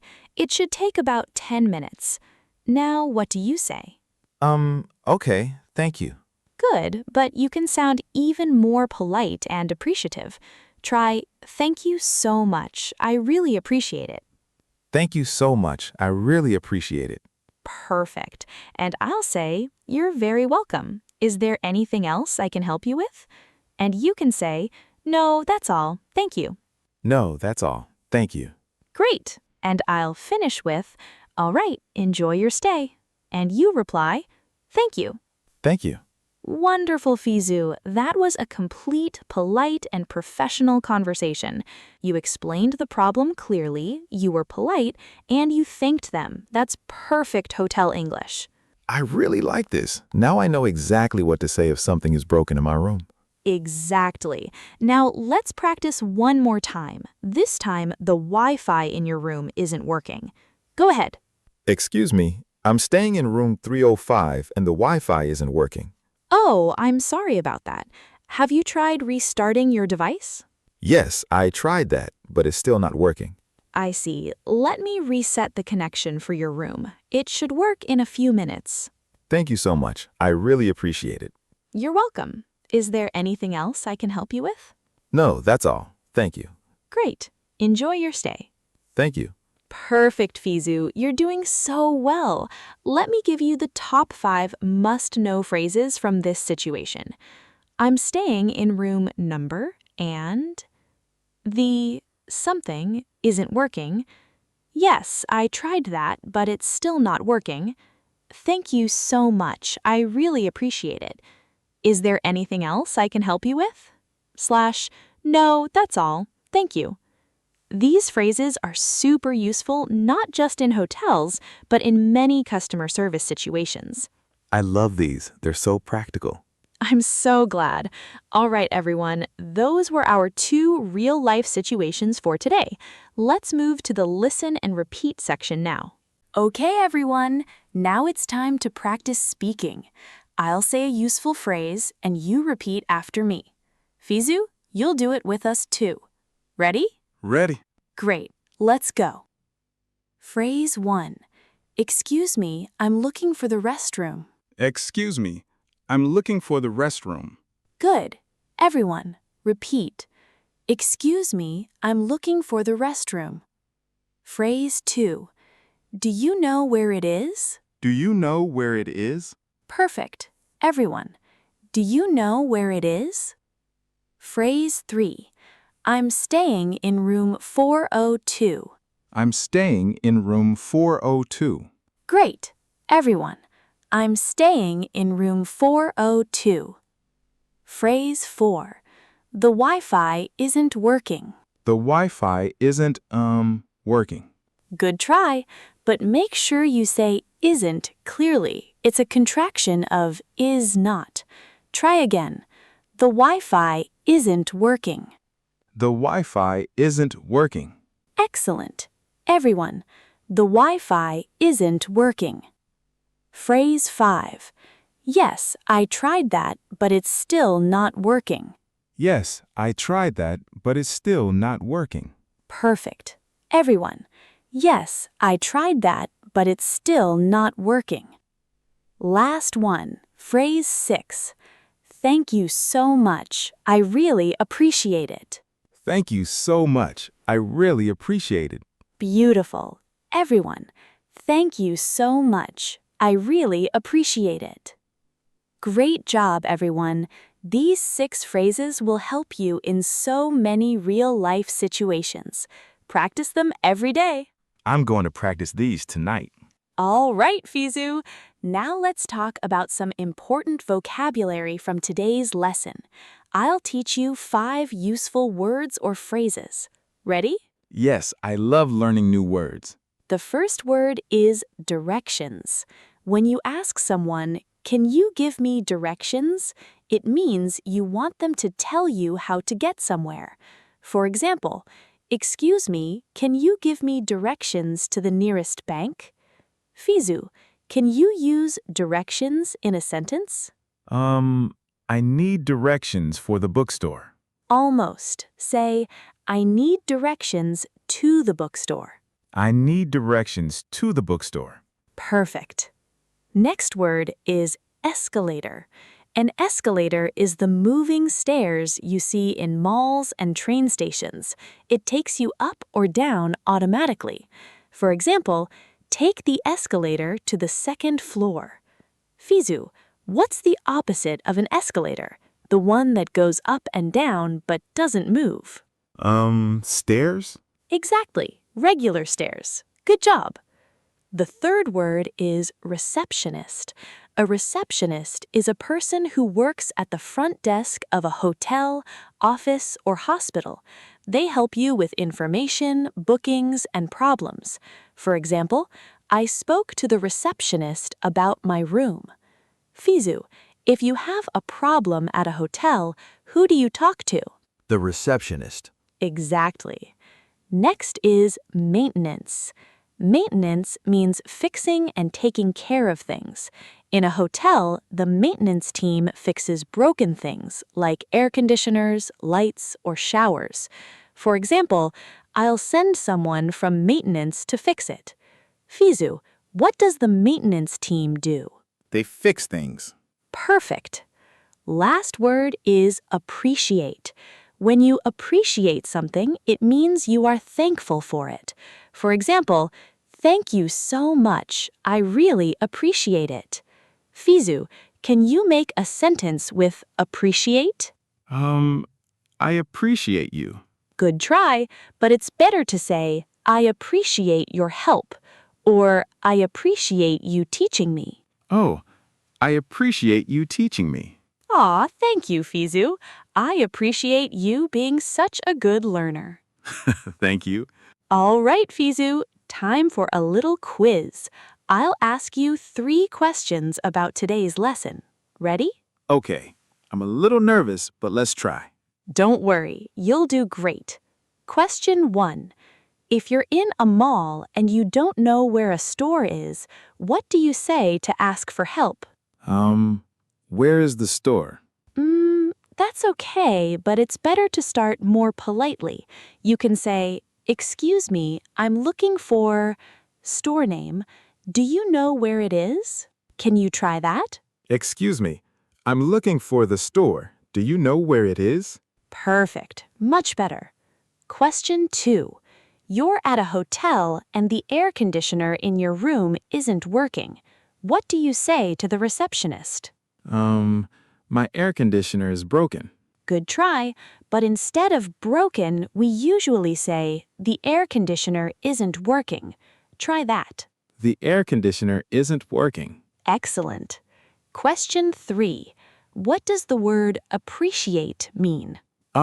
It means you like something. Close. It means you are thankful for something. For example, "I really appreciate your help." Can you say that? I really appreciate your help. Perfect. You got it. Great job, Fizu. You did really well in the quiz. See, you're learning so fast. Thank you. I made some mistakes, but I learned from them. Exactly. That's the right attitude. All right, everyone. Before we finish, I want to share 3 super helpful speaking tips with you. Fizu, are you ready to hear these? Yes, I always love your tips. Tip number 1. Always start your sentences politely, especially when asking for help. Use phrases like, "Excuse me," "Sorry to bother you, but," "Could you help me, please?" This makes people more willing to help you. That's true. When I say excuse me first, people smile and listen to me more. Exactly. Tip number 2. If you don't understand, don't just smile and walk away. Ask the person to repeat. You can say, "Sorry, could you repeat that?" Or, "I didn't catch that. Could you say it again?" This is not rude, it's smart. I used to be afraid to ask people to repeat, but now I know it's normal. Yes, even native speakers ask people to repeat all the time. Tip number 3. Practice the same useful phrases every day until they become automatic. For example, practice saying, "Excuse me, I'm looking for." "Do you know where it is?" "The Wi-Fi isn't working." When you repeat them every day, they become part of your natural speaking. I'm definitely going to do that. All right, everyone, let's do a quick summary of everything we learned today. Today was day 9 of our 30-day English Fluency Challenge, and we practiced 2 super useful real-life situations: asking for directions inside a large shopping mall and talking to a hotel receptionist about a room complaint. We learned important phrases like, "Excuse me, I'm looking for," "Do you know where it is?" "I'm staying in room number," and "the something isn't working."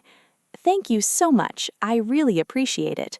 We also learned 5 new vocabulary words: directions, escalator, receptionist, maintenance, appreciate. And we practiced 3 speaking tips to help you speak more confidently and naturally. Fizu, what was your favorite part of today's lesson? I really liked the role play, especially the hotel situation.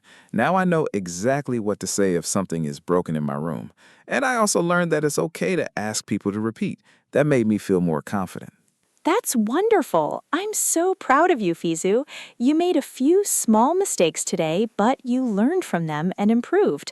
That's what real learning looks like. Thank you, Masu. I feel like I'm getting better every day. You absolutely are. All right, everyone, that's it for day 9 of the 30-day English Fluency Challenge here on SpeakUp English Podcast. I hope you enjoyed today's lesson and learned some really useful phrases you can use in real life. Remember, practice is the key. Try to use these phrases in your daily life. Talk to yourself in English. Imagine you're at a mall or a hotel and practice asking questions out loud. The more you practice, the more natural it will feel. And don't forget, come back tomorrow for day 10. We're going to practice 2 more exciting real-life situations that will help you speak even more confidently. Before you go, please hit the like button if you enjoyed today's episode and subscribe to SpeakUp English Podcast so you never miss a lesson. We're here every single day to help you improve your English. Also, leave a comment below and tell us, what did you learn today? Or tell us about a time you got lost in a mall or had a problem at a hotel. We'd love to hear your stories. Fizu, do you have anything to say to our amazing viewers? Yes, thank you so much for watching and learning with us. Keep practicing, keep speaking, and don't be afraid to make mistakes. We're all learning together. See you tomorrow for day 10. Beautifully said, Fizu. All right, everyone. Until next time, keep speaking, keep learning, and keep growing. This is Masu from SpeakUp English Podcast, and we'll see you tomorrow. Take care. Bye, everyone. Welcome to SpeakUp Sessions English Podcast. Learn English with Masu and Fizu. Hello. Welcome back to SpeakUp English Podcast. Can you believe it? We are officially on day 10 of our 30-day English Fluency Challenge, Session 2. That's right, we're 1/3 of the way through this amazing journey together. Fizu, how are you feeling today? Honestly, Masu, I feel excited. 10 days already. I can notice my speaking is getting better. I don't think so much before I speak now. That's fantastic. I can hear the improvement too. You're thinking less and speaking more naturally. That's exactly what fluency feels like. And today we have 2 really practical situations to practice.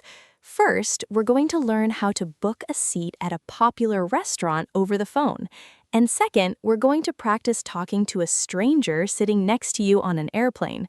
These are super common situations, right? Yes, especially the restaurant one. I always get nervous calling restaurants because I don't know what they will ask me. Exactly, and that's why we're practicing today. By the end of this episode, you'll know exactly what to say and how to handle those conversations smoothly. You know what? I'm really excited about today's lesson. Me too. Awesome. And hey, if you're enjoying these daily English lessons and want to keep improving every single day, do me a huge favor.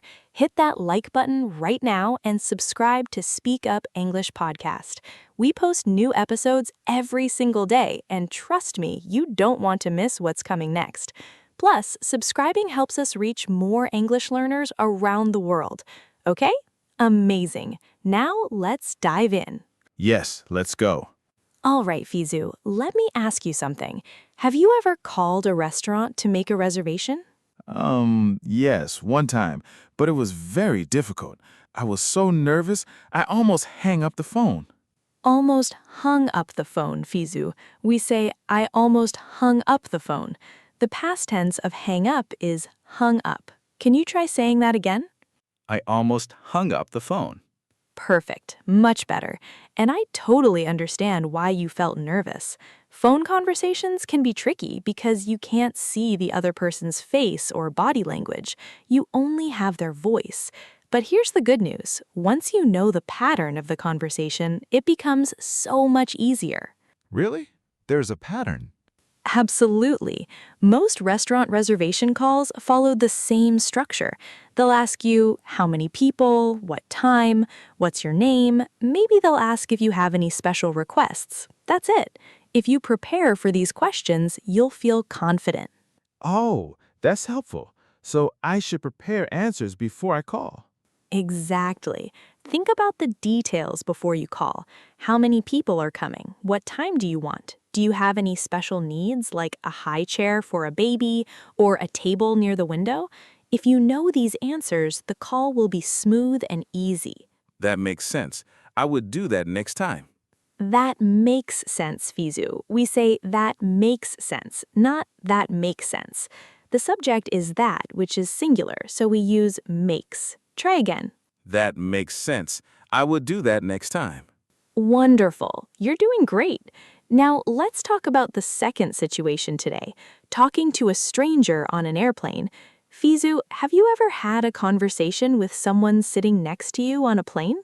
Yes, one time. A man sitting next to me and he tried to talk, but I didn't know what to say, so I just smiled and put my headphones on. Ah, I see. Small correction. A man sat next to me, not sit. We use the past tense sat. And also, I just smiled, not smile. Can you say that sentence again? A man sat next to me and he tried to talk, but I didn't know what to say, so I just smiled and put my headphones on. Excellent. Perfect. And you know what? That's a very common reaction. A lot of people feel shy or don't know how to start small talk with strangers, especially in English. But small talk is actually a great opportunity to practice your English. Yes, but I always worry I would say something wrong or boring. That's completely normal. But here's the truth. Most people on airplanes are just trying to pass the time.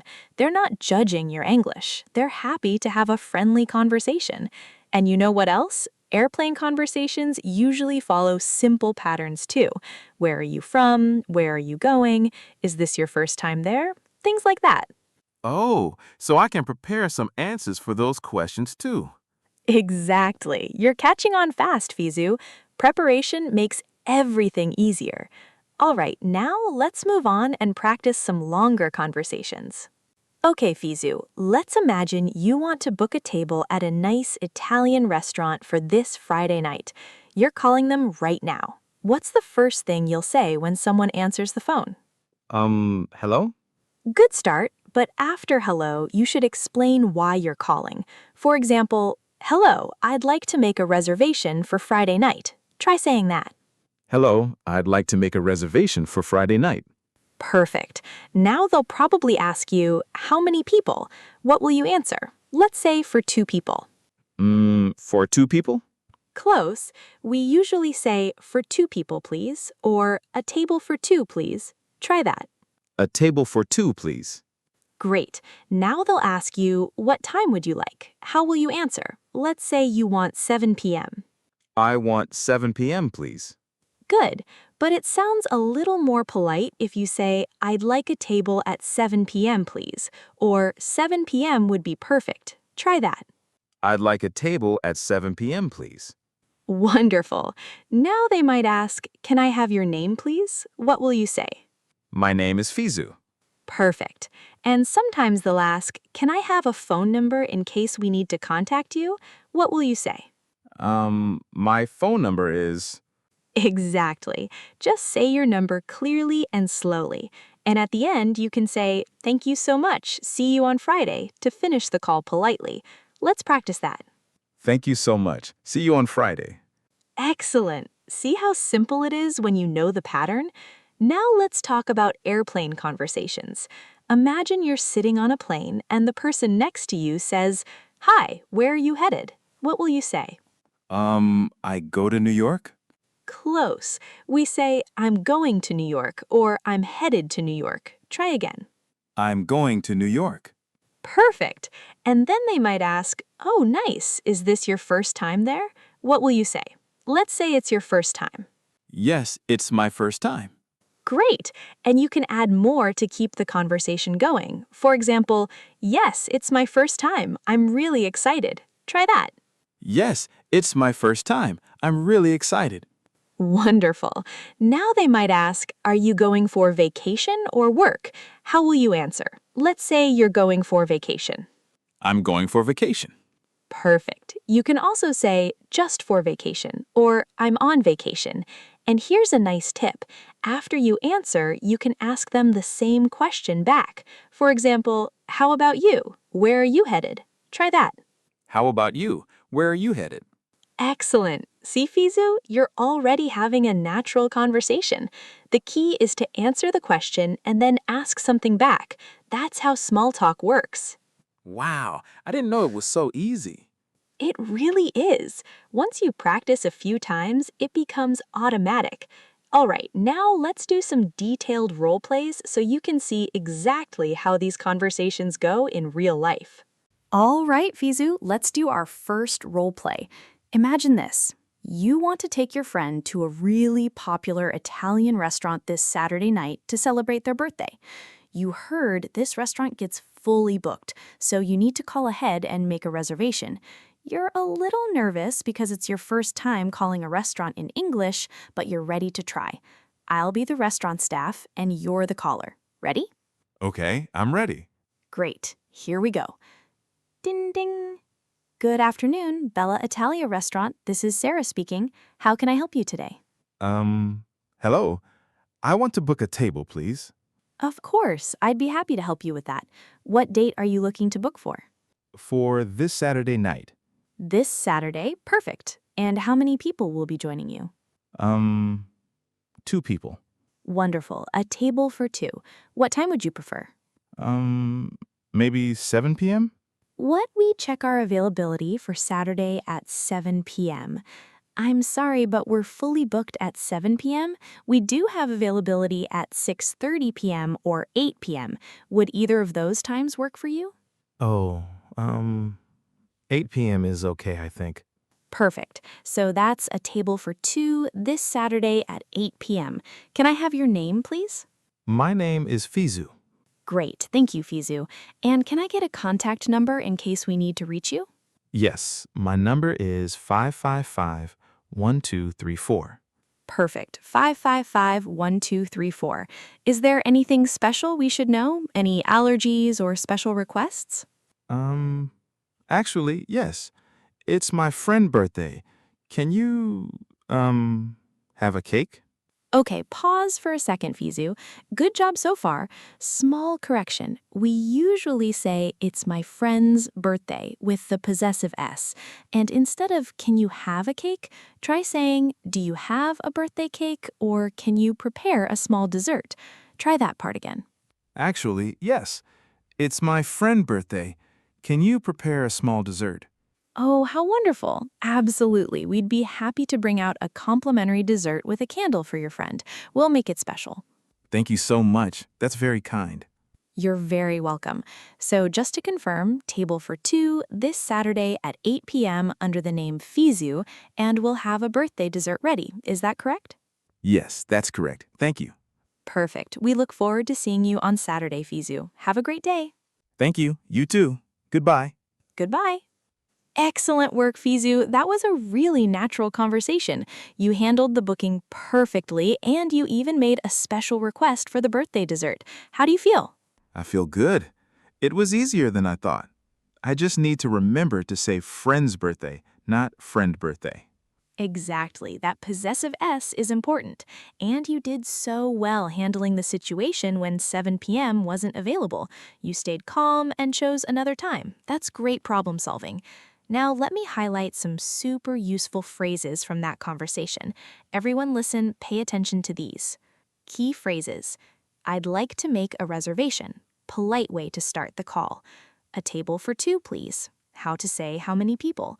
What time would you prefer? The restaurant will ask this. Do you have availability at?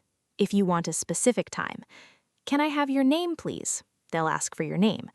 Is there anything special we should know? Any allergies or special requests?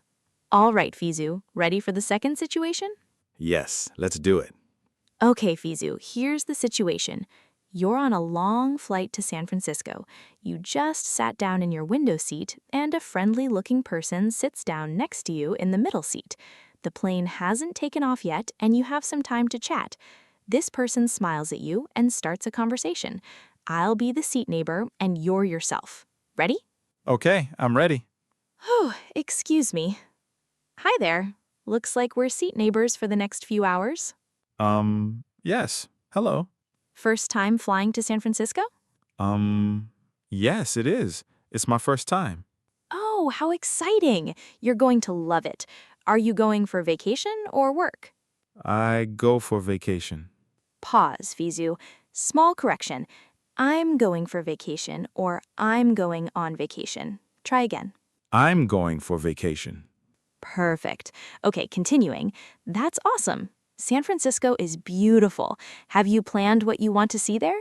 Not really. I want to see the Golden Gate Bridge. Oh, you absolutely have to. It's stunning. You should also check out Fisherman's Wharf and try the clam chowder in a bread bowl. It's amazing. Have you ever had clam chowder before? No, I never have it before. Pause. Let's fix that. We say, no, I've never had it before, or no, I haven't tried it yet. Try saying that. No, I've never had it before. Great. Okay, continuing. You'll love it.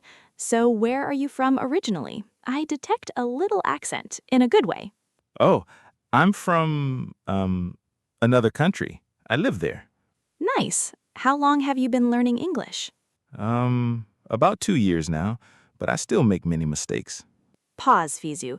Instead of many mistakes, we often say a lot of mistakes in casual conversation. But honestly, your English sounds great to me. Let's keep going. Hey, your English is really good. Don't worry about mistakes. Everyone makes them. So, are you traveling alone or are you meeting someone in San Francisco? I'm traveling alone. I want to practice my English and see new places. That's so brave and cool. Traveling alone is the best way to meet new people and practice languages. You know what? You're going to have an amazing trip. By the way, I'm Alex. What's your name? I'm Fizu. Nice to meet you, Alex. Nice to meet you too, Fizu. So how long are you staying in San Francisco? For 1 week. Perfect. That's enough time to see a lot. If you need any tips or recommendations, feel free to ask me. I've been there a few times. Oh, thank you. That's very kind of you. Oh, looks like we're about to take off. Well, Fizu, it was nice chatting with you. Let's talk more during the flight. Yes, thank you, Alex. Nice talking to you too. Awesome, Fizu. End of role play. That was fantastic. You handled that airplane small talk so naturally. How did you feel during that conversation?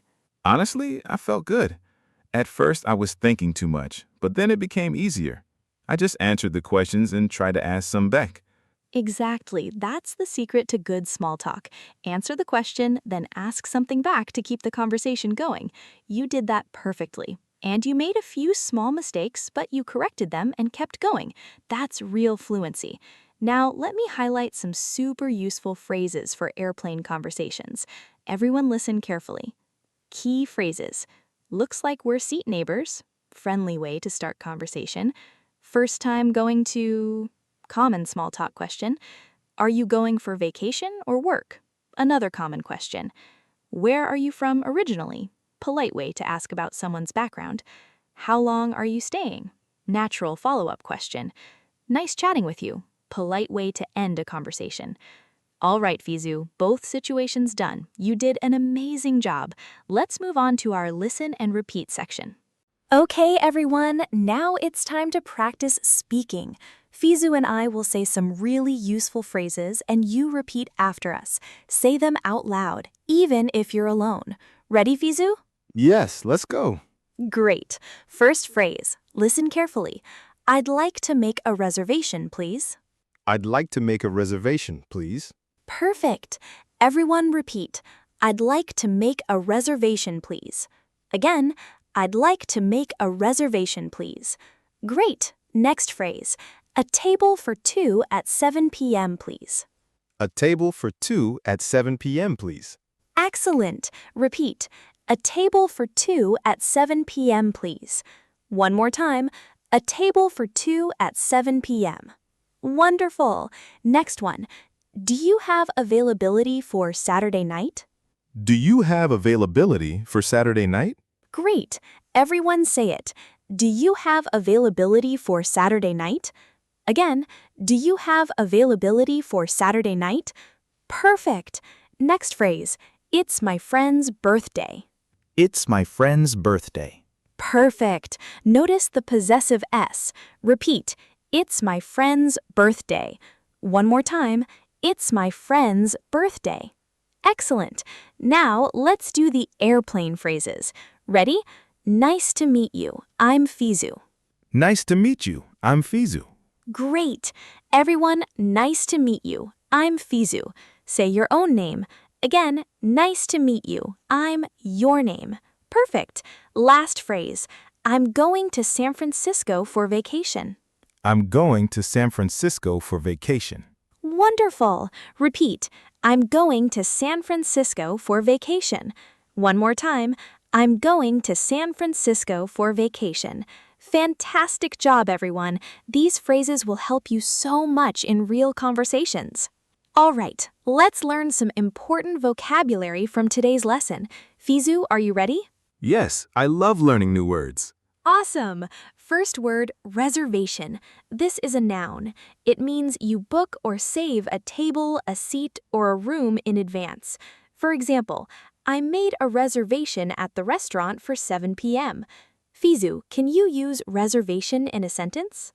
I need a reservation for the hotel. Perfect. Yes, you can say, I need to make a reservation for the hotel, or I have a reservation at the hotel. Great job. Next word, availability. This means if something is free or available. For example, do you have availability for Friday night? Fizu, what does availability mean? It means if something is free, right? Exactly.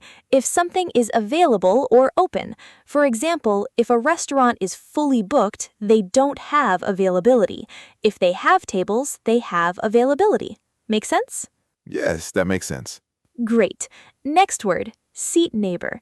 This is a phrase. It means the person sitting next to you, especially on a plane, train, or bus. For example, my seat neighbor on the plane was very friendly. Fizu, have you ever had a nice seat neighbor? Yes. One time my seat neighbor shared his snacks with me. Oh, that's so nice. Small correction. My seat neighbor shared his snacks with me. Use past tense shared. Try again. My seat neighbor shared his snacks with me. Perfect. Next word, small talk. This means light, casual conversation about simple topics like the weather, travel, or hobbies. It's not deep or serious, just friendly chatting. For example, I made small talk with my seat neighbor on the plane. Fizu, do you like small talk? Sometimes. If the person is friendly, yes. Exactly. Small talk is easier with friendly people. Okay, last word, complimentary. This means something is free, given as a gift, or included. For example, the restaurant gave us a complimentary dessert for my birthday. Fizu, what does complimentary mean? It means free. Exactly. Free or included as a gift. Well done. All right, let's test your knowledge with a quick quiz. Okay, Fizu, time for a quick quiz. 3 questions. Ready? Okay, I'm ready. Question 1. If you want to book a table at a restaurant, what should you say when you call? I want a table? Good try, but it's more polite to say, I'd like to make a reservation, please. Try saying that. I'd like to make a reservation, please. Perfect. Question 2. If someone asks you, are you going for vacation or work, and you're going for vacation, how do you answer? I go for vacation? Almost. We say, I'm going for vacation, or I'm going on vacation. Try again. I'm going on vacation. Excellent. Question 3. What does complimentary mean? It means free. Perfect. Yes, something given for free or as a gift. Fizu, you got all 3 correct. Well done. Thank you. I'm happy I remembered. All right, everyone, let me give you 3 quick speaking tips for today's situations. Tip number 1.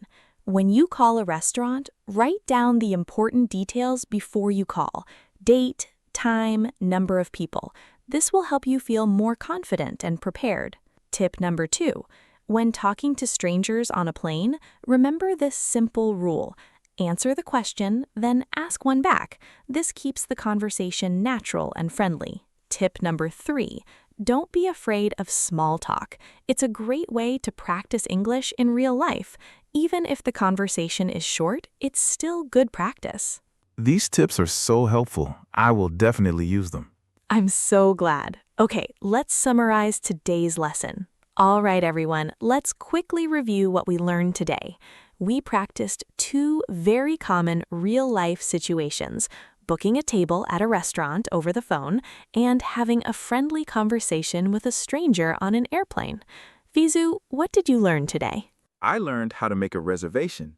I need to say things like, I'd like to make a reservation, and a table for 2, please. I also learned how to do small talk on a plane. I should answer questions and ask questions back. And I learned new words like reservation, availability, and complimentary. Fantastic. And how do you feel now compared to the beginning of this episode? Honestly, I feel much more confident. I know what to say now when I call a restaurant or talk to someone on a plane. I also learned that it's okay to make small mistakes. I just need to try again. Exactly. That's the perfect mindset. You're doing amazing, Fizu. And everyone watching, I hope you feel more confident too. Remember, practice makes progress. Thank you so much for joining us today on day 10 of our 30-day English Fluency Challenge. I'm so proud of how far we've come together. Tomorrow, we'll be back with day 11, and we have 2 more exciting real-life situations to practice. You don't want to miss it. Yes, come back tomorrow, everyone. And before you go, please hit that like button if you enjoyed today's lesson and subscribe to SpeakUp Sessions English Podcast so you never miss an episode. Also, leave a comment below and tell us, have you ever made a restaurant reservation in English? How did it go? We love reading your comments. Yes, and practice the phrases we learned today. Say them out loud. Exactly. Rewatch this video, practice the phrases, and get ready for tomorrow. Remember, every day you practice, you get better. Keep going, keep learning, and keep speaking English with confidence. You can do it. We believe in you. See you tomorrow for day 11. Goodbye, everyone. Goodbye. Keep practicing.